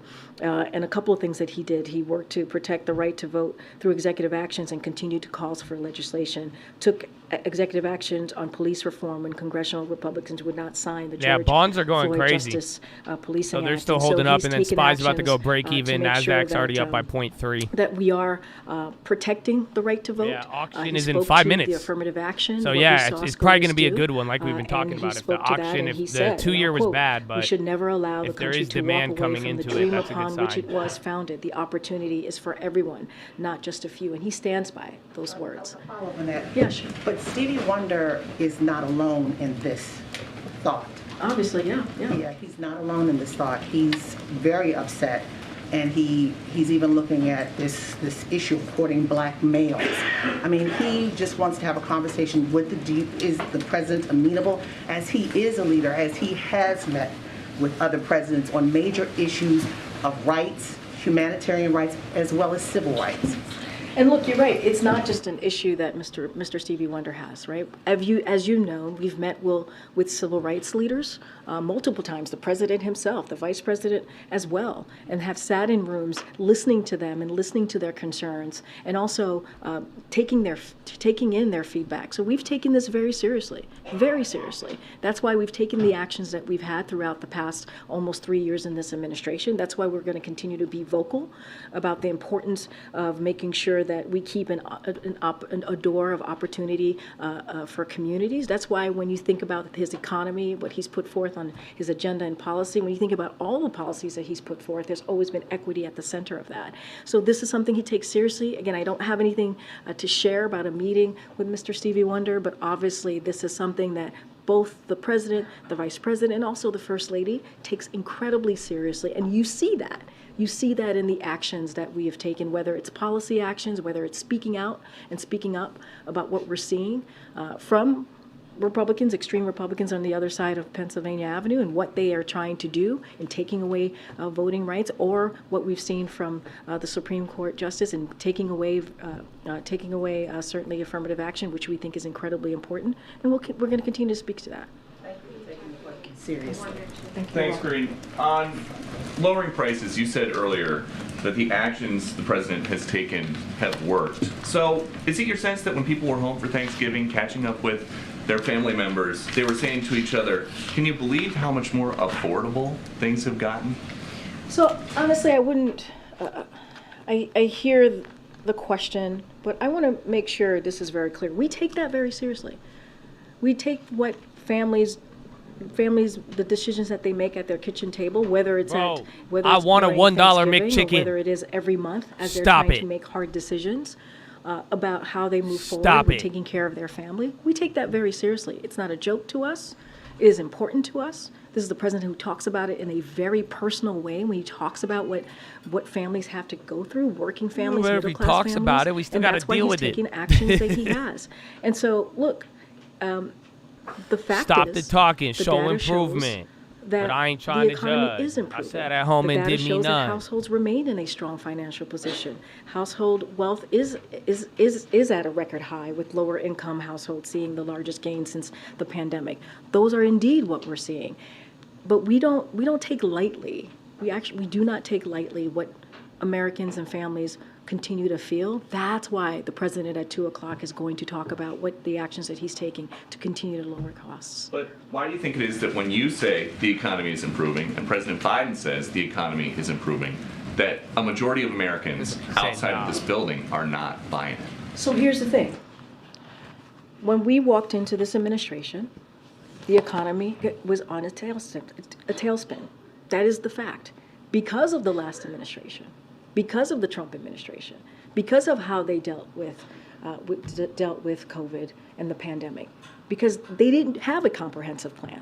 The president came in, he passed the American Rescue Plan, which was able to get the economy back on its feet, which was able to open up small businesses. All right, small wait businesses for were the able numbers to open come up. out. EU Schools issues were able to warning of open up. Amazon And we iRobot understand deal. what Americans have been feeling over the last 2-3 years. It's going to take some time. We get that. It's going to take some time. So again, but it's it does not 5-year take auction. away Wait for the data. how we have seen the You'll get the economy win issued and getting all back that. on its feet. We actually had to fix the problem that we saw that the last administration left us. But almost 3 years in office, inflation is up over 17% since President Biden came here. And you're saying that's still Trump's fault. Inflation is moderating because of the actions that this president has taken. Doesn't that just mean that prices are going up slower? They're still high. It's going down. The prices are going down. If you look at No, where, they're not. for a perfect example, I mean, I just talked about last week iRobot how halted? turkey prices, the cost for turkeys is going down. The cost for eggs is going down because of the actions that were taken. I just talked about supply chain and how that affects the economy, and that's because of the president's action that he's taken. Yes, and if they're you think blaming about Trump. gas prices, it's down by $1.70 since its peak. Because of the actions that this Its president peak. has What taken. about from 2020? So we understand that people are still not feeling it. We get that. But doesn't mean that we're not going to continue to talk about it. Doesn't mean that the president at 2:00 is not going to talk That one about was how bad. he's lowering That costs. one was bad. Right? And let's not forget what Republicans are doing on the other side of again, Pennsylvania Avenue. They're trying to increase healthcare costs. They want to get rid of Medicare. They want to get rid of Social Security. That is something that we saw them try video's to on the do hype. at the State of the Union, right? They do that over and over and over again. They want to make sure the I'm making you millionaires and strong. billionaires That one was bad. are- I feel are you that, actually, but it'll make you getting the stronger. benefits, right? Don't you And so worry. that's not our way. Our way is to build the middle class from the bottom up. All right, middle there's the out, 5-year. And the president believes What is in it, that. He talks about it. You're 4.42? going to hear him talk about it in about an hour, and that's going to be our focus. I think I get to take one more. Go 5.28. ahead, What was the win issued? I think Has it was the good president personally demand. been You're getting involved another in bid on that. Negotiations with the release of the hostages. this sticking point over having mothers released with their children? Has the president been 4.42? So, as you heard from the Admiral, the president certainly has been kept aware. He's put in a very, Verse 4 point, so very a little much bit more of personal, demand, focus 0.05, on this, small on demand. These, That's good, though. on Bonds the are pause liking that we're it. seeing, the pause that obviously the first kind Apple, of a deal lot of the of other pause is things are ending today. moving. Now that we're going to see another 2 days, as you heard from my colleague, and this is very personal for this president. He's been very much engaged. You've seen us read out conversations that he's had, right, with leaders in the region, whether it's Egypt, Jordan, and others, obviously including the Prime Minister of Israel. And so the president has been incredibly involved in this. I bought He MES, was, top tick certainly Josh. briefed I got 3 of them, by his 45, National Security 68. Advisor, Jake Sullivan, this morning, as the Admiral stated. And so, look, we've always been very clear.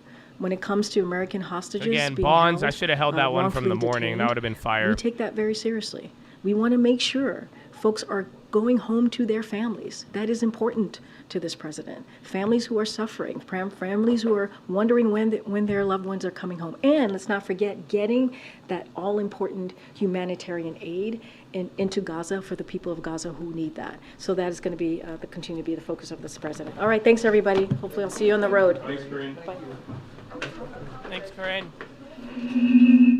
Whoa, what in the alien? That sounded like an alien UFO, bro. Alrighty, so we got to listen to that there. A little bit of the updates. Again, 2-day extra, I think, extension on the thing. And then the 5-year bond auction just came in. Slight demand, but it was a lot better. Yeah, I think they just teleported. But here's the deal. I made a play on that for now. We'll see how that one ends up holding up. Again, I should have held that bond play, but again, everybody is liking this for here. But there's no other data for the rest of the day now. You're going to be getting everything tomorrow. We're going to get a little bit more real estate stuff. It is 1 o'clock Eastern. We got about, 2-3 hours? So I have a couple of things. We were talking that BK. I got more info. David, I was just typing you out the email, but we need to get you. If they didn't, I'll just finish out the email. Let me send it to her real quick.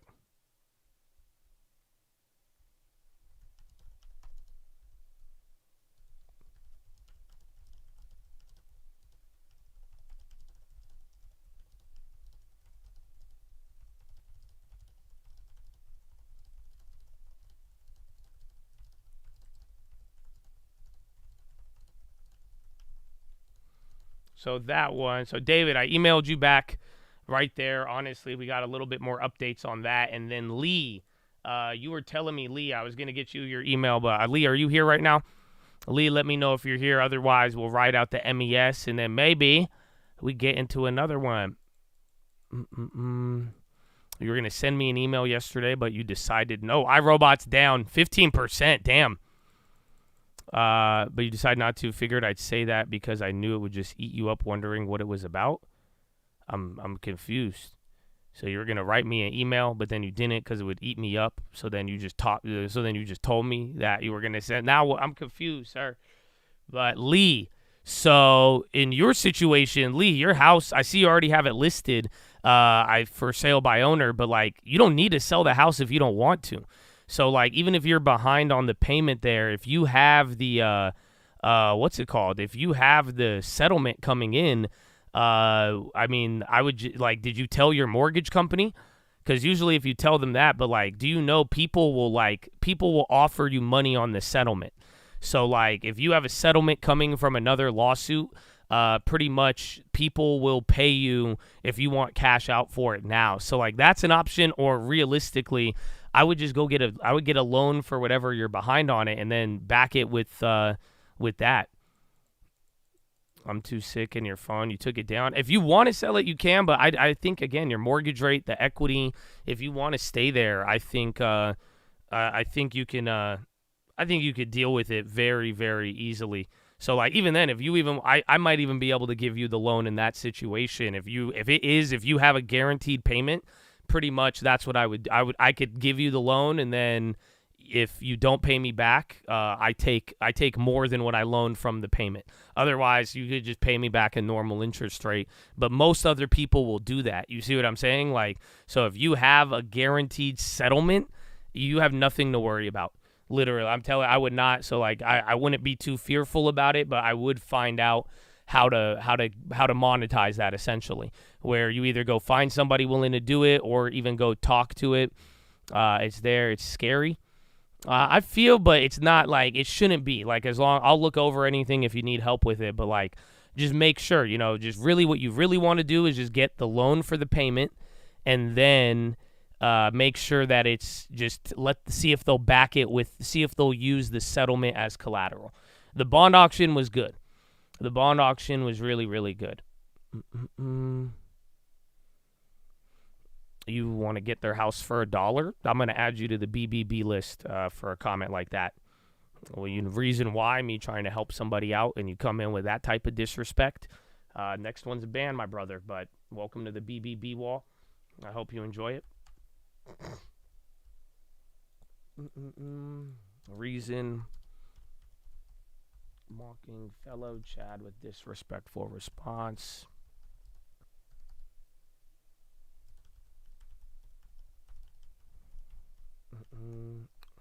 You thought it was hilarious? I'm going to add you to the list now, too. Okay. Again, like I said, I thought it was very disrespectful and rude. But there you go. Way to encourage it. I'll add you, too. That's a great one, too. Supported disrespectful response.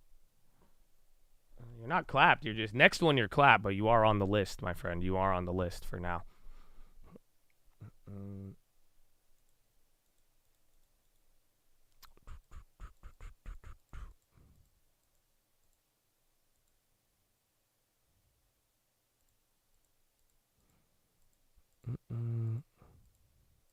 You'd be scared to help.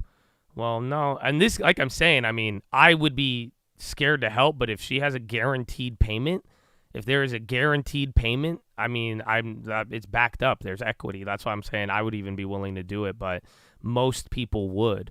So it just kind of, the timing of it, and if something gets delayed, I could see how there's potential problems and people get worried. But it seems like everything's collateralized. The house has equity. She has a guaranteed future payment on the way. You know what I'm saying? It's good for the most part.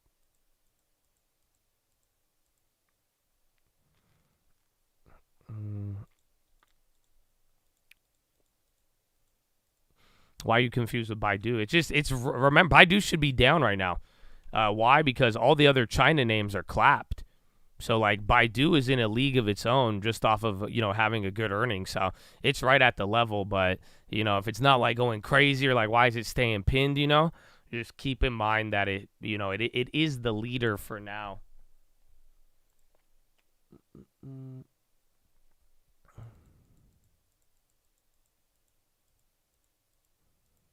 Pinduoduo, earnings are tomorrow, and then iRobot, they got clap bonds. That MES, I'm pretty much like right at break even right now. But bond, man, we should have held that. But yeah, Pinduoduo is going to be good. They have, well, I don't know if it'll be guaranteed good, but like a lot of people, a lot of people like Pinduoduo, like analysts. And then again, with like their whole, I think Temu and all that, they got a lot of good things going on there, but they might be a lot better.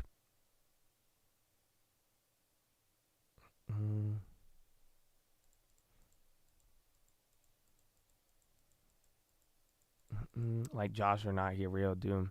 I mean, amen, but it's not like I'm helping too much. Like, you know what I'm saying? Like, if there wasn't a guaranteed collateralized loan, I wouldn't be able to help in that situation. You know what I'm saying? So it's like I'm doing something that's rational. It may help out another Chad, but like I'm saying too, they don't even have to go with me to do anything. But like just for sheer like peace of mind, that situation is just a lot more easier to maneuver. Honestly. Then again, like I said, there's equity on the house, guaranteed payment. I wouldn't stress about it too much, but make sure you don't let it, don't let it get out of hand, and just make sure you act on it ahead of time.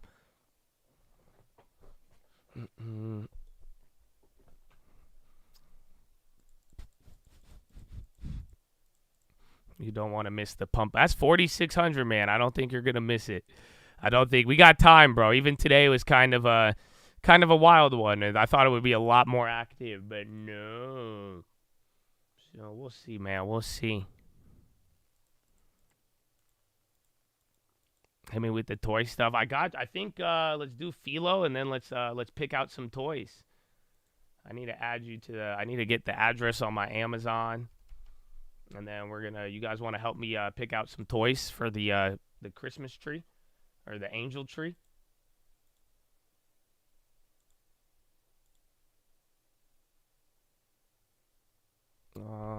Let's see. I don't know the pass. I need to text my girlfriend. I don't know the Amazon password. I don't use Amazon.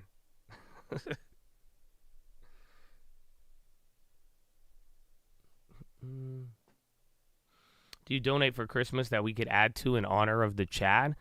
We could, but at this point, I mean, this was just something I wanted to do, like JG, but I think I encourage you all to do it on your own. You know what I'm saying? I don't want to be responsible for anything, and then I don't know where it ends up or anything, but at the same time, too, it's like I think I encourage you to give to your local community and do what you need to, but I don't know. I don't really want to organize or run anything, if that makes sense.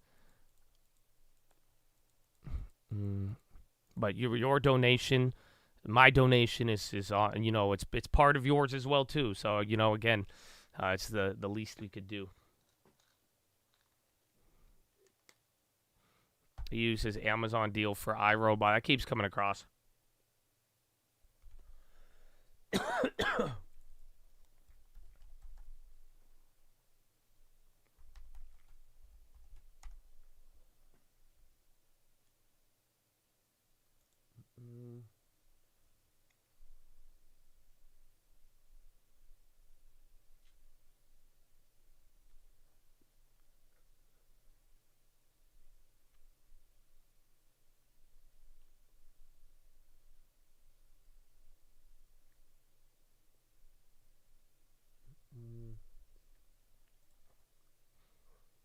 This rally's not stopping. It's been the whole month, man. The whole entire month. Pump It Up is 4,600, yes.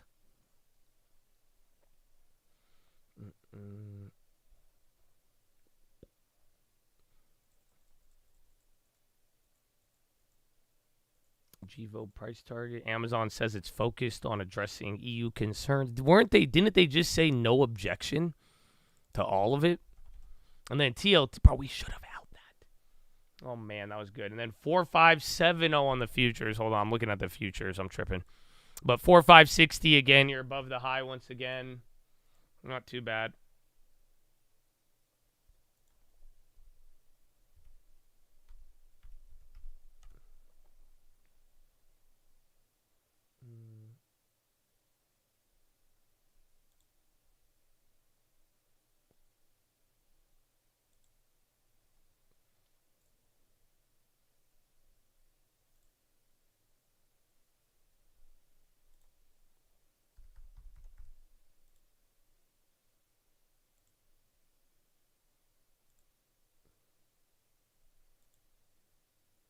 All right. Oh, damn. We're going to buy everything on Cyber Monday? I guess I waited for a good time, I guess. I didn't think today's literally Cyber Monday. Nice. Let's get them some good kids' toys, bro. All right, we'll do that in a little bit, though. I got the Amazon queued up. I got to add the address to the book, but we should be chill.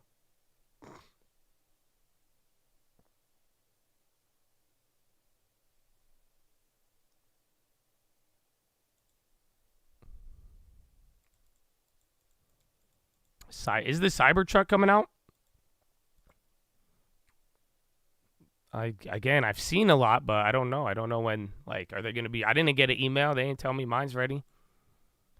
This week. That'll be cool, though. I mean, I would love to see those on the road, man. Like in mass. That would be really cool.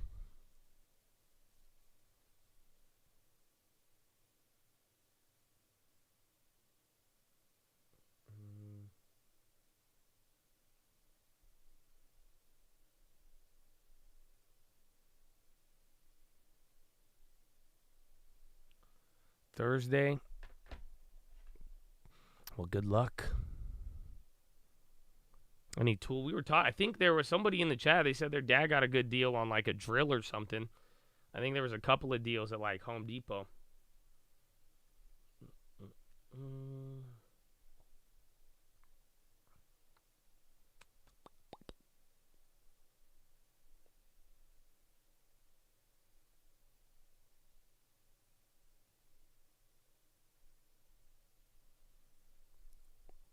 Ralph quit. He got paid to stay home. He got his stimulus check, maybe. Makes sense. Would make sense. 457. I mean, all day though today. We started off. It's been really, really chill. Again, bonds are the ones that they've been moving 1% no matter what. Like SPY is just barely green, and then Dow's still red. But I mean, my goodness, it's been a weird day. A weird day. A little bit of the hangover still. I thought we were gonna pick up, get everybody real excited, but definitely hangover vibes from the weekend. Or from the holiday. All right, high takers still gassing though. Again, 30-second, 1 minute, 5 minute, all looking good. Bond's still holding, but I'm back to break even on that one play.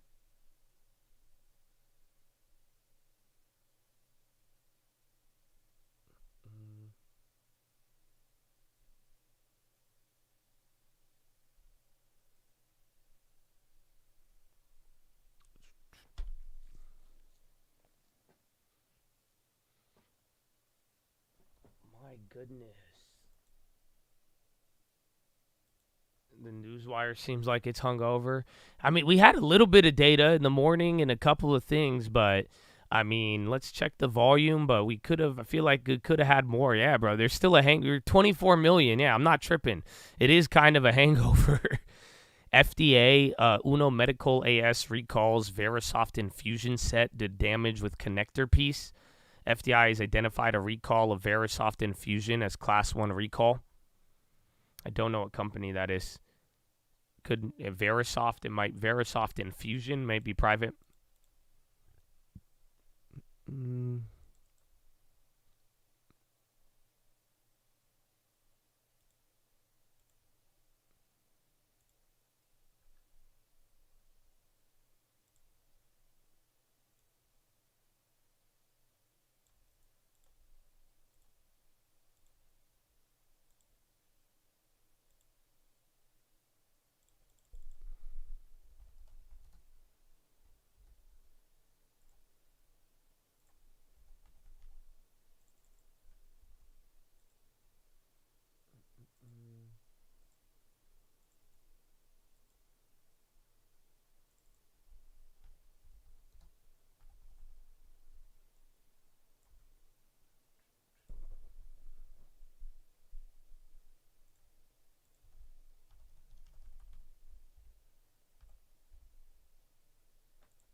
What is it?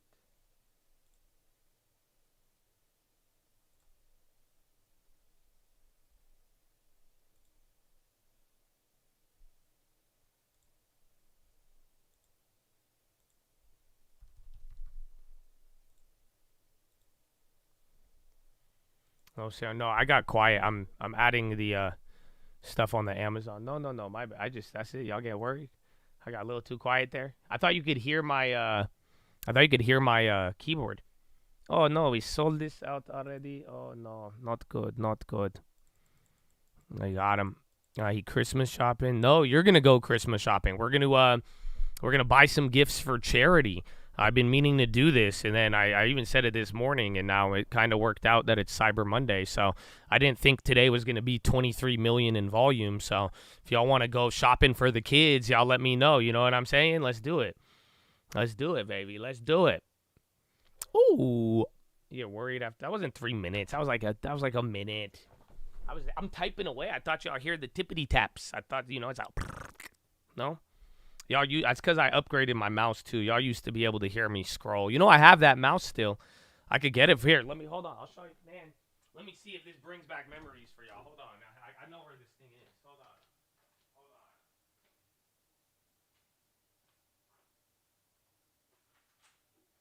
Ah, man, y'all don't remember. Listen.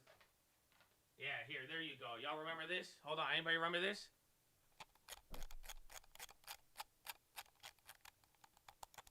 You remember this one? Yeah, see, that's the classic, bro. That is the Dell mouse, uh-huh. That's the classic, bro. They don't know.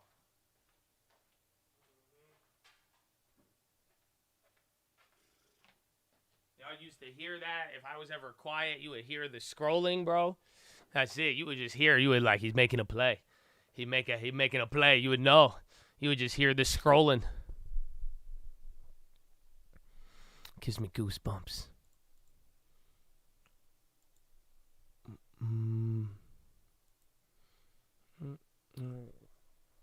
At the VWAP. They're above the VWAP. Bonds are just killing it, though. All righty.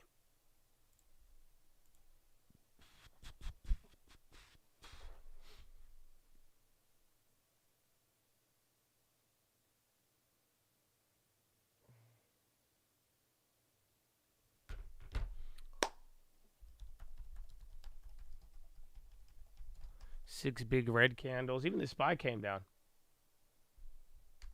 But don't worry. We have a way to get it back up. Don't you worry. Bonds killing would bring ES. Not necessarily as of late. I mean, at another time I would have agreed, but it just all really depends. But if anything, bonds catching a bid has been good. It's been better than not.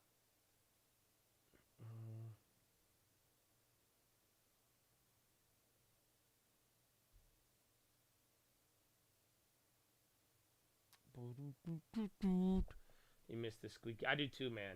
We don't have no more squeaky chair. I know. I made a lot of upgrades. I think this is the start of a Santa rally, or even if it is or isn't, people will say it. But I mean, usually it is right ahead of it, and right ahead of Christmas, and now we are entering that time.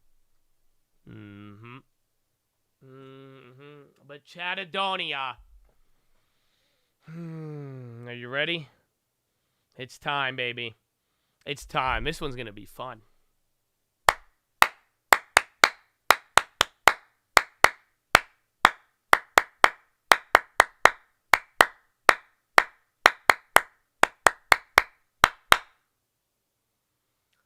Brah. I don't know why I start PHILO with the brah. That's so. Any Chattadonia.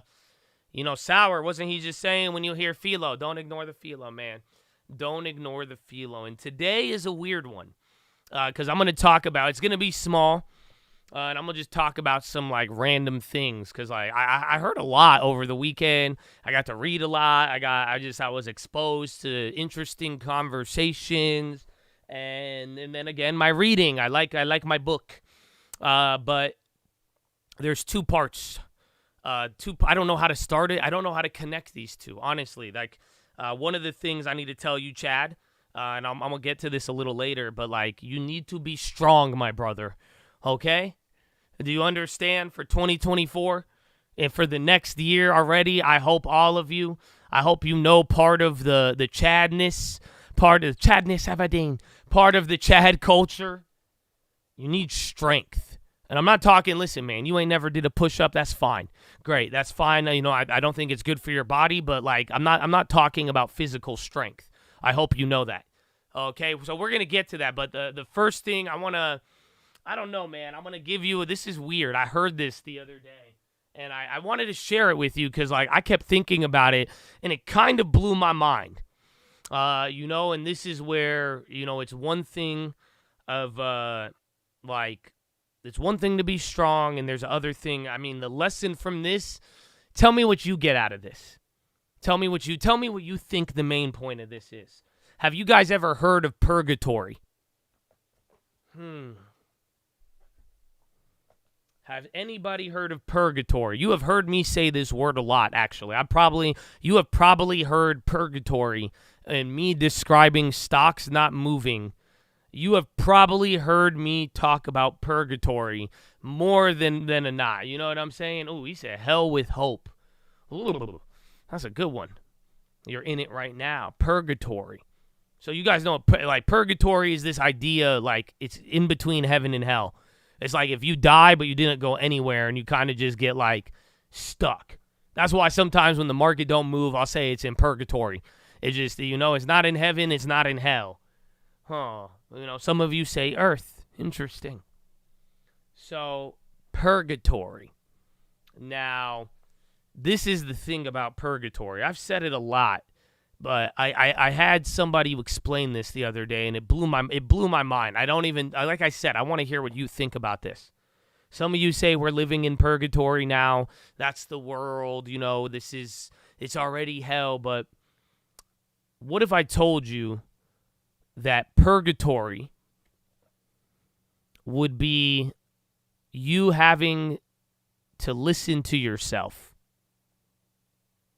endlessly, but then you got to hear your voice and how you really sound as other people would hear it?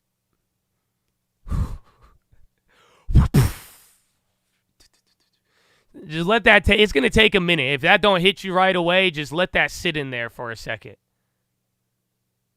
Because it messed with me, bro. Because I was like, what? Because I mean, think about it. How many of you don't like my voice? First of all, I know some of you like my voice. You think my voice is beautiful. I love you. I appreciate you. But like most of us, I don't know. Sometimes we hear our own voice. We don't like hearing it, right? But that's not what it's talking about. Imagine if purgatory was you having to hear yourself. And it's not literally, not about like how you sound. It's not like you sound nasally. You sound like no. But you have to hear everything you said to people. But this time, you heard it from a different point of view. You heard it how others heard it, not how you thought you were saying it. Oh, that's a trippy concept. Because, like, think about it. You don't think there's something that you have said that maybe in your mind it sounded a certain way? But then to other people, let me ask you this. How many times have I said something and you're like, what the fuck did you just say? For real, right? In my mind, I'm like, I sounded a certain way. But then in the way you hear it, you're like, well, wait a minute. Again, like, seriously, like, I don't want to bring this up, but like, dude, how many times in the stock market, right, where you would hear... You felt something. The first thing that comes to mind is AMC. And you think about it and like imagine all the times people, they were saying stuff about it and they believed it. But imagine how it would have sounded in that purgatory. So like I said, this is a pretty deep concept. I've never heard this before. I've read Dante's Inferno. We've talked about it, and I've never heard anybody ever explain purgatory like that. We think you're going to be like a ghost floating around and that you're confused. Well, you really need to think about this. If this is still confusing you, this may be part of the whole message with it. Literally, imagine you died, right? Let's say today you die, you step outside, and you get just taken out. I don't know how you get taken out. I'm not going to get that graphic. Just whatever. You get taken out, bro. And you don't go to heaven. You don't go to hell. But you are just now this floating spirit wandering. That is purgatory. Okay, you're with me? But now, instead of being like a movie where you get to see your family and friends and the world, instead you are living in a state where all of your past phrases throughout your whole life are repeated to yourself. So you hear everything you said throughout your life. It's a repeat of your own voice. And in purgatory, all you hear is your own voice saying things that you said when you were alive. The difference is, though, now that you're dead, you do not hear it how you heard it in the beginning. You get to hear your own voice, but now in purgatory on infinite repeat, you're hearing it how other people heard you. So when you told me AMC is going to $1 million and you believed it at the moment, but now in purgatory, you heard it like when I heard it, and I said, that's not, no, you got to be kidding me. Or when they said, we're going to fix this problem, we're going to change this and do this. But then you heard it how people really heard it, not how you thought it was said or heard. The flipped perspective is purgatory. Isn't that crazy? It is mind-blowing. I've heard a lot of things. I've studied a lot of things. I have never really heard purgatory like that. So like I told you, I don't want to give you a reason, but I don't know what the main lesson is. I think some of you said it. You said the lesson is don't lie to yourself. Be truthful. But let me ask you, what do you think the main lesson is that? What would be your PHILO? If I gave you that as the story, what would you tell me is the main point? The purgatory perspective, yes. I really want you to think about it. Treat people better, be kind. Speak of what you'd want to be remembered as. But does it matter? Because imagine all the people who speak and they want to be heard a certain way. But then think about it. If you're disingenuous, it don't sound like that. You could tell me you're helping people and doing all of this, and that's how it sounds in your mind. But what if other people knew they were like, Cap? Think from different perspectives. That's a good one. Speak less. You don't want to be stuck in that hell.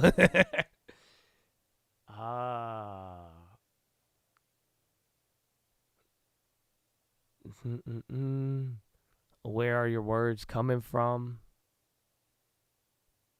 I don't know. Don't be angry, or don't speak when you're angry. It's a crazy one to think about. I do vibe with the don't lie to yourself. It is something about it. But above all else, I can't give you an answer to this one, Chad. However, this little thought experiment, it blew my mind. And it does have me viewing perspective a little different, because then I'm like, damn. I could only imagine how many times I speak for 7 hours a day. Ooh, you don't think that's fearful for me now? Because I'm like, oh my goodness. What if all the things I said, I think some of you receive it how I intend. Oh, but imagine you go into purgatory and it's like, no. Honestly, it's a warning against living a fake life. I hope you realize that. But above all else, I can't give you the answer for this one. So I want you to think about this. This is where we're starting. Like I told you, I don't know how to connect these, man. I do not know how to connect these, because like I already had a different book of Proverbs, but like I couldn't not share this with you today, because this just blew my mind. Absolutely. But the next thing, it's what I told you in the beginning, Chad. Very, very simple. I could read you all of Proverbs, the day-to-day. We're almost done with November. But if you are on the day-to-day schedule right now, you have probably noticed that you have gotten into now the Proverbs of Solomon. However, I'm not here to talk about those. What I want you to think about is how it ends. So you go through Proverbs up until Proverbs 24. It turns into, after 24, it turns into Proverbs Solomon. But do you know how it ends? And there was 2 quotes. So the first thing is what I told you. I can't believe this one, because I already know it's there, but it's wild, especially when you read it in the King James Version. But Proverbs 24:10, Chad. Are you ready? And I don't care. You don't like the Bible. I already give you this disclaimer, man. And this is what I'm saying. This is for you. I want you to make something good out of this. I don't care what you believe. But this was said a long, long time ago. Proverbs 24:10. If thou faint in the day of adversity, thy strength is small. Oh, man. Chadadonia.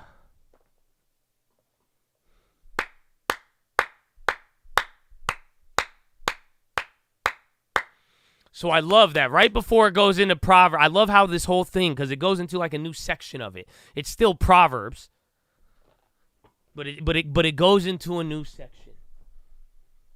So, bro, these are something. That's why I said, man, the culture of the Chad. I hope I leave you with this. I hope you never. Oh man, I hope you never fall victim to ever just lacking some of these statements to live by. But Chadadonia, if thou faint in the day of adversity, thy strength is small. You go chop this up, go read all the translations. They say it a bunch of different ways. But again, there's something about this just stood out because I'm like, man, it seems like it's calling you out, but then I always get drawn back to how old this is and how important this is and how something just as simple as that has made it into the book and has been a principle for a very, very long time. But the final thing I'm going to leave you with is this one. Again, and it has to, like we've been taught, I mean, I hope you in Proverbs in November, I hope it has helped you. I hope you hear more and more about wisdom. I hope you guys have not been hasty. We had a talk about that this morning. Again, all of these different principles. But very simple. It ends, technically speaking, before getting into the Proverbs of Solomon, that first little section you read there up until Proverbs 24. Do you know how it ends? Proverbs 24:33.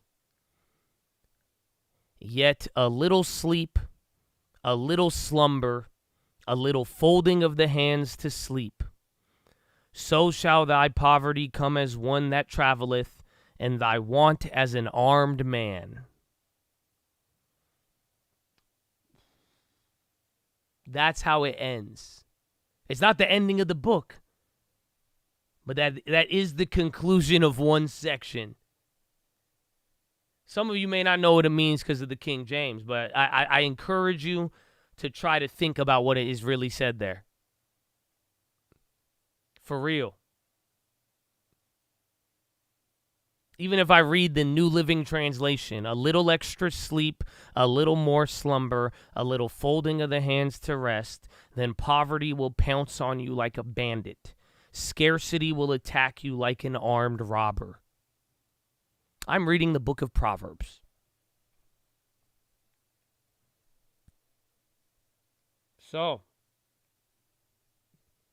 how you handle adversity and the pressure. If you faint in the day of adversity, it's all culminating to telling you about the pressure and to not be lazy. This is Proverbs 24:33. So chat, no one's here to condemn you. I'm not here to tell you you're lazy. I'm not here to tell you you're soft and faint in adversity. You know what I'm saying? Believe me. Again, I told you this book isn't supposed to make you feel sad. We all go through this. Trust me. You're going to read it and you're going to be like, damn, okay, that's me. Okay, he talking about me. That one hurt a little bit, but no. It's so you can know what to do. So I really hope coming into this next year, I said we're going to need to be a little bit tougher. I hope y'all are ready to handle adversity. I hope at the moments we had this talk, again, it relates to the TLT talk and all of it, that you'll notice when the market gets when there really is adversity, all of the greatest plays, movements, most of your guys' life, you have made big changes in adversity. Stop being afraid of it. Stop shying away from it. But above all else, bro, all that talent I tell you you have. I'll tell it, y'all, man, I have so much faith in the Chad. Y'all gonna do this. Y'all gonna do that. I see it. I see some of y'all, what you have already accomplished, man. All of it. You have so much of these blessings if you do not put them to work. Do not use your hands and your feet or whatever God has given you. Honestly, maybe you're lacking some. That's okay. But are you still resting? Have your rest. I told you, sometimes we just tired. So be careful. Don't let this PHILO lead you to burnout. That's not what I'm trying to do. Not at all. Actually, the contrary. I hope you live with peace. And you know where you gain peace? By knowing you are working the land. Oh, do you feel me? Oh. So, Chad, it's a weird PHILO. Because I just mixed in a lot of different things. A little bit of Proverbs. A little bit of purgatory. But I hope all of this, I hope I want you in an attitude, slapping your helmet, getting ready for next year. You know what I'm saying? We already started off, man. We already started at the end of October. That was the new year. But for real, I do hope y'all understand there is something bigger in principles, and I hope you reignite the passion of wisdom. I hope you get it. I hope you cling to it and know what it will bring you back and put it to work, baby. So, Chattadonia, I hope you enjoyed this. I hope you take that to the bank. But that is your philosophy, ladies and gentlemen. Make sure you guys are hydrated, healthy, ready to go. Make sure to post your watch list. Make sure we see you. I don't know what I'm saying. No, I used the wrong one. That's it. I messed it up. All right. I messed it up. I don't know. I love y'all. Thank you. I like the video. Thank you. Thank you for sharing. Thank you for listening, man. Thank you for listening. You're off topic, no place. Well, listen, Kyle, I would usually add you to the BBB list, but like you complaining about this stuff, like literally, you know how many atheists are in here and don't even complain about my Jesus stuff, and like your name ends with 94, so I'm assuming that you are 29 years old, so I'm banning you because you're too old for this shit, okay? That type of behavior, you're too old for it. I love you, come back again, but at the same time, just look, there's a lot of atheists in here. They get it. They understand. Josh, I ain't trying to hurt you, dog. You know what I'm saying? That's it. Maybe get a little wisdom, apply it, but like, bro, you got 94 at the end of your name. Like, you acting up a little too much at that age. I can't, you know what I'm saying? I can't open up a door to sympathy, man. You a grown-ass individual, man. I love you, bro. I love you, but that's unfortunately, I can't, I ain't going to fight with you. I'm just going to clap it.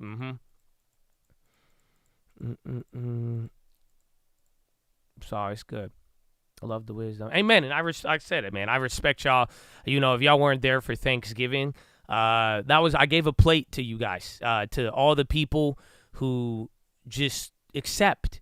You know what I'm saying? And I really am thankful for all of the people that are different than me, that share such a different view than me, but have never used it as an opportunity to like be negative or attack, and have accepted me, and literally I've been friends with them, and I've worked with them and shared with them, and it's just like I'm so grateful for it, because there's beautiful people out there who, you know, no one's requiring you to bend or conform to something you don't want to. I would never have any of you do that, but I respect those who also don't do that back to me, and it's something I'm truly thankful for, because we have a lot of people like that, and that's what brings out the beauty in the world, is like you got real love and acceptance. So big shout out to you guys. You know what I'm saying?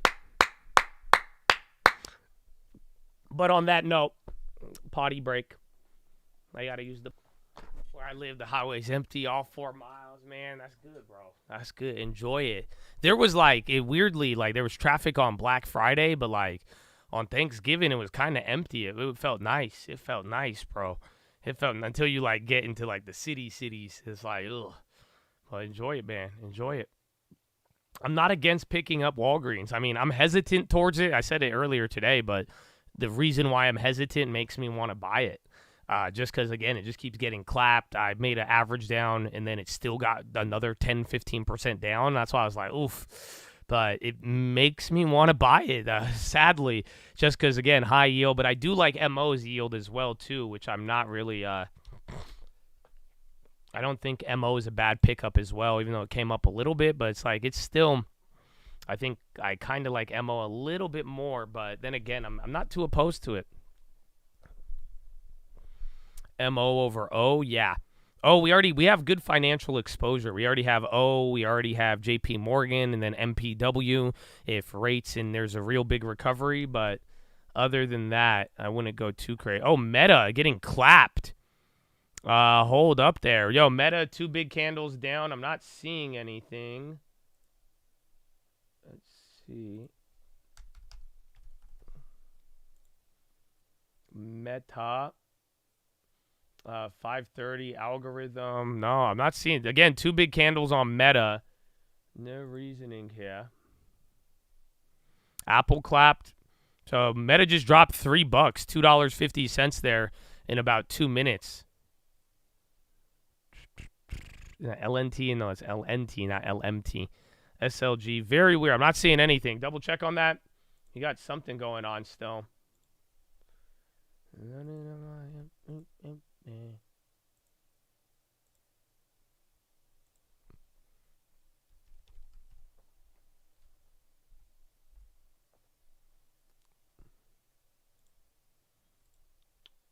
What's up with Meta? Yeah, nothing. Literally no headlines on that yet. So it could just be tweaking out, but keep watch, see if anything Google. Remember, Apple was down today, and then they came back up. So Meta, I mean, if anything, Meta and Google are both red. I don't know. That's just big candles. There's big candles. It looks like it could be something, but you don't have anybody with anything yet. Instagram. There was something in the morning about the algorithm. There was like a Wall Street Journal exclusive at 5 a.m., but I don't know if I doubt that's it. Again, they said Instagram algorithm delivers toxic video mix to adults who follow children. Wall Street Journal testing finds. Do you want the update on that? I could read it for you.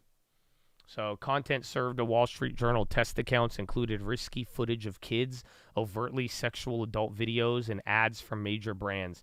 Instagram Reel video service designed to show users streams of short videos on topics the system decides will interest them, such as sports, fashion, or humor. The Meta platform's owned app does the same thing for users. Its algorithm decides. They might have a prurient interest in children testing by the Wall Street Journal. The jarring doses of salacious content to those test accounts included risky footage of children as well as overly adult sexual videos. The journal sets up these test accounts after observing that thousands of followers of young people's accounts often include large numbers of adult men, and that many of the accounts who followed those children also had demonstrated interest in sex content related to both children and adults. The journal also tested what the algorithm would recommend after its account followed some of the users as well, which produced more disturbing content interspersed with ads. Interesting. Dude, this is crazy. Do you want me to keep reading this? This gets fucking insane. But this is from 5 a.m., so this was in the morning. She said, what, in the Balenciaga? That's a good one. It gets pretty. It says, in the stream of videos recommended by Instagrams, an ad for the dating app Bumble appeared between a video of someone stroking their face of a life-size latex doll and a video of a young girl with a digitally obscured face lifting up her shirt. What the fuck? And a Pizza Hut commercial followed a video of a man lying on bed with his arm around the caption that said a 10-year-old girl. What the... Bro, I'm reading this word for word from the Wall Street Journal right now. This is insane. The Canadian Center for Child Protection, a child protection group, separately ran similar tests on its own with similar results. Meta said the journal's test produced a manufactured experience that doesn't represent what billions of users see. The company declined to comment on why the algorithm compiled streams of separate videos showing children, sex, and advertisements, but a spokesperson said that October it introduced a new brand of safety tools that give advertisers greater control over their ads appearing, and the Instagram either removes or reduces the prominence of 4 million videos suspected of violating their standards each month.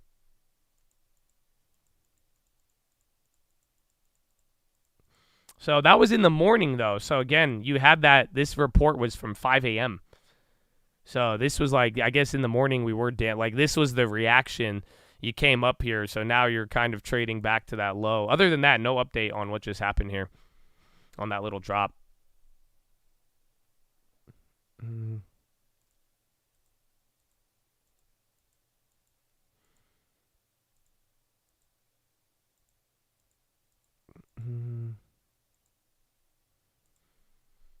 Bro. Well-deserved dip. I mean, they're still killing it. That's the crazy. And Meta is still one of the craziest ones, man. Thank you for the second play. God bless you, man. It's cool to see you, man. Like, you know, I got to see you join. I know you've been new here, but it was awesome, man, to see you on that Zoom call and put a face behind the name. I'm sure you're gonna ask me to do the same, but you just got to give me some time. That's a no face joke. Okay, yeah, I tried, bro.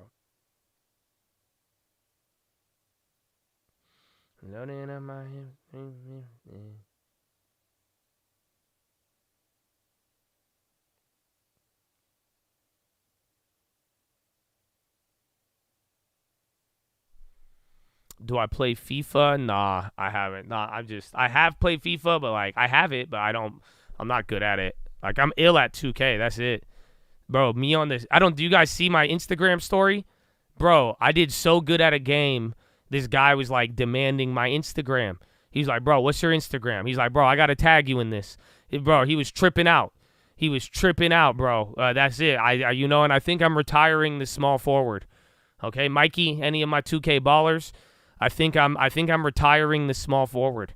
I was meant to be a center. Even though God gave me the height of 5'6", I'm meant to be a video game center, bro. That's it. So it's good, man. I have my calling. As a center, bro. That's it. So amen. Grand slammer, 100%.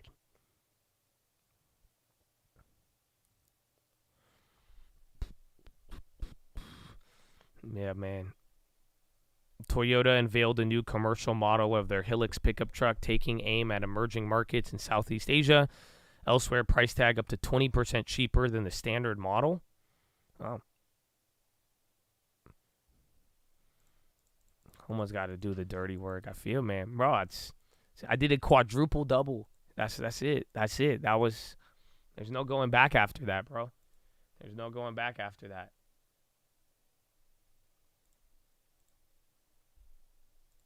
That's the 10K truck. Oh, I saw that. That thing's dope. Yeah. I think, Tim, did you send me that one? I think, bro, that thing is dope. Yeah, it's like a little mini, like, Hilux Toyota truck. Oh, bro, it's beautiful. It's beautiful. The no news on Meta, but there was a pretty scathing article in the morning regarding like children content and advertisers. I just read it. I don't want to read it again because that was one of those articles I'm reading out loud. I'm like, you guys want me to keep reading this? It starts getting like real aggressive, but you could. It's pretty bad. But I don't think that's why it dropped now. If anything, it's pretty much trading at those pre-market levels. The Toyota news is for the Hilux, H-I-L-L-U-X. It's a new truck. I think it's going to be foreign, but it's, again, there's a headline on it from the Nikkei touting its low price tag.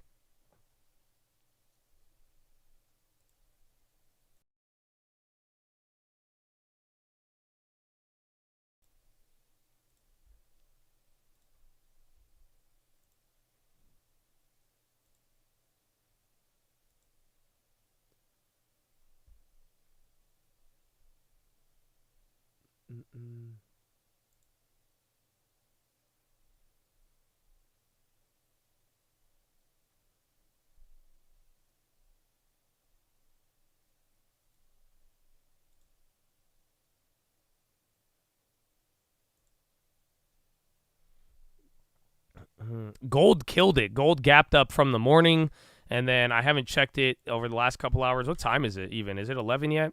Right on the dot, 11. But gold is crazy. It's holding up there again, even with the war stuff and everything else. It's pretty wild. What the hell is a quadruple double? Oh, what? It sounds like something off a Wendy's menu.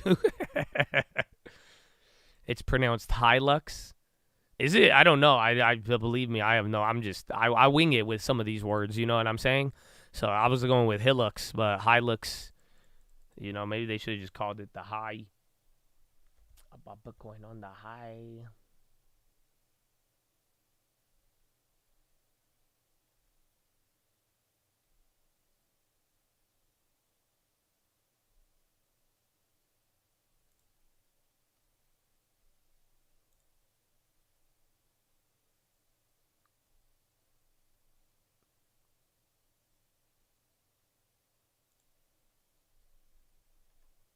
All right. We've signed up for $99 a month, Chad. Oh, you out here, baby. You a Stream Alert, Chad, now, baby. Let's go. Thank you, my friend, and God bless you. God bless you. I think today I didn't put out the MES, though. I didn't think I was going to actually hold that long. I had a little bit of gain, and then the bond trade we should have held. But other than that, still a very chill day and low volume. Not much. No even crazy headlines. VMware employees face job cuts after Broadcom acquisition.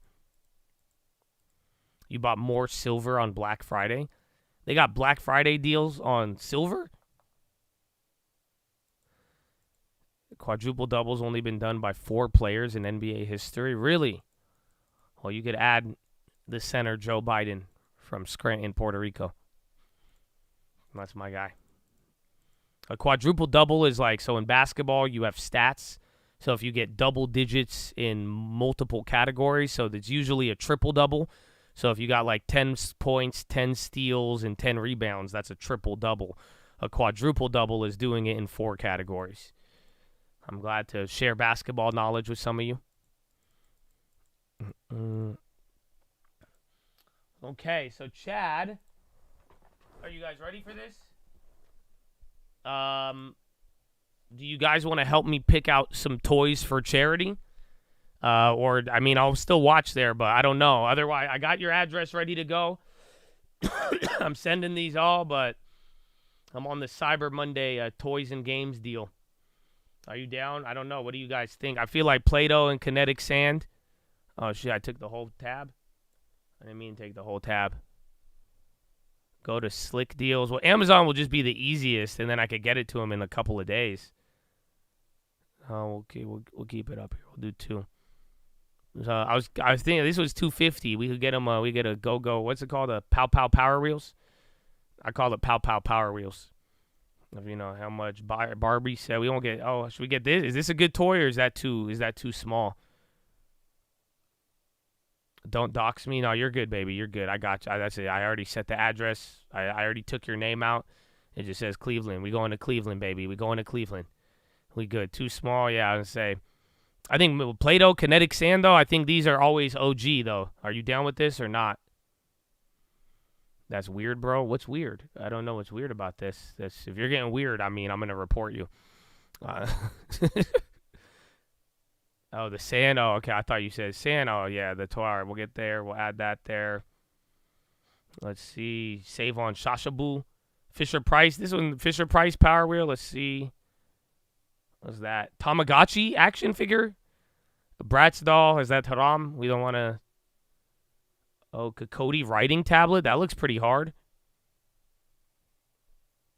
I don't know. Maybe these drones are cheap. Let me see. I'm going to click a bunch of robot, ping pong. Oh, dude, the tiles. I love these. I play with these. I'm getting the kids some tiles, bro. Jenga. Why so many drones? Funko Pops. Is this like category? Oh, a bank? Electronic ATM? Is that, can I get them the ATM? Where's Paw Patrol? Squishmallows. I like the ATM. I like any, is there like any like money toys like you could teach them about? Oh, that looks hard, bro. Metal RC. Oh, yeah. Some of these, bro, like kids love this. I already know that. We'll get a Nerf gun in there. Laser guns. That's, I don't know. Are we not supposed to support violence, though, with guns? How's that going to work out? Hot Wheels. Everybody loves Hot Wheels. Well, you get the Hot Wheels at the garage sales, though. I'm not going to lie to you. I learned that from my niece and nephew. Trolls doll. All right, let me see some of these. Newbie. A Lego set. All right, let me go through these and add these to the, what the hell is that? Pinduoduo? Pinadual. Jigsaw puzzle. Oh, these are dope. My nephew got one of these. These are dope. Get some semi-trucks. I feel you, dude. No, that I'm hoping like that one thing just leads to like a bunch of other products. Well, let me see. Let me see what happens when I click on it.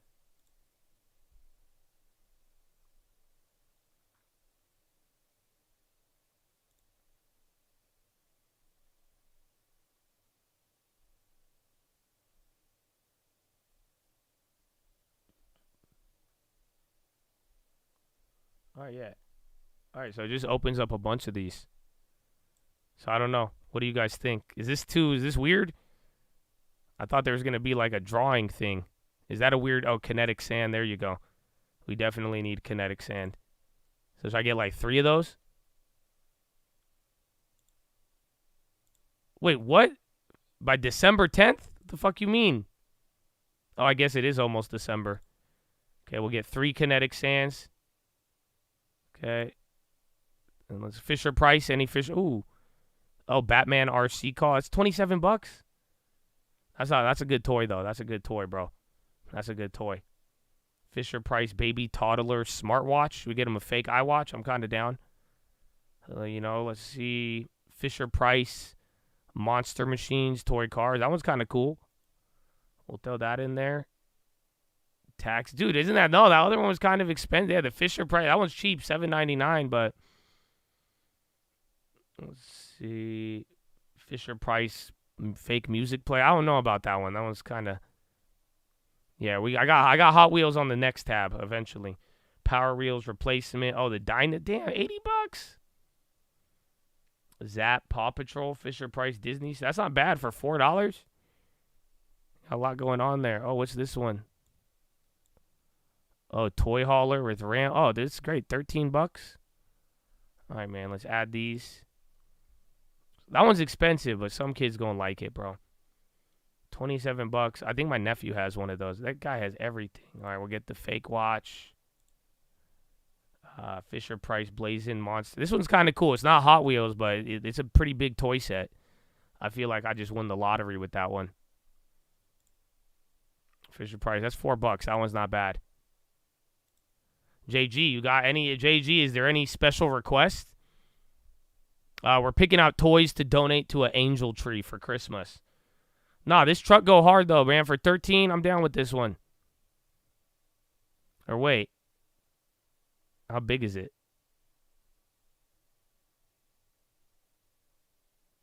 Not the watch. They want an Apple Watch. We push them into consumerism. What? Age range on this is 3+. Oh, the age range, I think I think all throughout. No special. I already personally sponsored some. Got some toys I picked out for them. Is there like an age range? Disconnect me, bro.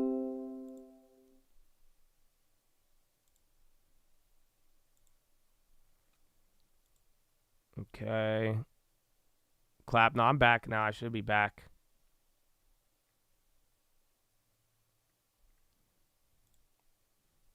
$199 for the drone. Oh, they scamming.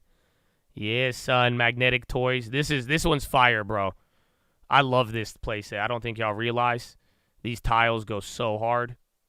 But this isn't the normal brand. That's the thing. So usually, but that's a big set. I'm down with that one. The piggy bank. I don't know. Is this a weird gift if I got him a fake ATM? I feel like it encourages the right thing, but then like last thing I want to do is give them like a safe for money, and they're like, "What the fuck? I can't. I only got change. Like this is bullshit." Too weird, yeah. I don't. Y'all with it? You got that for your son, yeah. But I don't think for like a, I don't know, for like a random thing. Oh, this one's third. This one looks so cool though. I say we get this one instead of the other Batman one. This one looks way cooler, bro. Yeah, I'll take off the Batman one. I got 15 minutes to check out. That's crazy. Toddler. It says this is for boys. This is a big one too. $30 though. These are usually like 100 or something.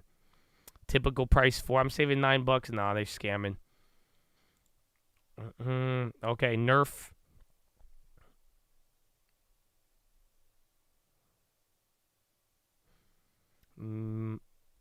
Yeah, Nerf guns I feel like go hard.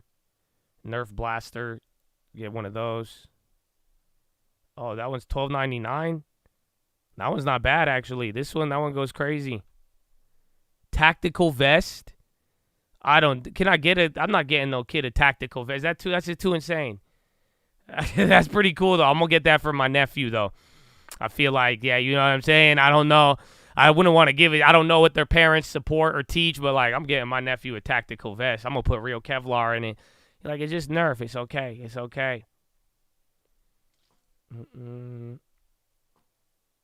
Help some Legos for the little future Chaz, baby. Y'all have believe me, man. No donations needed. Y'all have done enough.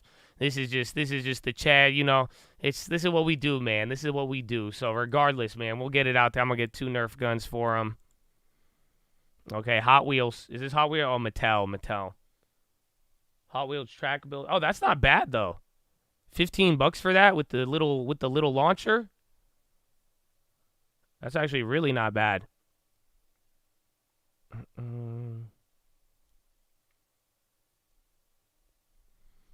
right, we'll take that one.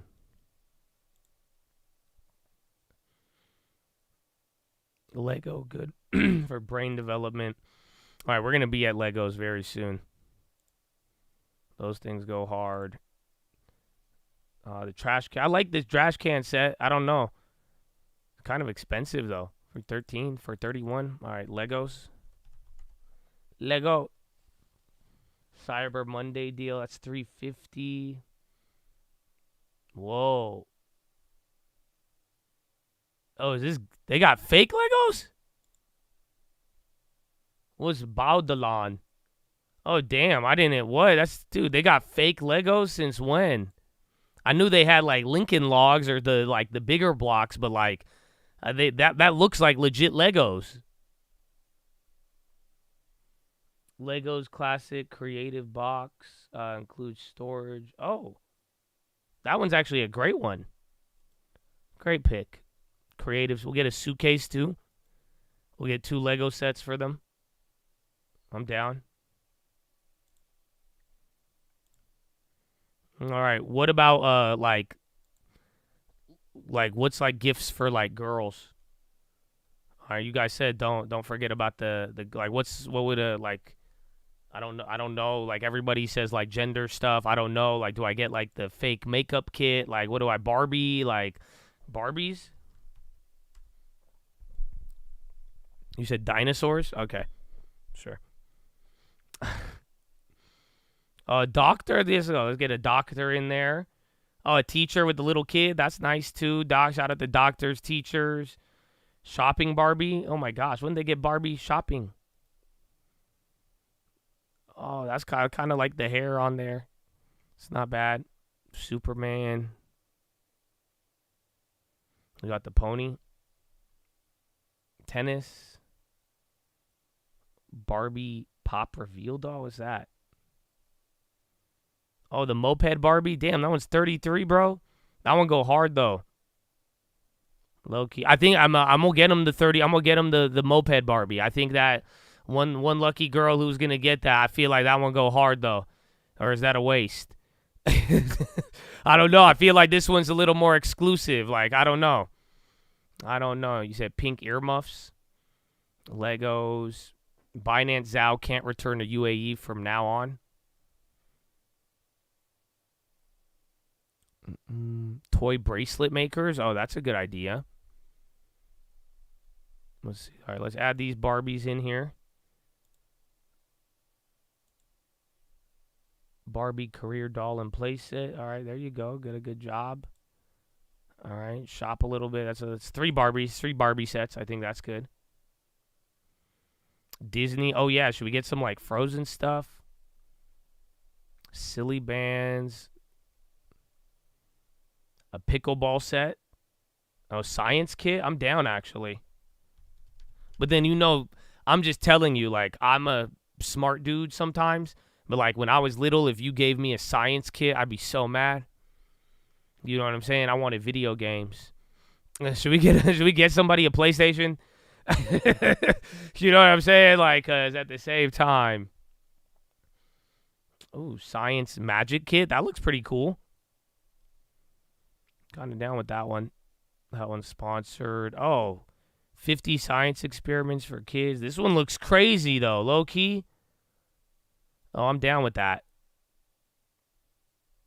All right, well, there you go. These are good ideas, Chad. There you go. You guys are good. A teapot? Like a why? Like a kettle? Like a real one? Football, basketball. Get for the older age group. Yeah, what should we do for like teenagers? What is like just in case? Because we got a lot of kids. We got like $350 of kids' toys. 23 items for now. Is that too much, dude? I don't want to, bro. These are all going to show up at your door, man. Roblox gift cards. RC roller skates, soccer balls. I don't know about Robux. If I get them Robux, like, what are they? Like, I don't want to teach them to buy VC that early. V-Bucks, basketballs, footballs for teens. Get them outside. Gatorade water bottle. Oh, I feel you. That's actually kind of goes hard. What's something as a teenager that, like, let's see, this is, I mean, socks. Okay. Books, scooters. I think like a skateboard. Shoes, like, I think dope shoes usually. LED boomerangs, AirPods, Axe body spray. The pickleball set, I guess we could.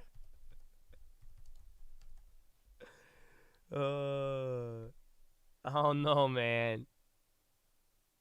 I guess we'll get them a pickleball set, friends for the whole family. Why not? 4. That's kind of like a teenager gift, you know. At least it comes with 4 cooling towels, carry bag. Like, it's kind of goes hard. Oh, spike ball. I feel you. That's like kind of a cool one. I've seen that. How much is this shit though? $40, not too bad. Damn, son, why are they taxing? 33. I don't know though. Do you need a beach to play that? Nintendo Switch, stick to kids' toys, max age is 12. Oh, okay. So there you go. Yeah, screw the teenagers. No, sorry, guy. I guess a pickleball set's pretty cool. Just somebody's gonna get it and they don't know. I'm gonna throw in the pickleball set. You could steal that if you want, JG. It's okay. RC cars.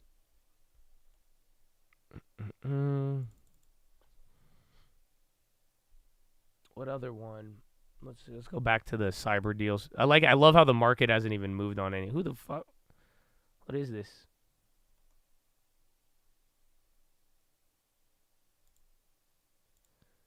Okay, Cyber Monday deals.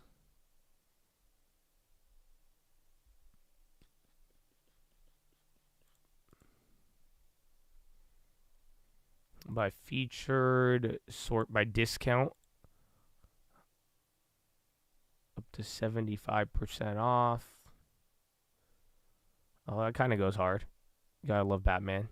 We got the Nerf guns. Sharpie set. Oh, that Target thing's pretty cool. I feel like I'm getting them way too many weapons. We got, did we already got that stuff? Oh, Mancala? I love is that whack? Am I just too much of a boomer where I think Mancala is like a dope game? I really think that's a good gift. I don't know. I would like Mancala. I'm a big Mancala fan.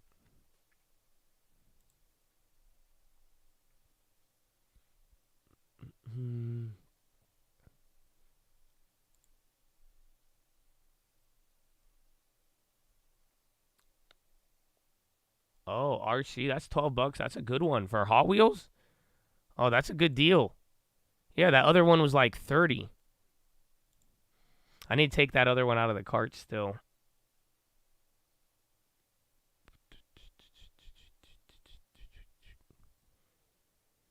Chess set, Monopoly, books. Bro, why you gonna get them a book? Like, listen, I'm gonna get my kids books, but like, dude, I'm not gonna get them. I'm the cool uncle, man. I ain't here to get them. You know, I would have got him a Bible. I would get him books and all that. But like, nah, man. Like the science experiments, at least shit blows up. You know what I'm saying? Kids love that shit. But I ain't. Yeah, they gotta be. That's their responsibility. But nah, I'm the cool uncle, man. I ain't giving them books for Christmas. Are you kidding me? Josh sees I was one of the kids needs over wants. I feel. I mean, if there is other stuff though, I don't know. I asked for a list if there was. That's specifically what I asked in the beginning. But I think this is just for like toys though. I don't know if like otherwise. I mean, I'll get a bunch of other stuff. Like I'm saying, socks, toothpaste. Oh, I already know the needs over wants, but I don't think that was my task here. Unless JG, am I supposed to? If you let me know. Otherwise, yeah, the ATM, Rubik's Cube. Minecraft playset. That's pretty cool. It's literally just a wall. Come with a cool box.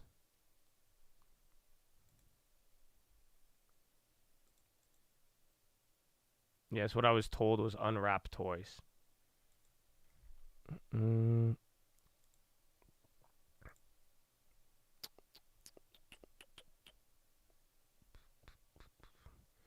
JoJo Siwa doll? Does that go hard, or do they want Barbie instead?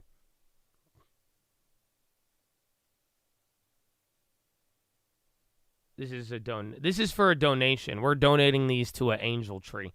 So, like, I've been really trying to do an angel tree for such a long time. But usually on the angel tree, they tell you what they want.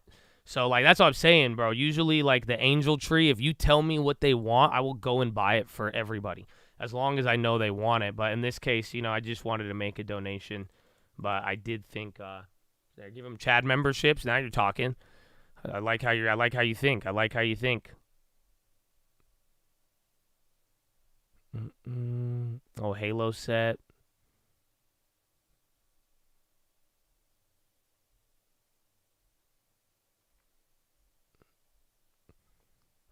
A bike. Let me see a scooter.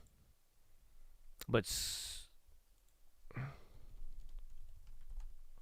scooter. Ooh. I'm kind of down to throw one of these in here. They got a Razor Jr.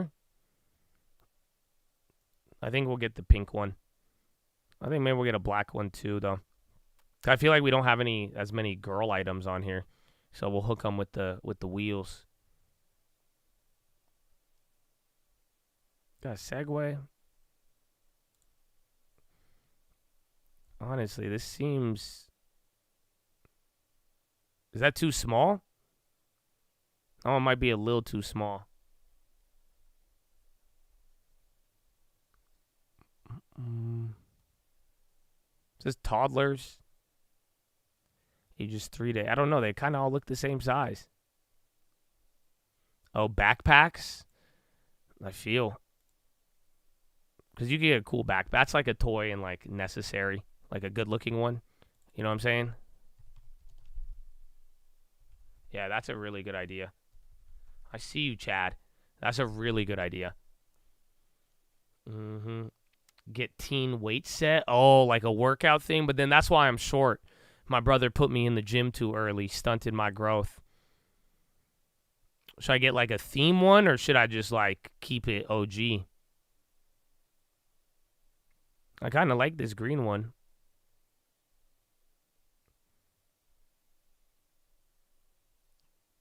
The theme one or OG? Man, someone said theme, other one said OG. I think a theme makes it feel like a gift, though. You know what I'm saying? So then that way, you like get them something useful without them thinking it's like, you know what I'm saying? Like, oh, it's for school. This is Transformers, right? Yeah, okay. We'll throw a backpack in there for sure. We'll get two of them. One for a girl and guy. Ooh, that looks nice. Mermaid one. That one's cool too. And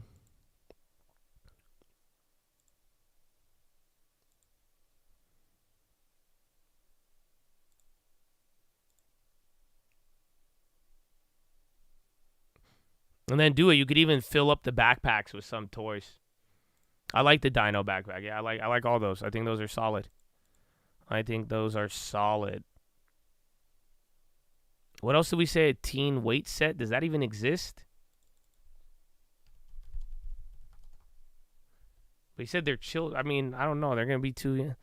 Yeah, bro. I don't think that exists. I get them like resistance bands. All right. Let's see. I think that's good. About $500. You're gonna have how many items? What are we looking at? And again, if there is special requests, that's what I was hoping for. But what do we have here? So I need to get rid of that one thing.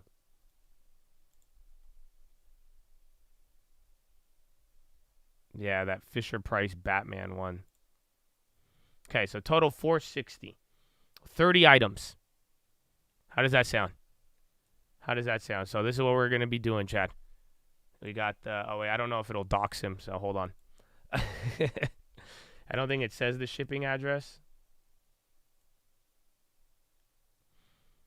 Okay. So we got three backpacks, a scooter, Minecraft set, RC car, Mancala, pickleball set, science lab, another science kit, 3 Barbie dolls, Legos, 2 Lego sets, a plane shooter, Hot Wheels set, 2 Nerf guns, another RC car, the magnetic toy set, 2 little drawing LCD tablets, then a car toy transporter thing, couple of characters, another Fisher-Price car thing, a fake iWatch, and then kinetic sand. Oh, and I got 3 of the kinetic sands, 3 of those. Oh, yeah. Good? I think it's pretty solid. Is it 10 to 12 age group? I thought, is it? I don't think this is. I think 12 and under for all of this. Is that good? I think so. I'm kind of happy with that. But I'm also like, I just see if there's any requests, like any special ones. But let me get this set up and get ready. Okay.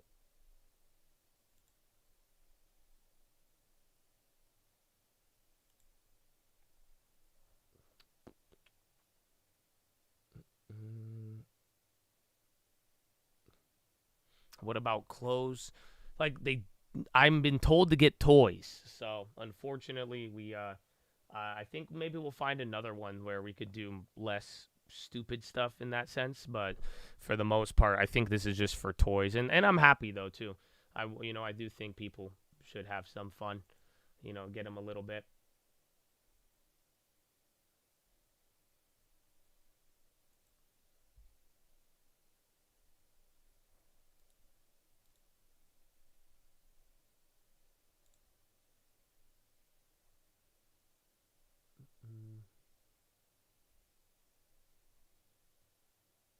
You're gonna throw in a few teen Bibles. I'd want to, but at the same time too, I don't know what they're. Again, I'm here to give. I hope the love shows there, but I don't try to push anything on anybody. Like, I don't know how to describe it. Like, again, my task was get toys. You know what I'm saying? I'm playing my position. I'm playing my role. I'm not trying to send them with anything else. I know there is necessities that people need, but if that's what they don't want to. So it's 12 and under. My dad's work is handling. The drive is for unwrapped toys. 12 and under, both genders. No specific list for individuals.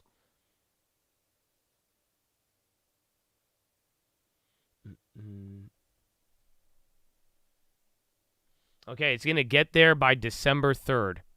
Is that okay? Some of them will get there today, actually. That's crazy.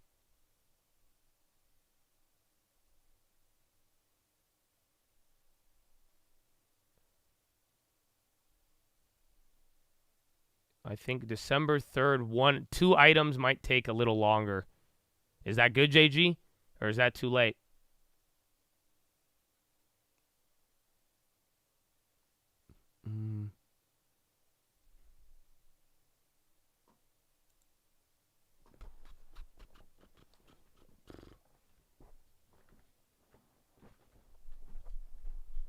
Hope you've been well too, baby. Everything, so you know where everything's going. Yeah, man. I trust you, bro. If anybody, don't even trip, man. I hope I hope it ends up good. All right, man. Order has been submitted. We out here, baby. We out here. Let's go, man. I'm excited. And then I'm gonna try to find another angel tree. I wanted after this is a good experience because I'm like, it's very hard buying for people, especially when it's not specific. That's why I'm like, it's cool. Oh, wait. What the hell just happened? I just placed order, then it went back to the order thing.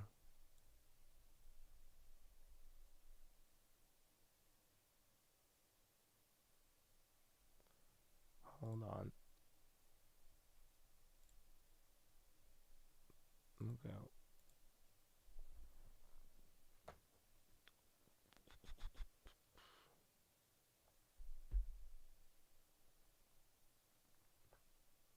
Okay, order placed. Yalla. All right, man. Good luck. JG, bro. You're going to have to deal with 30 items now. They going to send you got like 4 or 5 different packages on the way, man. No, thank you, bro. Thank you for even getting me involved in having to be a part of it, bro, for real. This is awesome. And honestly, I mean, thank you and your father for, like, you know, doing the work and getting out there. You know, it's one thing for me to just send the stuff, but you guys are really out there, so thank you. I really do appreciate it.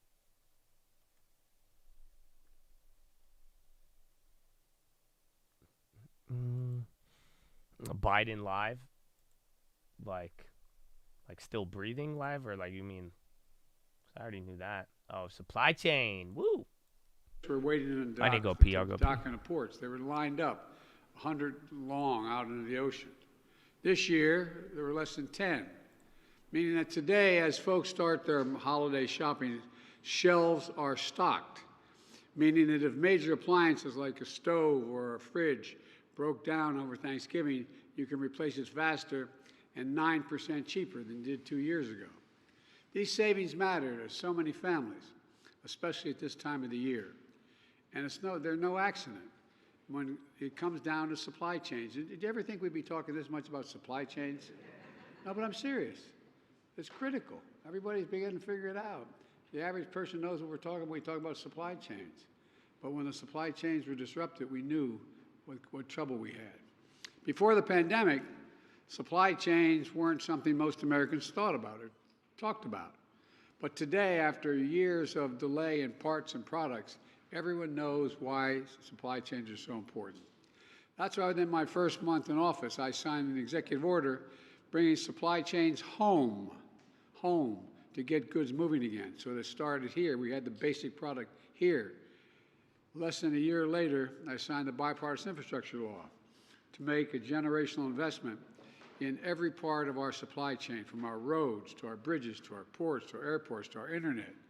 Less than a year after that, I signed the Inflation Reduction Act to grow the industries of the future right here at home, including electric vehicles and clean energy. And the CHIPS Act, and the CHIPS and Science Act. How in God's name can you lead the world when you don't lead the world in science and development? To make sure we never experience another shortage of semiconductors. You know, America invented these chips. I know my staff is tired of hearing me say this in my cabinet, but these small computer chips the size of a fingertip. He's finally self-aware that he has said that for 3 years in a row. If you don't have them, you don't have those things. He finally caught on to the microchip joke. Wow, that's great. To just doing 10%, but not anymore. All over the country, semiconductor factory companies are investing hundreds of billions, let me say it, hundreds of billions of dollars to bring chip production back home here to the United States. Over the last 3 years, all the leaders around this table, these 2 tables on my right and left, have also worked to lower costs for American families. From cracking down on foreign-owned ocean shipping companies that had raised their prices as much as 1,000% while racking up enormous profits. Teaming up with truckers to create registered apprenticeship programs and move a record level of cargo around the country. Helping family farmers and family farms access fertilizer they need to grow food so many of us enjoyed in Thanksgiving. Folks, the result, today our supply chains are stronger than ever, with backlogs, bottlenecks, and shipping rates at a 25-year low. We've created 14 million new jobs, including 800,000 manufacturing jobs. And the unemployment rate has stayed below 4%, for the longest period, longest stretch in over 50 years. And wages for working families have gone up while inflation has come down 65%. Giving families a little more money in their pockets and a little more breathing room for this holiday season. But we know the prices are still too high for too many things. That times are still too tough for too many families. But we made progress, but we have more work to do. Let me be clear. To any corporation that's not brought their prices back down, even as inflation has come down, even as supply chains have been rebuilt, it's time to stop the price gouging and give the American consumer a break. Look, that's why I'm tackling junk fees. These hidden charges that companies sneak into your bill to make you pay more money just because they can, and you have no alternative. Junk fees take real money out of the pockets of average Americans. They can add up to hundreds of dollars, weighing down family budgets and making it harder for families to pay their bills. And they feel like they're being played for suckers, which they are. Over the past 2 years, my administration has taken steps to crack down on unfair and deceptive junk fees, from banking, hotels, retail housing, rental housing, cable networks, the internet, concerts, airlines, healthcare. For example, some banks and credit unions were charging as much as $30 for basic services like, want to check my balance, it costs you $30. Retrieving old bank records, it costs you that much money. Looking at the balance on a loan, they charge you that money. And we took action. The action we've taken, all that is now illegal. Illegal. Overdraft fees were also down nearly 50%, which means savings of average $150 for 33 million families across the country. And credit companies have been charging an average of $31 whenever you call and whenever you can't pay your bill on time, whenever you're late. You know, we're taking action to cut these fees as well to no more than $8 penalty. But you know, MAGA Republicans in Congress are pushing back on our efforts to end these junk fees. Folks, these refunds may not matter to the wealthy, but they matter to working folks in homes like the ones a lot of us grew up in. That's what this is all about, the American people. And today we're coming together to ask a simple question. What's next? What can we do? What must we do to keep making progress? To keep our supply chain stable and secure in the long term? To keep preserving that breathing room, a little bit of breathing room for American families for the season to come, no matter what challenges we face. And thanks to the folks assembled here around this table, we're making progress on two key fronts. First, we're doubling down on our work at home, starting right here, right now, with the launch of a new Council on Supply Chain Resilience. I'm charging this group to ensure that our supply chains remain secure, diversified, resilient, and into the future. I'm also directing my cabinet to create an early warning system that uses data to spot supply chains risks to our economic security, our national security, our energy security, and our climate security. And I'm proud to announce that I'll be invoking what's known as the Defense Production Act to boost production of essential medicines in America by American workers. Because you notice people had to get certain kinds of shots. It was not available. We had to get it overseas. Well, that supply chain is going to start here in America, here in America. We're going to help assure American families have reliable access to medicines they need. Second, we're doubling down on our work with global partners. 2 weeks ago, I signed the first of its kind supply chain agreement with 13 countries in the Indo-Pacific.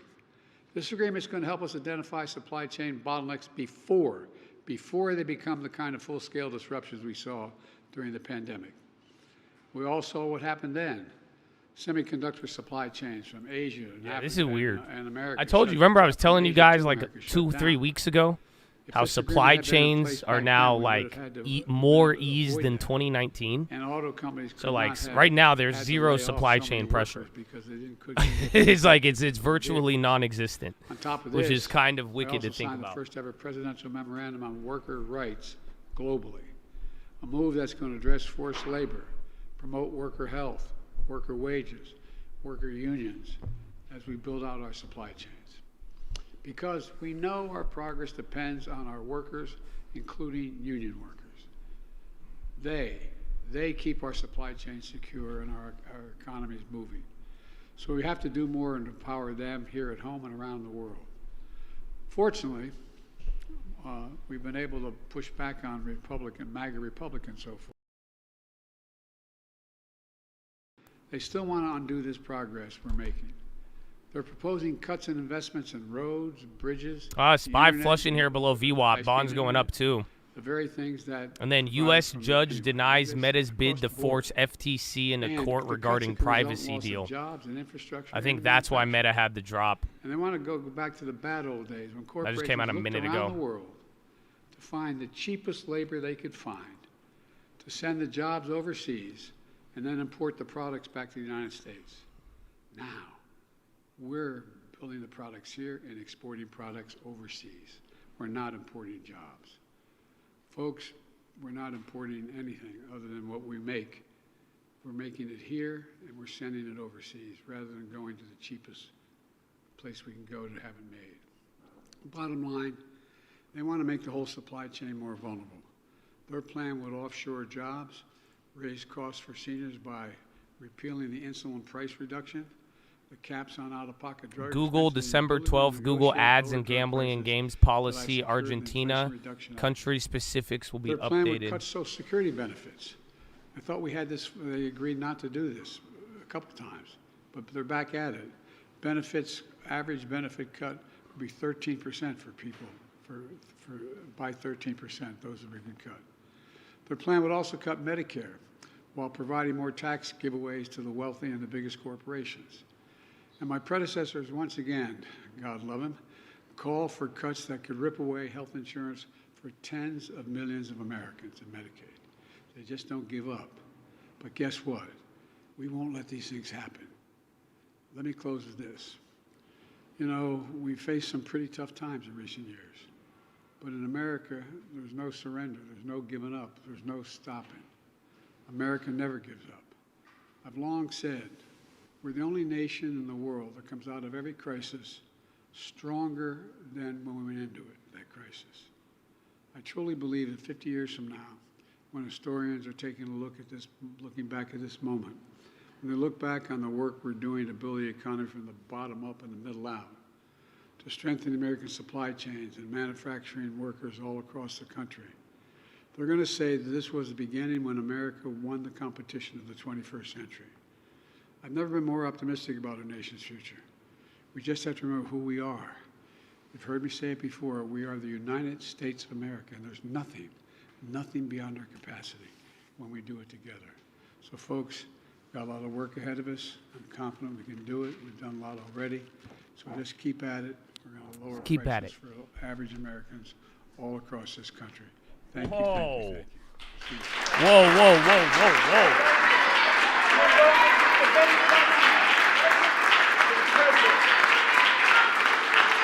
Why does it sound like a climate program? Bro, do you see this chicle? I have no idea. Again, all I read to you was, there was something on like Google in Argentina. But bonds just keep going straight up. That got a little bit wicked over there, man. That's crazy. So I'm down 150 on those MESs from earlier. Remember, I'm still holding those. That's unfortunate, but that was pretty wild right there. That came out. Even Baidu dropped. A lot of things just came down. No headline, but that was quite the chicle. But then again, I mean, you're just right back down to the earlier purgatory we've been in. Purgatory? No. The Badusi. Baduzin, Mr. Badozin, Bidunius.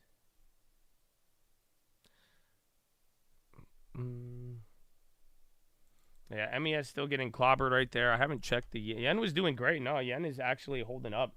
Any of these fixed income stuff is doing great. Like, so again, bonds, anything more stable related to the dollar. I mean, they're not having a problem, but equities are barely moving though. So that candle's the biggest of the day. There's no headlines, but, I mean, NASDAQ's barely red. SPY's down a quarter right now.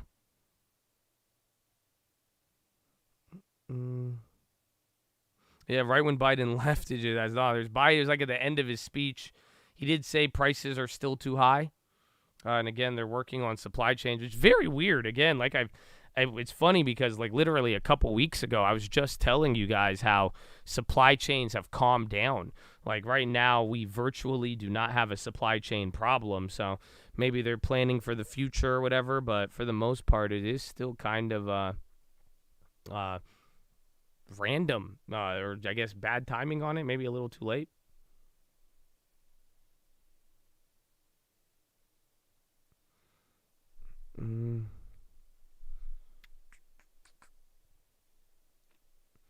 Barrett Gold. What about GLD? I had that up earlier. And what time is it?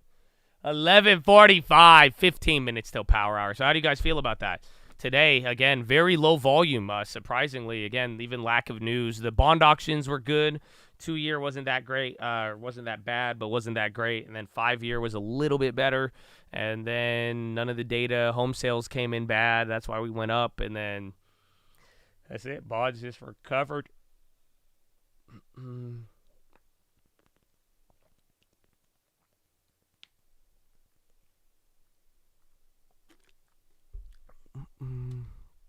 About uranium, year to date, everything uranium is up. Everything is up. So too, like even gold and some of the other ones. But I have not followed along with uranium enough. And I think, I mean, earlier when we had more war and energy headlines, I think it got a lot more of a boost. But now I think it's kind of just hit or miss. You got to either know about the uranium industry or not, unfortunately.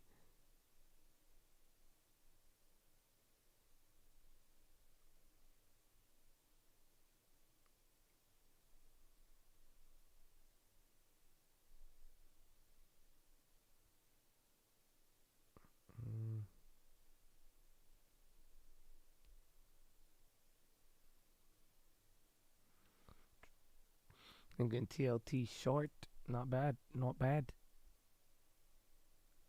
TLT, I went long on it today and I sold out for at break even. They got me like $60 on the spread and then it just fucking rocketed. That would have been nice for the day.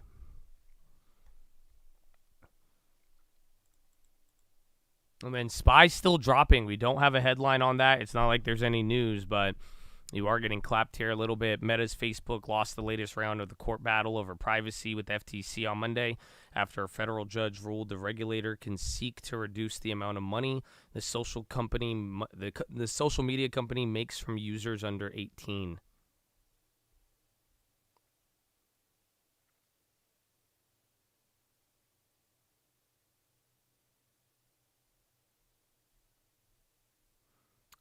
I think they did that in Europe though already. So in a weird way, I think they've kind of already dealt with that, as weird as it may sound.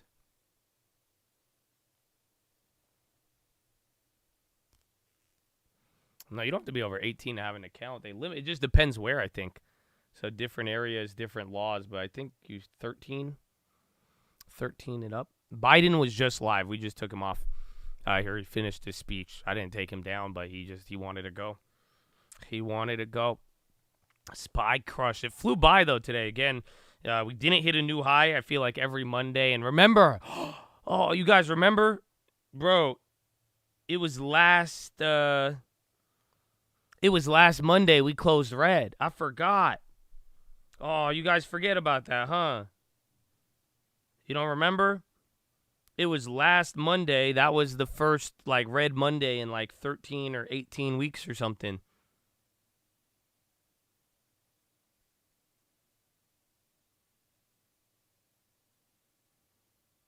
The Bears are back.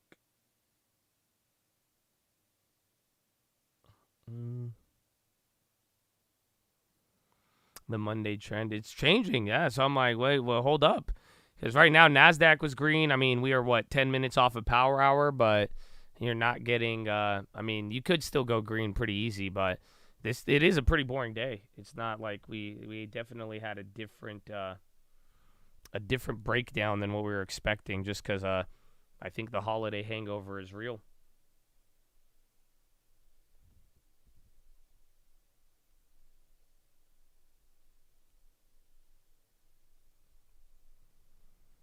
RDHL been insane. Red Hill Bio. Right. Will you at some point convert the YCL into 6J, get more juice? I know you still believe in it. Play as some hedge. I only went with YCL because it's cheaper. It's just it's the same thing as 6J. It just gives you a little bit of opportunity. But I have a plan with the yen. The next play we got to consider is longer out, but I am going to go with the futures more likely. But I'm just still going to hold the YCL. But borderline, they are the same thing.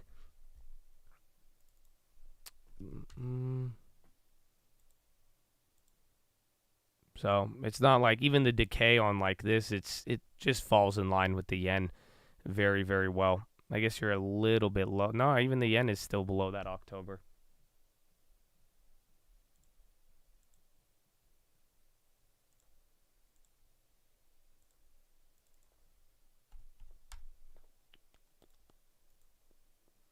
Yeah, it's the same exact chart. Actually, no. YCL's a little bit lower than the low. So, yeah, they decayed you by like 10%, maybe 5%. When do you see YCL popping off? Either end of this year or next year when they change policy. I don't know when, but I know what. Once they change policy, YCL is going to go insane. And that's, most people think we're closer to that than further. But that's pretty much, it's the what, realistically.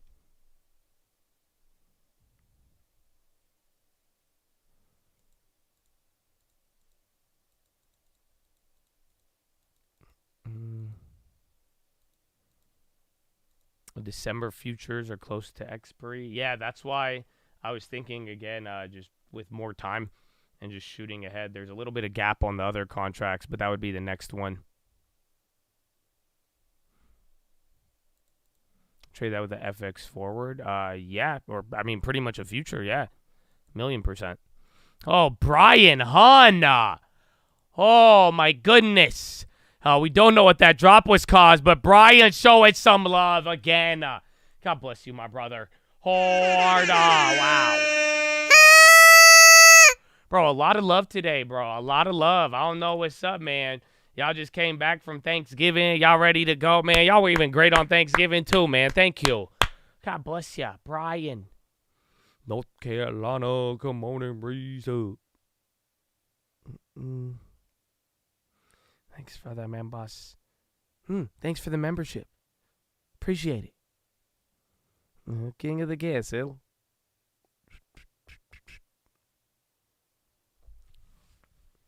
MPLX. Start off strong. We gonna end it strong, baby. Ooh. No horn warning. I thought I did. My bad, man. My bad. Are we about to see TLT outperform the SBX? You mean the SPX, but TLT is going to do its thing for now. I'd keep monitoring, but just don't let FOMO get the best of you, and kind of like the answer to the yen stuff, kind of wait till the policy shift. I had a good trade on it today. I didn't hold it. I was like, I don't really want to do it. I didn't want to get caught up because I was like, it's a good price, but then it was also kind of near where I sold out to, just a little higher. But that was a nice one, bro. It's crazy. North Carolina. Bless that Josh streams, man. We're all blessed, bro. I'm telling you. Even the nice little gang cult we have here, bro. We are all. I don't know, man. End of the year vibes, bro. I'm already. That's it. I'm feeling good, bro, and I'm feeling blessed, and I hope you do too. Emerging market currencies can move even better. Just depends which ones, but yeah. Different risks. Again, the yen. Even the yen, the yen wasn't even supposed to be that risky, but it ended up being it. Currency land is quite wild right now, so I definitely feel. Even then, YCL kind of thought that was the dollar. And then that weird move today, right? Whatever we just went through, we have no reason. TMF plays. Again, I made a play on the bonds. I didn't want to deal with it. I didn't know if it was going to be too slow today, but if you want to play the bonds, I would trade them on the data, try to make the flips with it. But as far as again, the big TLT play, I think that was one of the first questions I was asked this morning. Like I said, just I feel like a rushing and a worry could hurt you more than help, but the key is to monitor. And I would be on it, but I don't think it's there just yet. We got to watch out for the various pump fakes that have happened, but it's sadly, the real big moves that are going to cause juice. Think about it. We did very good, I think, in this last month. I think through bond future plays, probably did $7 or $8 grand, a little more. But it was just it was all because of the damn just data and then people expecting policy moves out of Powell. You know what I'm saying? That really is the damn answer. So it's that's where the juice is going to come from. But, a lot of people are oh, well, I don't want to miss it. But it's at the same time, this is just at the low of last year. It's still a little bit below it. So even if it shoots up, I would be hard pressed to miss out Just considering, you like look at the prices. We hit the TLT in 2019. You like maybe like we could get up there and still hit it essentially.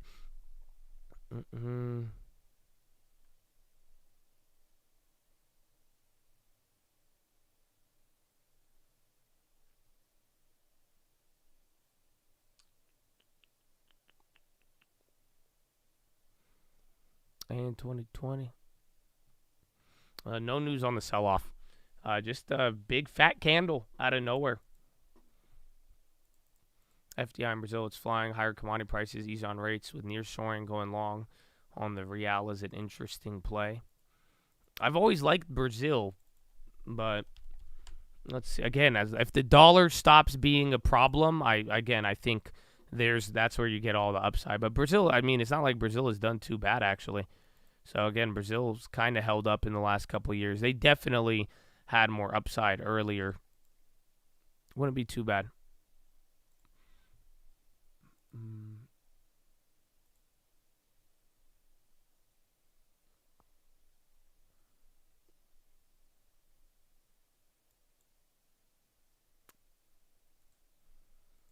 Premium for TLT are going to be reasonable this time? No. I think it'll be reasonable if you get it at the right time. If you want to, with how it all plays out. But there's a lot of, I wouldn't approach TLT with worry. That's all. So if any of your play ideas on why you want to make a TLT play, if you could justify it by somehow wanting to being worried about something or fear you're going to miss it out, I wouldn't make a play on it, if that makes any sense.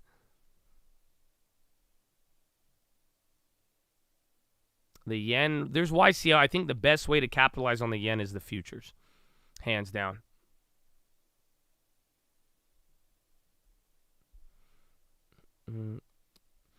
Why is ZROS less appealing with having higher convexity? I think it just depends on what people are familiar with. I looked at ZROS after Hugh brought it up, but I've never, I haven't looked at what they hold. So the general idea of TLT, and I caution you to not be too in love with it. The idea is it's what it holds. 20-year plus treasuries. It's an ETF. It's designed to hold certain assets. So as those values change, that is the answer. So as far as preference, all I care about is does it hold the bond. You know what I'm saying? Just play TMF, no premium, just 3x. Again, all of this is trying to answer the question. It just leads into that. I don't think buying the TMF is a real good, unless you know what's going to happen. That's it. But then again, we've had this conversation every day. Yeah, 98% of TLT is treasuries. So, that's the thing.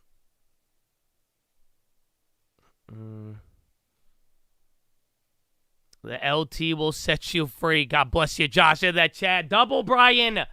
Double. Really? Horna. Let's go. God bless you. Hey, man. All the Chad love today. We love you. We love you. Let's see. We might have to do another party. Might have to just rage, bro.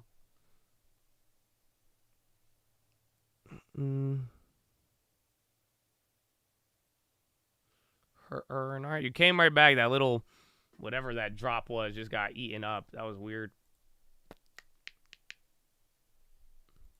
It's moving back.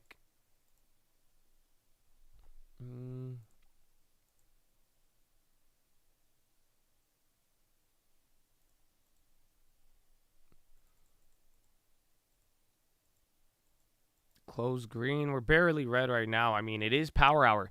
Literally 30 seconds in, so hope you guys are ready for it. Yen's killing it today. That's why I kind of like the bond play in the morning, but then I'm like, if they kind of matched up. But there was service data that was hot in Japan, and then we do have Bank of Japan this week. I don't know if it's going to be the big change, but you are going to hear some stuff out of Japan. Except options have premiums. I don't really want to have the conversation because we've had it so many times, and even your response kind of just highlights to me how, like, if we start talking about TLT and people miss what we're talking about, it literally just boils down to like, all right, so should we buy this and hold and wait? But like I've talked about, like if you, I saw someone else say it today too. They said TLT for the long term, you'll hit eventually, but it's just like legitimately, if you are in the camp who wants to capture the big bond play and you're down to just buy and wait for it, I would go buy a 2-year bond, and I wouldn't go buy an ETF. I wouldn't go buy a levered ETF. I wouldn't do anything except buy a real 2-year bond. Why? Because when you buy it, you get the yield back. No, you can't lose. And then if they do cut rates, you'll instantly profit off of the face value and that changing overnight.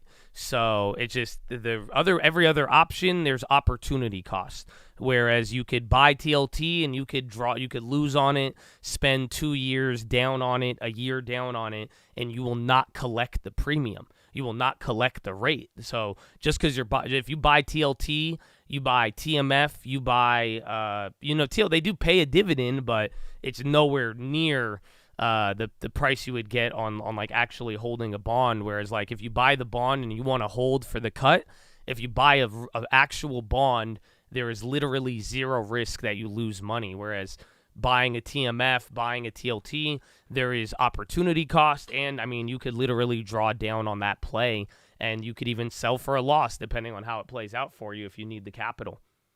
So that's why it's like I'm not really debating the method. I'm more just saying like, unless you know that what bonds are gonna do, and please tell me if you do know, like put me on game, because right now everybody in the world is really confused on it.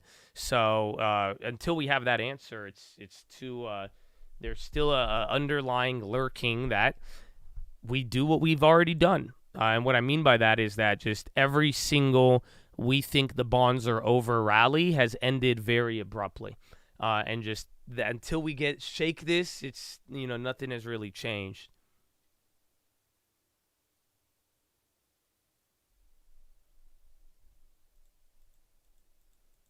DraftKings NBA bet turns 166 into 1 million. Payday for bet. Yeah, bro. Somebody in the chat, they turned $25 into $5,000 on NBA. So I think they were part of that. That was the first. They were like, Josh, I hit a DraftKings in the morning. Woo.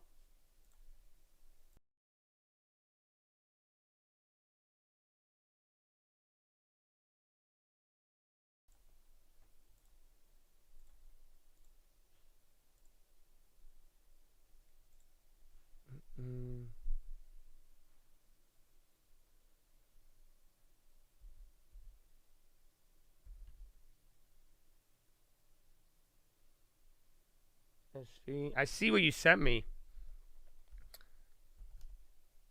I need to know what's SP. So clearly on TLT it's treasuries, but Zeros is holding something different. They still have 30-year maturities, but I don't know the SP designation.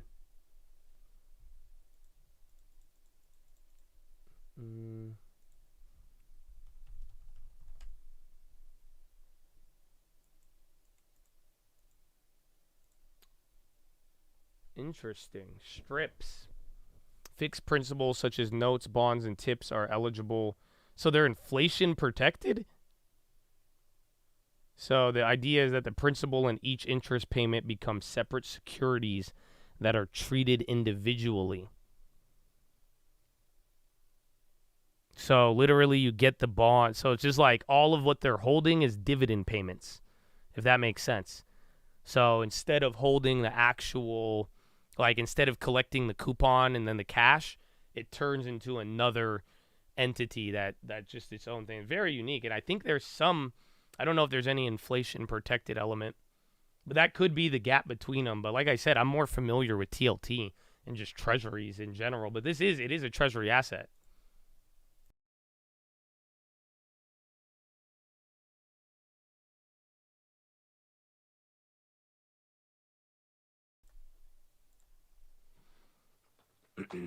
No, it's not bad. It's not like subprime, but it is just different. I guess how it's monitored. I'd have to look in I haven't seen any ETF like that. So it's saying like if you had like a 10-year bond, a single principal payment would be due at maturity, and then you would get 20 interest payments, one every 6 months over the next 10 years. But when the bond is stripped, the principal payment and then each of the 20 interest payments becomes a separate security. So the one original security is now 21 separate new securities with and then it says as a unique CUSIP identifier. Does that make sense? So it's kind of like, I'll show you what he sent me.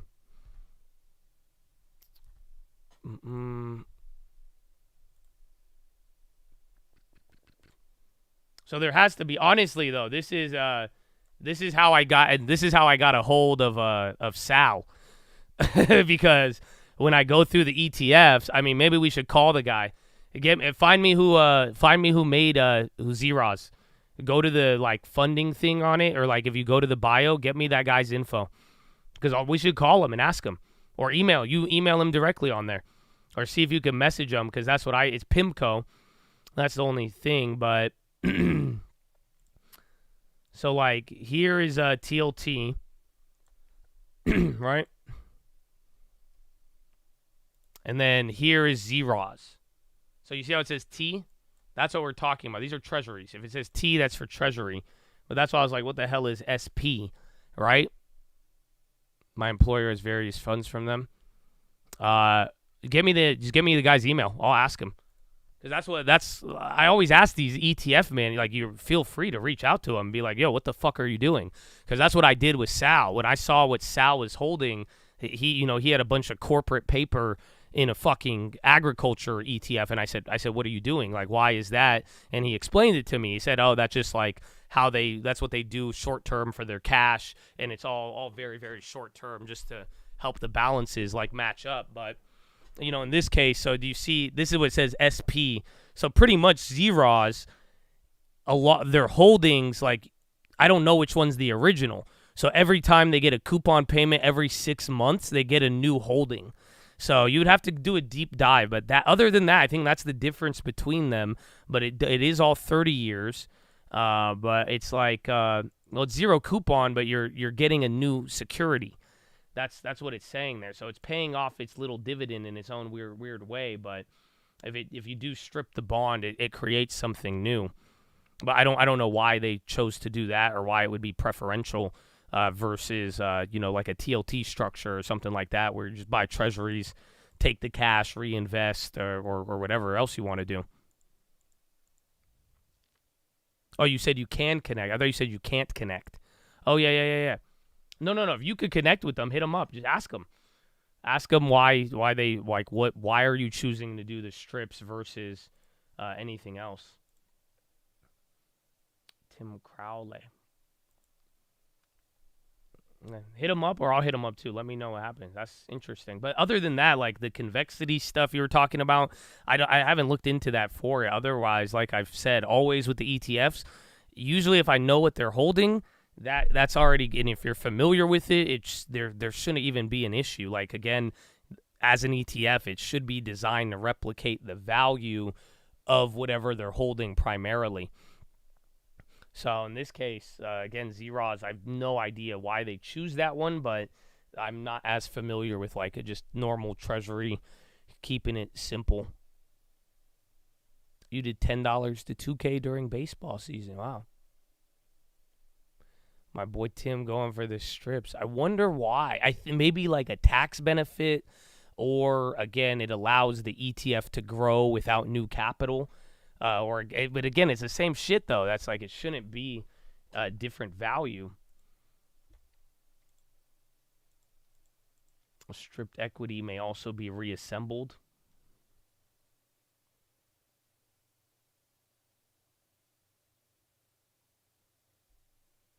It's each strip subject to taxes in the same way as the entire security.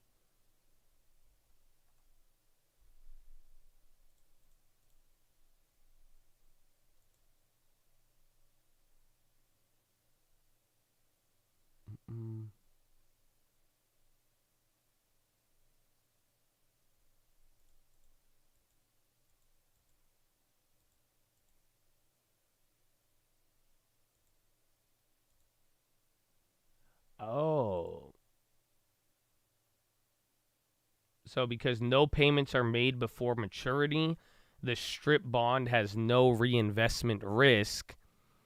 However, yeah, it's a strip though. But the thing is, you might only be getting the interest. So I got to look into this more because they're selling the interest separately, essentially. So you might be able to, what's it called? Like, you might be able to, it may not be giving, you may not benefit off of the face value as much. Or you might benefit more. I have to double check.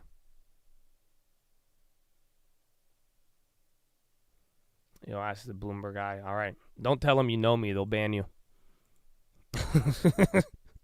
That's all. Just be low key, though. Just be low key.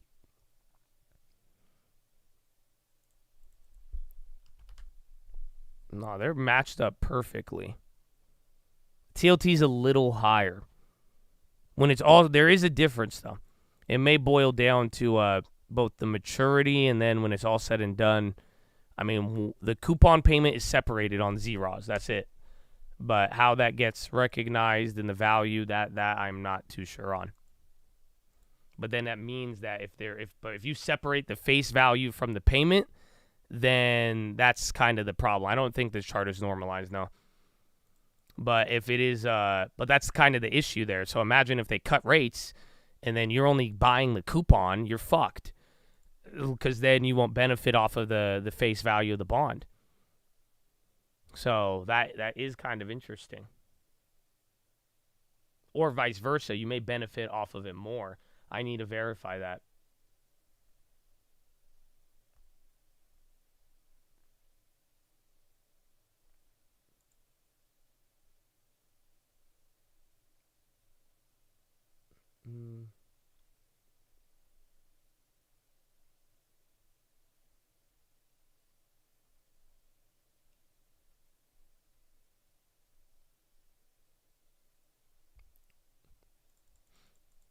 That's crazy. 30-year used bond, but it only holds one bond, always owns the current on-the-run U.S. Treasury.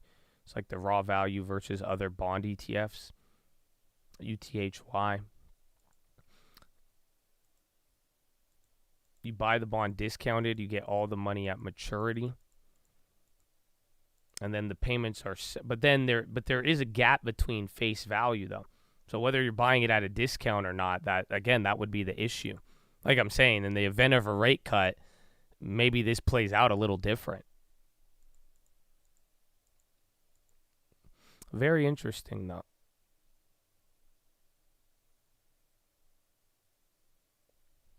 Uranium, I don't know. I think the uranium is either going to be very good or very bad. In the sense of, I think the hype is either over for it or it gets reflared with energy, but I'm not really following the space as much, especially since, oil and all the other conflict stuff has calmed down a lot. A huge discount. But that's not good, though, because then if you get a huge discount when you buy and then they cut the rates, then I don't think you're going to benefit off of the rate cut as much. 30-minute ramp capital. The dirty 30.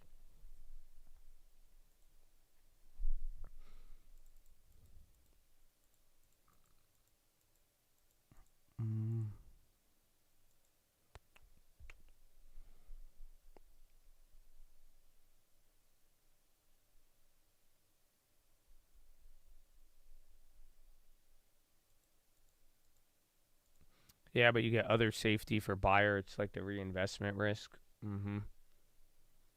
Very, very. It's funny. I always thought Zeros was just a normal ass bond, bro. I swear it was I thought they had just the treasuries, but they just sent me the holdings there. It's all strips. Converse is 30 to 50% off today if you need any gifts for the ladies. Do girls like Converse now? Are they coming back? I used to wear my Chuck Taylors, bro. I used to have Chuck Taylors and I used to fold them. If y'all don't know about that life. That back in the day, that used to be cool, bro.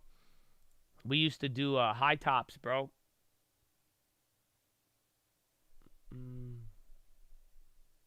You do the high top Chuck Taylors, bro, and then you fold them. They don't know about that. Yeah, Converse owned by Nike. That's part of the whole high inventory stuff we were talking about.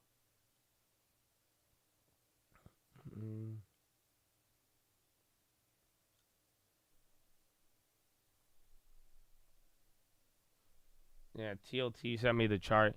I think that's going to be the issue. The no coupon, the face value. These are going to trade differently.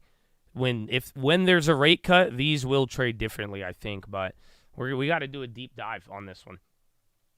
It's kind of sad I never looked into Zero. I mean, I never traded Zeros. Even after I heard Hugh bring it up, I never traded it. But I don't think I've ever traded Zeros in my life.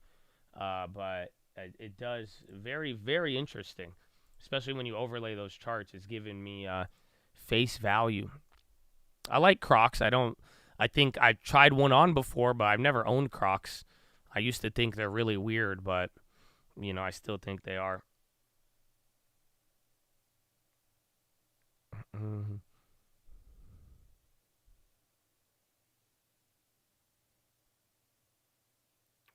There's another Spy Chop Fest. Hey, man, 43 minutes left. At least today flew by, though, huh? There you go. At least it flew by.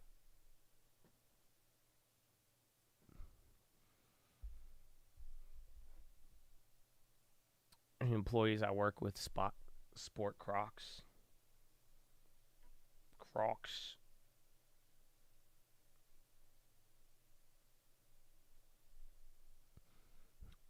Time flies when you're listening to job. Well, I'm just talking with you guys. Again, we went over a lot of different things.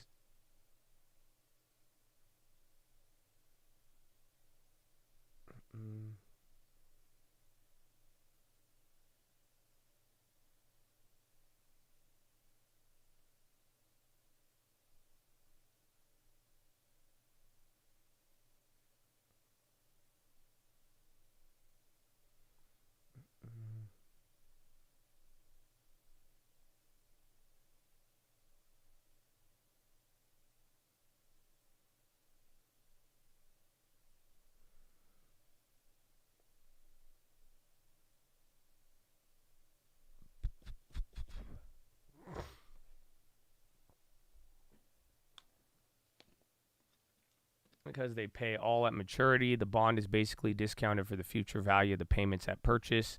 They are very rate sensitive. But then again, what are you entitled to, though? You see what I'm saying? So I think when you buy Zeros, are you getting the bond or the coupon? And that's what I think the problem. That's why I think there's going to be a big difference when it's all said and done. Because if they're just selling off the stuff separately and you are only entitled to one or the other, that's much different than again, just an unstripped bond. Because then that means one person could keep it. That's like a REIT pretty much. It's like a REIT where the company keeps the property, but then the investors are entitled to the rental income. That's what it sounds like to me. That's why I'm like, if that's the case, it's going to be a little tricky there when it comes time for the rate cut.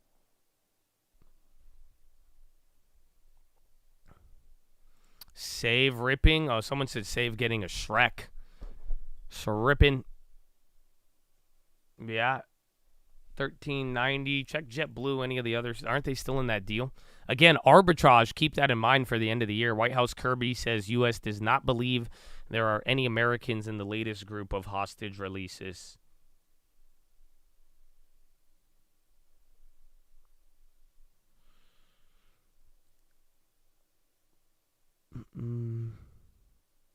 Today's going to be the lowest volumes, just under 35 million. Dude, it's crazy. I thought today we would have came back a little bit, but nah, bro. That hangover is real.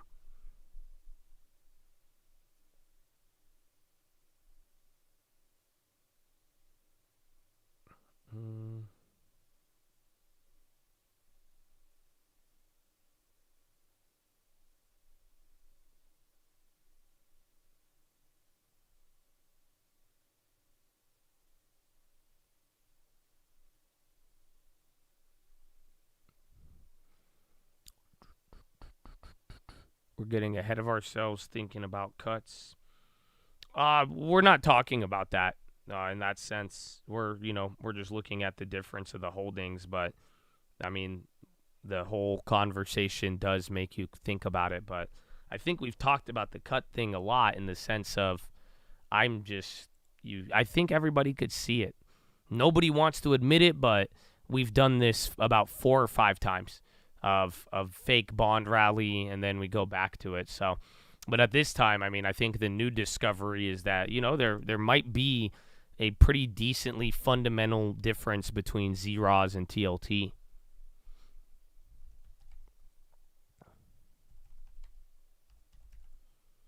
UAL. Where's the front running this week? I mean, you don't have to. The bonds made their move, but I mean, the data, I think GDP data by Wednesday, maybe we'll pick up. But volume is super low today. Very awkward. Awk. That thing's still ripping. Oh, shit. We're almost in the money on those ARCs. I didn't think about that. You're 55 cents away from that.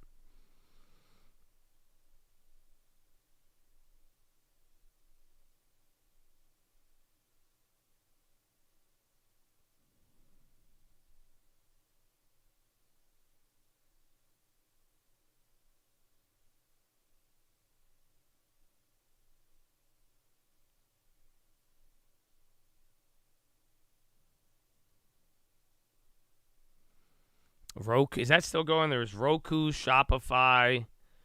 What was the other one? Roku, Shopify, and Affirm. Those were the crazy runners this morning.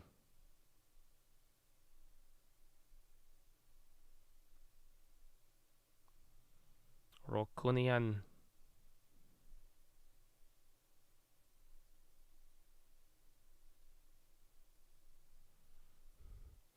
Biden claims Thanksgiving dinner was the 4th cheapest ever on record. Bro, it's getting out of hand. I don't know if this is their strategy coming into the election, but nah, man, it's getting out of hand. Dude, did you not hear Corinne when she was saying? When Peter asked her the question, she literally is like, it's coming down from the peak. So they're looking from the peak, not from where it started. So that's like me telling you, stop crying about houses being expensive because they came down 100,000 from the bottom, even though they're up 300% in a couple of years. What? Dude, it's crazy. That's why I was like, all right, man, that one was bad. I was listening. I was like, that one's like, okay, that's we are definitely ignoring that one. The Ministry of Truth. They almost got away with that one. We almost had that for a second. They're gaslighting. Well, that's the thing, though. I mean, you guys got to realize it. And, this is something. I don't know if did the holidays make you realize this? I hope they did. But, do you realize most people are not as aware about what is happening in the world as you are?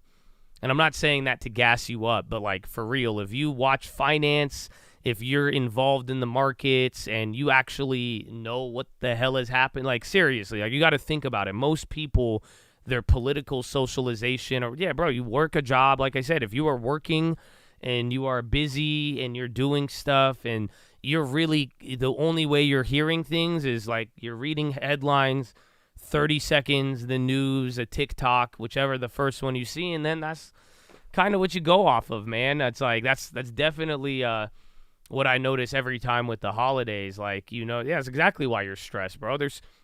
You realize there's people here, not here, but in the world, and even in America, bro, the way that you see people be out of touch, it's because truly it doesn't affect them, or again, they live their life as long as they have a job and they're working.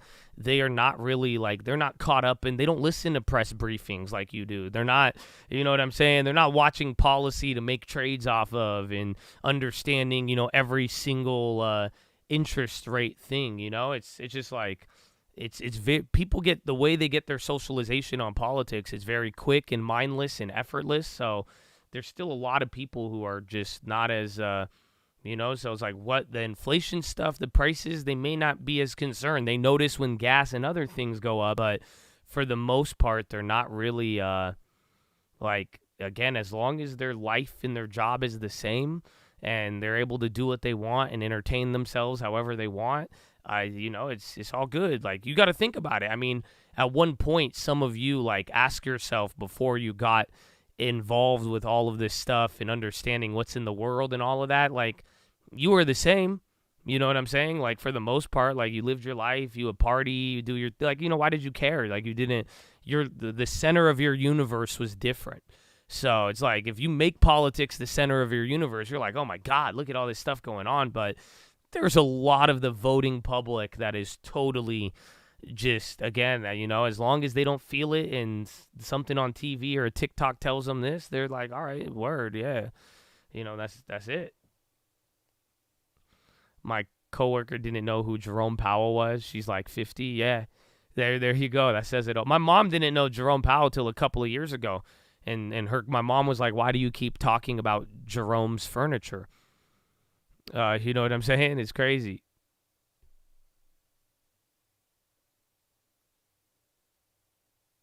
Mm-mm.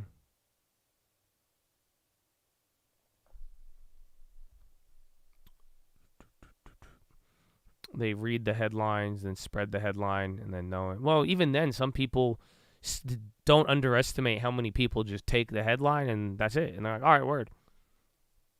It's super simple.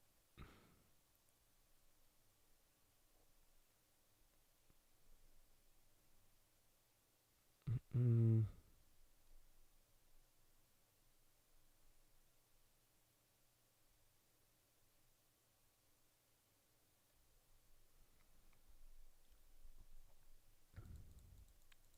You're on DVR. Oh, it shouldn't have been on.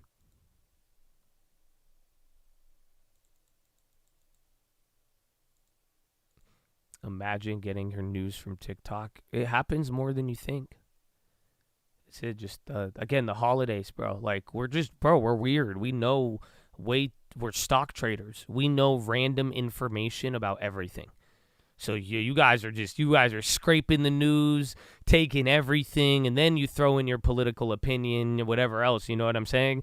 But it's just like, you're just getting everything. You're reading about Black Friday, you know about companies, you know about chips, AI, interest rates, supply chain, before everybody. You know, think about it. You know, you're taking all these little pieces every single day. Just imagine what we cover in the morning. You know what I'm saying? Like, for real. What you get in the morning by the time we hit the Pledge of Allegiance, you are getting way more information than most people would probably consume in a day, like their whole entire day. Why? Because, again, unless you're seeking out for it, like, that's like, think about it. You're not like, you're going to get news in your own little way, info, and then you go on with your day. You have everybody has their own thing. Reddit stayed away, IPO. That's why, like, you don't get it. That's why you sound crazy. Because imagine you're like, all the shit you read in the morning, right? And then you go to somebody who has not looked at news for days, or, you know what I'm saying? And is just not as, like, involved. And then you're like, what about this? And then this and this. And they're like, what the fuck? And then the only headline they remember is probably in direct contradiction to what you know. Then they're like, you know, think about it. You're highly involved in something. You highly know about something versus, you know, a more passive, you know, digestion of something. So, yeah. Well, don't go crazy. Yeah, do not inform yourself to the point of madness. I love it. That's why, like, you know, you got to have your modes. You have to know, and, like, at the same time, like, relax too. At the same, like, you know, you see all this stuff going on. There's only so much that you could do, and also so much that somebody else could have done. So it's like, take it in, but that's the whole point. As long as general life isn't upsetted too much, most people just, they go on with their day.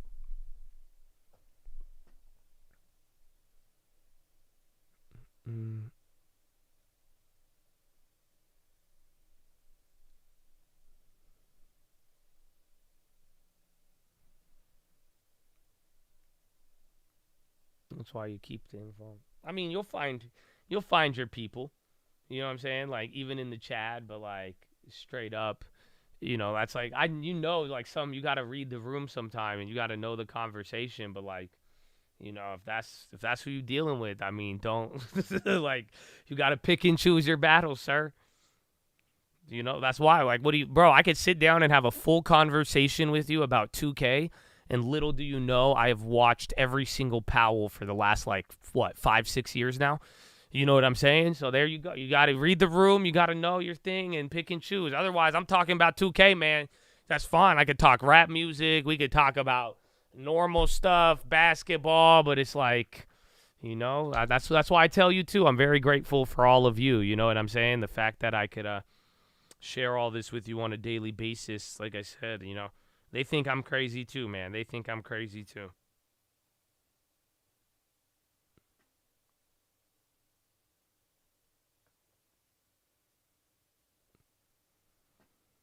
Fam doesn't know who Powell. Yeah, it happens. It happens. Same about the Jesus is just added to. See, that's what I'm saying. Jesus, you just crazy at that point, because it's already crazy if you just like are involved in certain things, but then now you want to throw the Jesus stuff into it, man. Come on, that's a very, very small minority of what you start working into.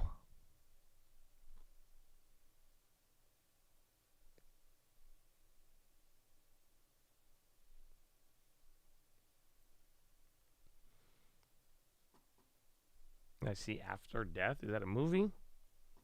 No, I have not.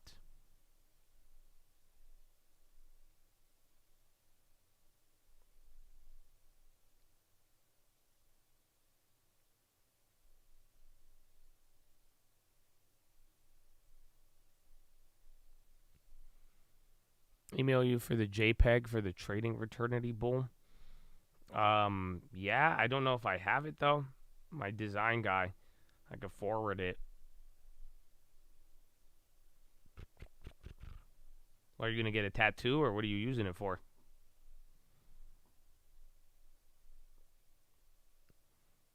Son, I think Tim might have one. Tim got everything, bro. Tim really out here, bro. I don't even click. Bro, it's so sad when I'm not on live. Because, like, I do if I don't know what to click on sometimes, or if I see, like, a pop-up and I'm scared, I yell out, Tim!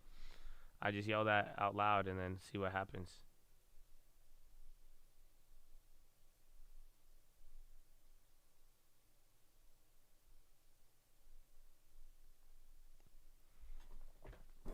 A PNG SVG.EPS if you want to use for anything.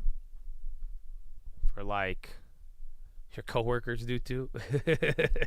Could. You hate the store Staples. Thankfully I haven't had to go to Staples in a while. But I feel like you go to Staples for like back to school.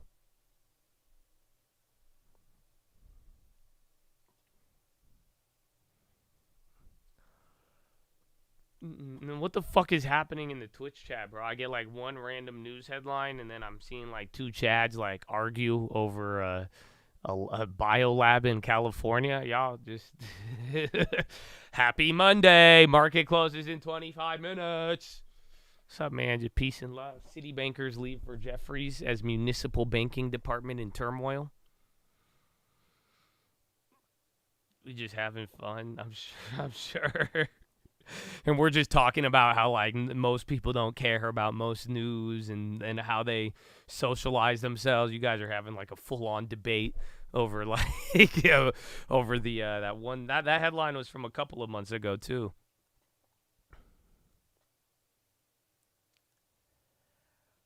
The curse of the slow market day.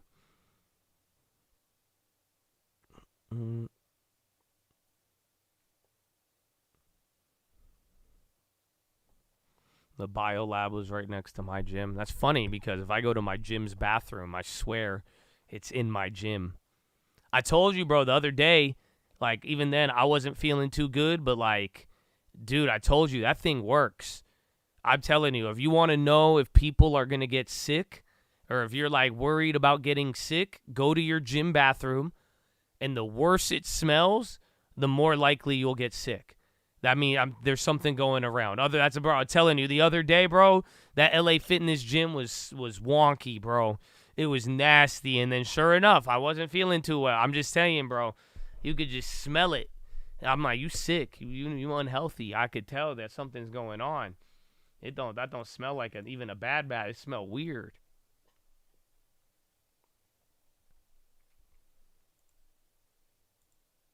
Same with superstition with pens. If I smell the ink, I'm gonna get sick. Oh, that's crazy. I ain't never smelt the ink on a pen. That's crazy.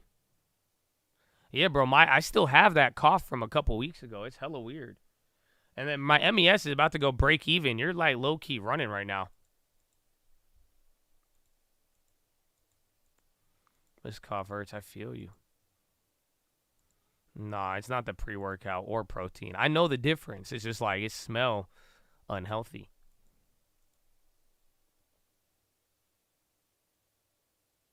You mean this in the best way possible? Why don't you own your own gym?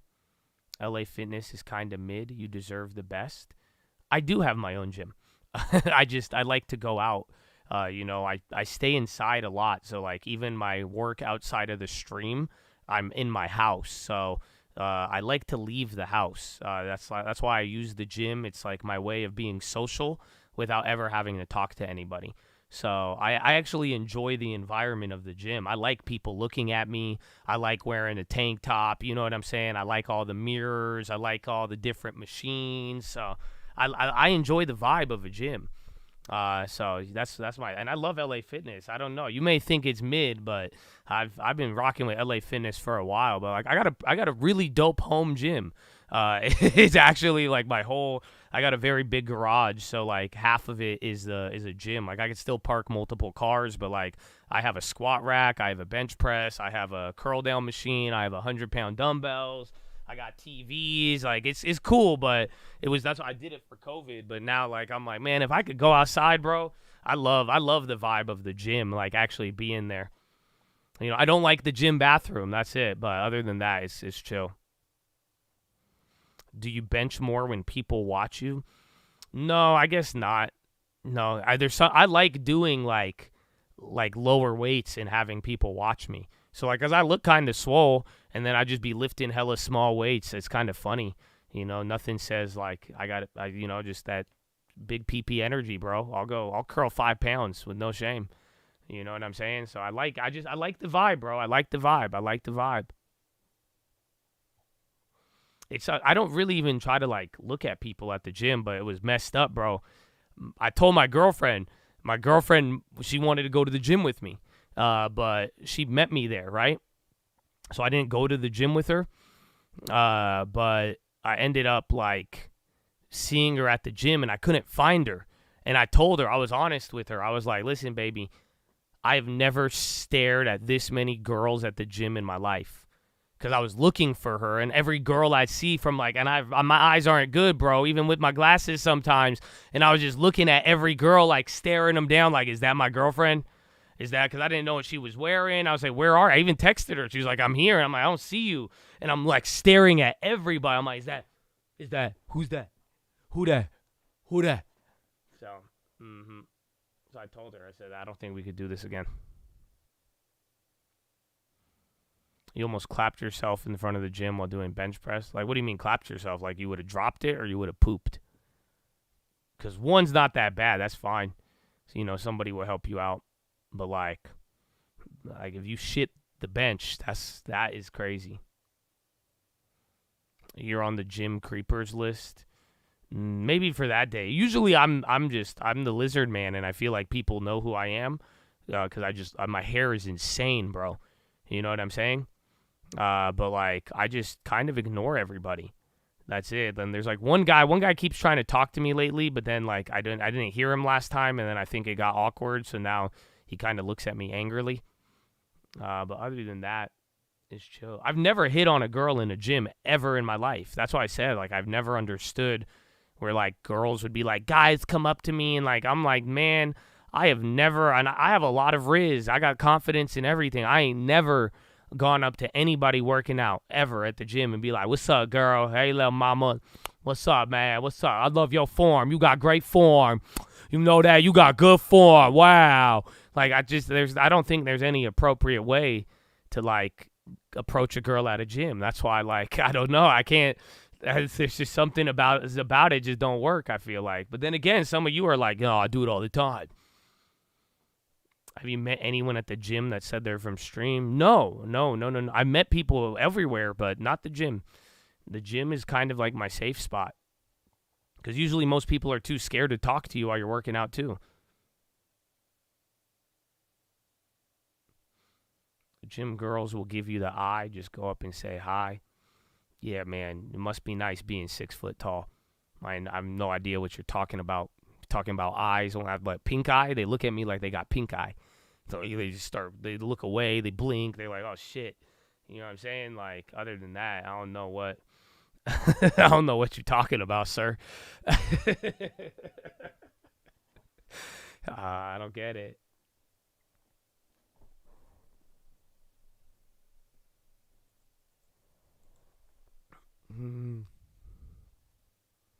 I do sound like Sly? Who's Sly?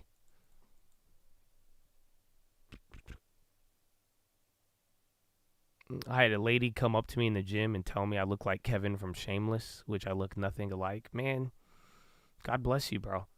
Nah, man. I like Kevin from Shameless. He's the big dude, right? But even then, yeah, man, these experiences don't happen. The only time I've had somebody come up to me, it was the guy trying to sell me steroids, and then the other guy who worked there when he found out I drove a Lamborghini.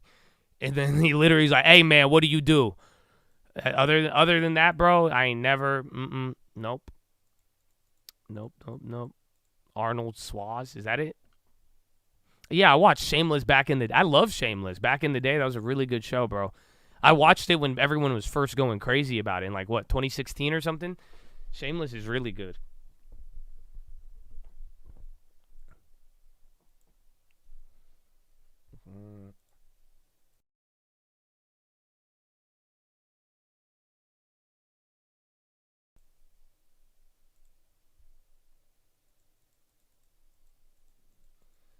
He's telling me a response is I'm a cult leader, not a drug dealer, all the time. And then I say it with a straight face to see, because, like, sometimes they either, like, laugh immediately, but then sometimes they get quiet, and I'm like, you really thought I was a drug dealer, you asshole. So it's good, though. It's good. You start off with drug dealer, and then you feel the vibe. If they don't vibe, if they don't pass that vibe check, I leave it at that, and I just walk away. I went to middle school with one of the Gallaghers? No way. That's dope. Like the movie Gallaghers, right? Not like the family it was based off of. That'd be awful.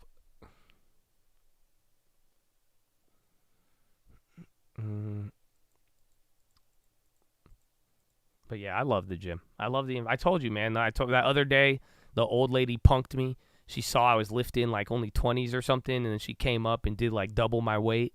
And like, I was tired and winded, and she like looked at me with shame and disappointment. That was so funny.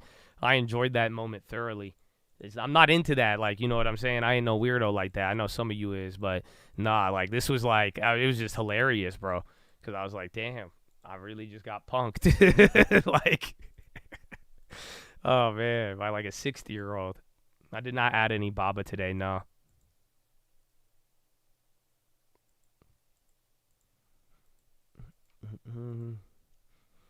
Trust me, Kevin is way better looking than me. Nah, man, you should have ran with it. If any girl tell you you look like a celebrity, you should have been like, yeah, I'm better looking. You ain't no time to be humble, sir. I'm just saying, bro. If anybody, that's it. I'll be like, I look like Shia LaBeouf. Screw Benny Blanco. I look Shia LaBeouf on steroids mixed with Brad Pitt. Stop playing with me. You made the old lady's day. She probably did, bro. She probably did tell all of her friends. For real. Because I told all of my friends. I told all of you guys what happened. I was like, yo, I just got punked by an old lady. She was like, I just punked this young guy. Yeah. Yeah. You always get Justin Timberlake. Man, y'all, the Lord has blessed some of y'all, man. What the hell? Y'all better be out there, bro. That's crazy. Justin Timberlake? What? Man, Think it's time to talk about the type of things we do. See, that's why God ain't give me. That's why he made me look like a lizard. I can't have this personality with looking like that. I would have, because if someone said I look, I'd be like, I am. I would have started singing for her. You should start learning to sing and just start serenading them. Oh, man.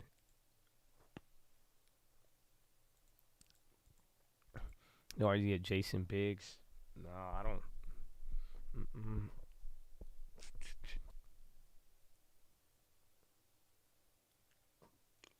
You got Adam Levine. I don't know what that person looked like. I know the name, but I don't, like, there's people like that.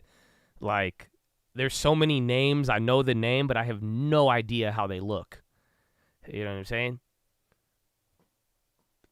Mm-mm. You get Aiden Ross. Yeah, just go to the gym. No, did he? I feel bad. Didn't he just, he said something about, like, Aiden Ross. Like, it's funny because I stopped drinking them Red Bulls, but he was like, I saw it on Snapchat. It said he was about to get diabetes. His doctor said that if he don't stop drinking like that, he's clapped. Generic white man with tattoos. Store little. Yeah, I've gotten that, I think. I don't know. I don't get any of that. Benny Blanco, that's it. If they know who Benny Blanco is, that's it. And I got so mad when they told me that, but then I learned to accept it. Mm-hmm. You get Joe Biden? That's awesome. That's why I'd be like, yeah, I would live up to it. Yeah, Joe Biden, what's up? Mm.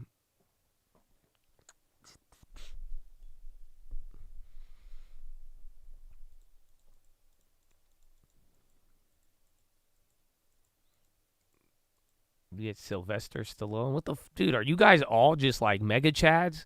I'm reading like Justin Timberlake, Dave Franco, Sylvester Stallone. I'm like, when did all of you guys become giga chads? Wait, what's up with this? But it makes sense though too though. Y'all, some of y'all, you guys got that tall guy, pretty boy energy. That's why I gotta beat the hustle into you. Y'all had life too easy. You know that? Y'all be walking around like you damn fucking Brad Pitt, like 8 foot tall, bro. Life is too easy for you. That's why you gotta. That's why you gotta save the 10%. I guarantee you, ain't none of you look that damn good and you save 10%. It always happens. I understand. I was ugly and short growing up. I had to save money. You didn't. So that's why. Make sure you save 10%, bro. That's all. I gotta. That's a reminder. That's a reminder. I get Shane Gillis. You're my brother. You know what I'm talking about. Amen. Amen.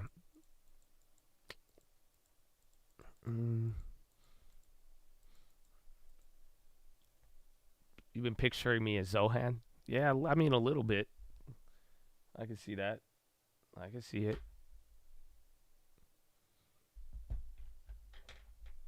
You know who I like? You say Shane Gillis. I heard him, and I know he's very offensive, so do not let my endorsement of one joke, please don't crucify me. But, dude, Tim Dillon is hilarious. Bro, I heard a Tim Dillon joke, and what did he say about Kamala? He said, Kamala speaks in gypsy curses. If that's not the most accurate way to describe her, I was like, damn, that's crazy. Yeah, bro, that was the funniest joke I've heard, like, in a long time, bro. It's an old joke, too. But I was like, dude, that's... she's like, my grandma always told me that if you put the beehive underneath the ground and dig it up, it'll keep buzzing. It's like, what?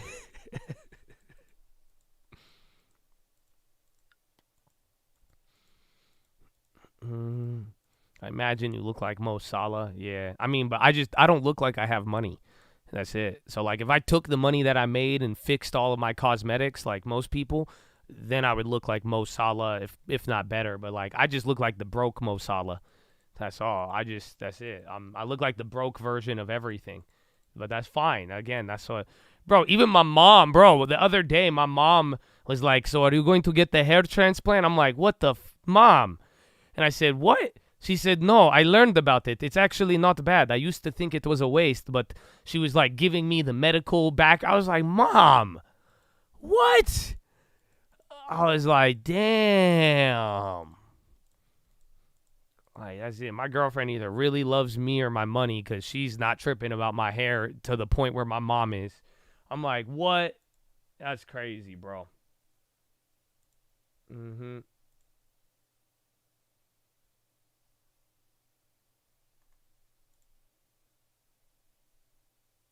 Mm-hmm. That's tough, yeah, bro. She just wants you to be happy. I'm happy as hell. Like, what the hell? Like, bro, you know how many rebounds I dropped on 2K? Stop playing with me. I got a lot of enjoyment out of that. Oh, man. Yeah. I don't know. I'm just sticking true to my background. I don't like cosmetic surgery. That's it. I'm out here. I'm representing for all the people out there. Like J. Cole, man. You know that song? What'd he say? That one song, The Crooked Teeth? That's like mine is like crooked hairline. I'm gonna make that song. You know what I'm saying? You know, all these properties, I ain't never fixed my hairline. Ooh. You know what I'm saying? Like J. Cole, that crooked, it's the same thing. That's it. Yeah, bro. It's the same thing.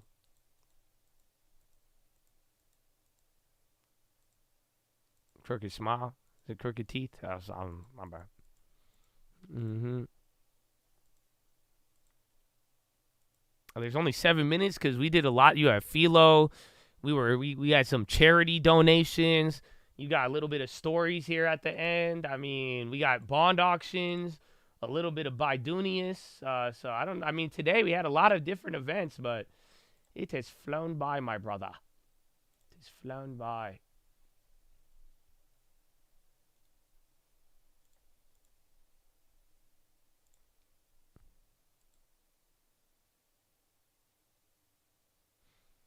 Well, 34 rebounds, 100 years, you no longer exist. I'll still remember. I mean, hey, man, I had a lot of fun.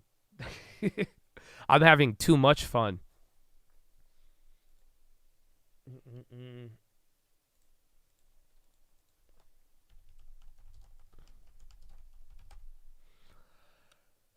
Love today's a good day, man. Good day. I'm kind of disappointed it wasn't as active. I wanted a more active day.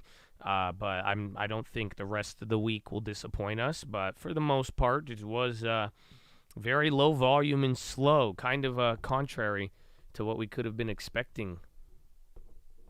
Bro, 34 boards, 14 points, 12 assists, and then 12 blocks. Something like, dude, it was crazy. It was in 0 turnovers. The PHILO recap, it was deep, bro. It's kind of... I had to recap the PHILO 3 times while talking about the PHILO. You know what I'm saying? Like, it was a deep one, so you may want to listen back to it, but it's in regards to purgatory. She calling you bald. Yeah, bro, she is calling me bald. But I'm not bald. I'm I'm there, though. I already have the down payment.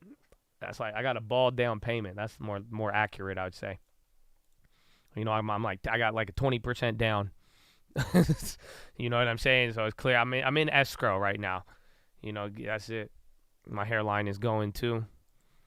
Nah, you're good though. You're still young. You got time. You got nice sense. That's whoa. Final 5.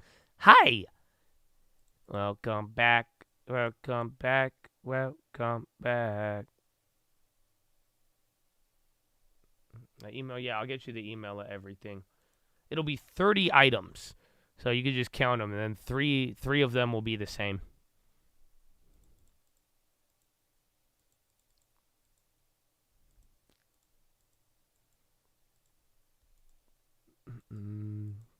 Meta's still at lows. Again, that article was wicked, man.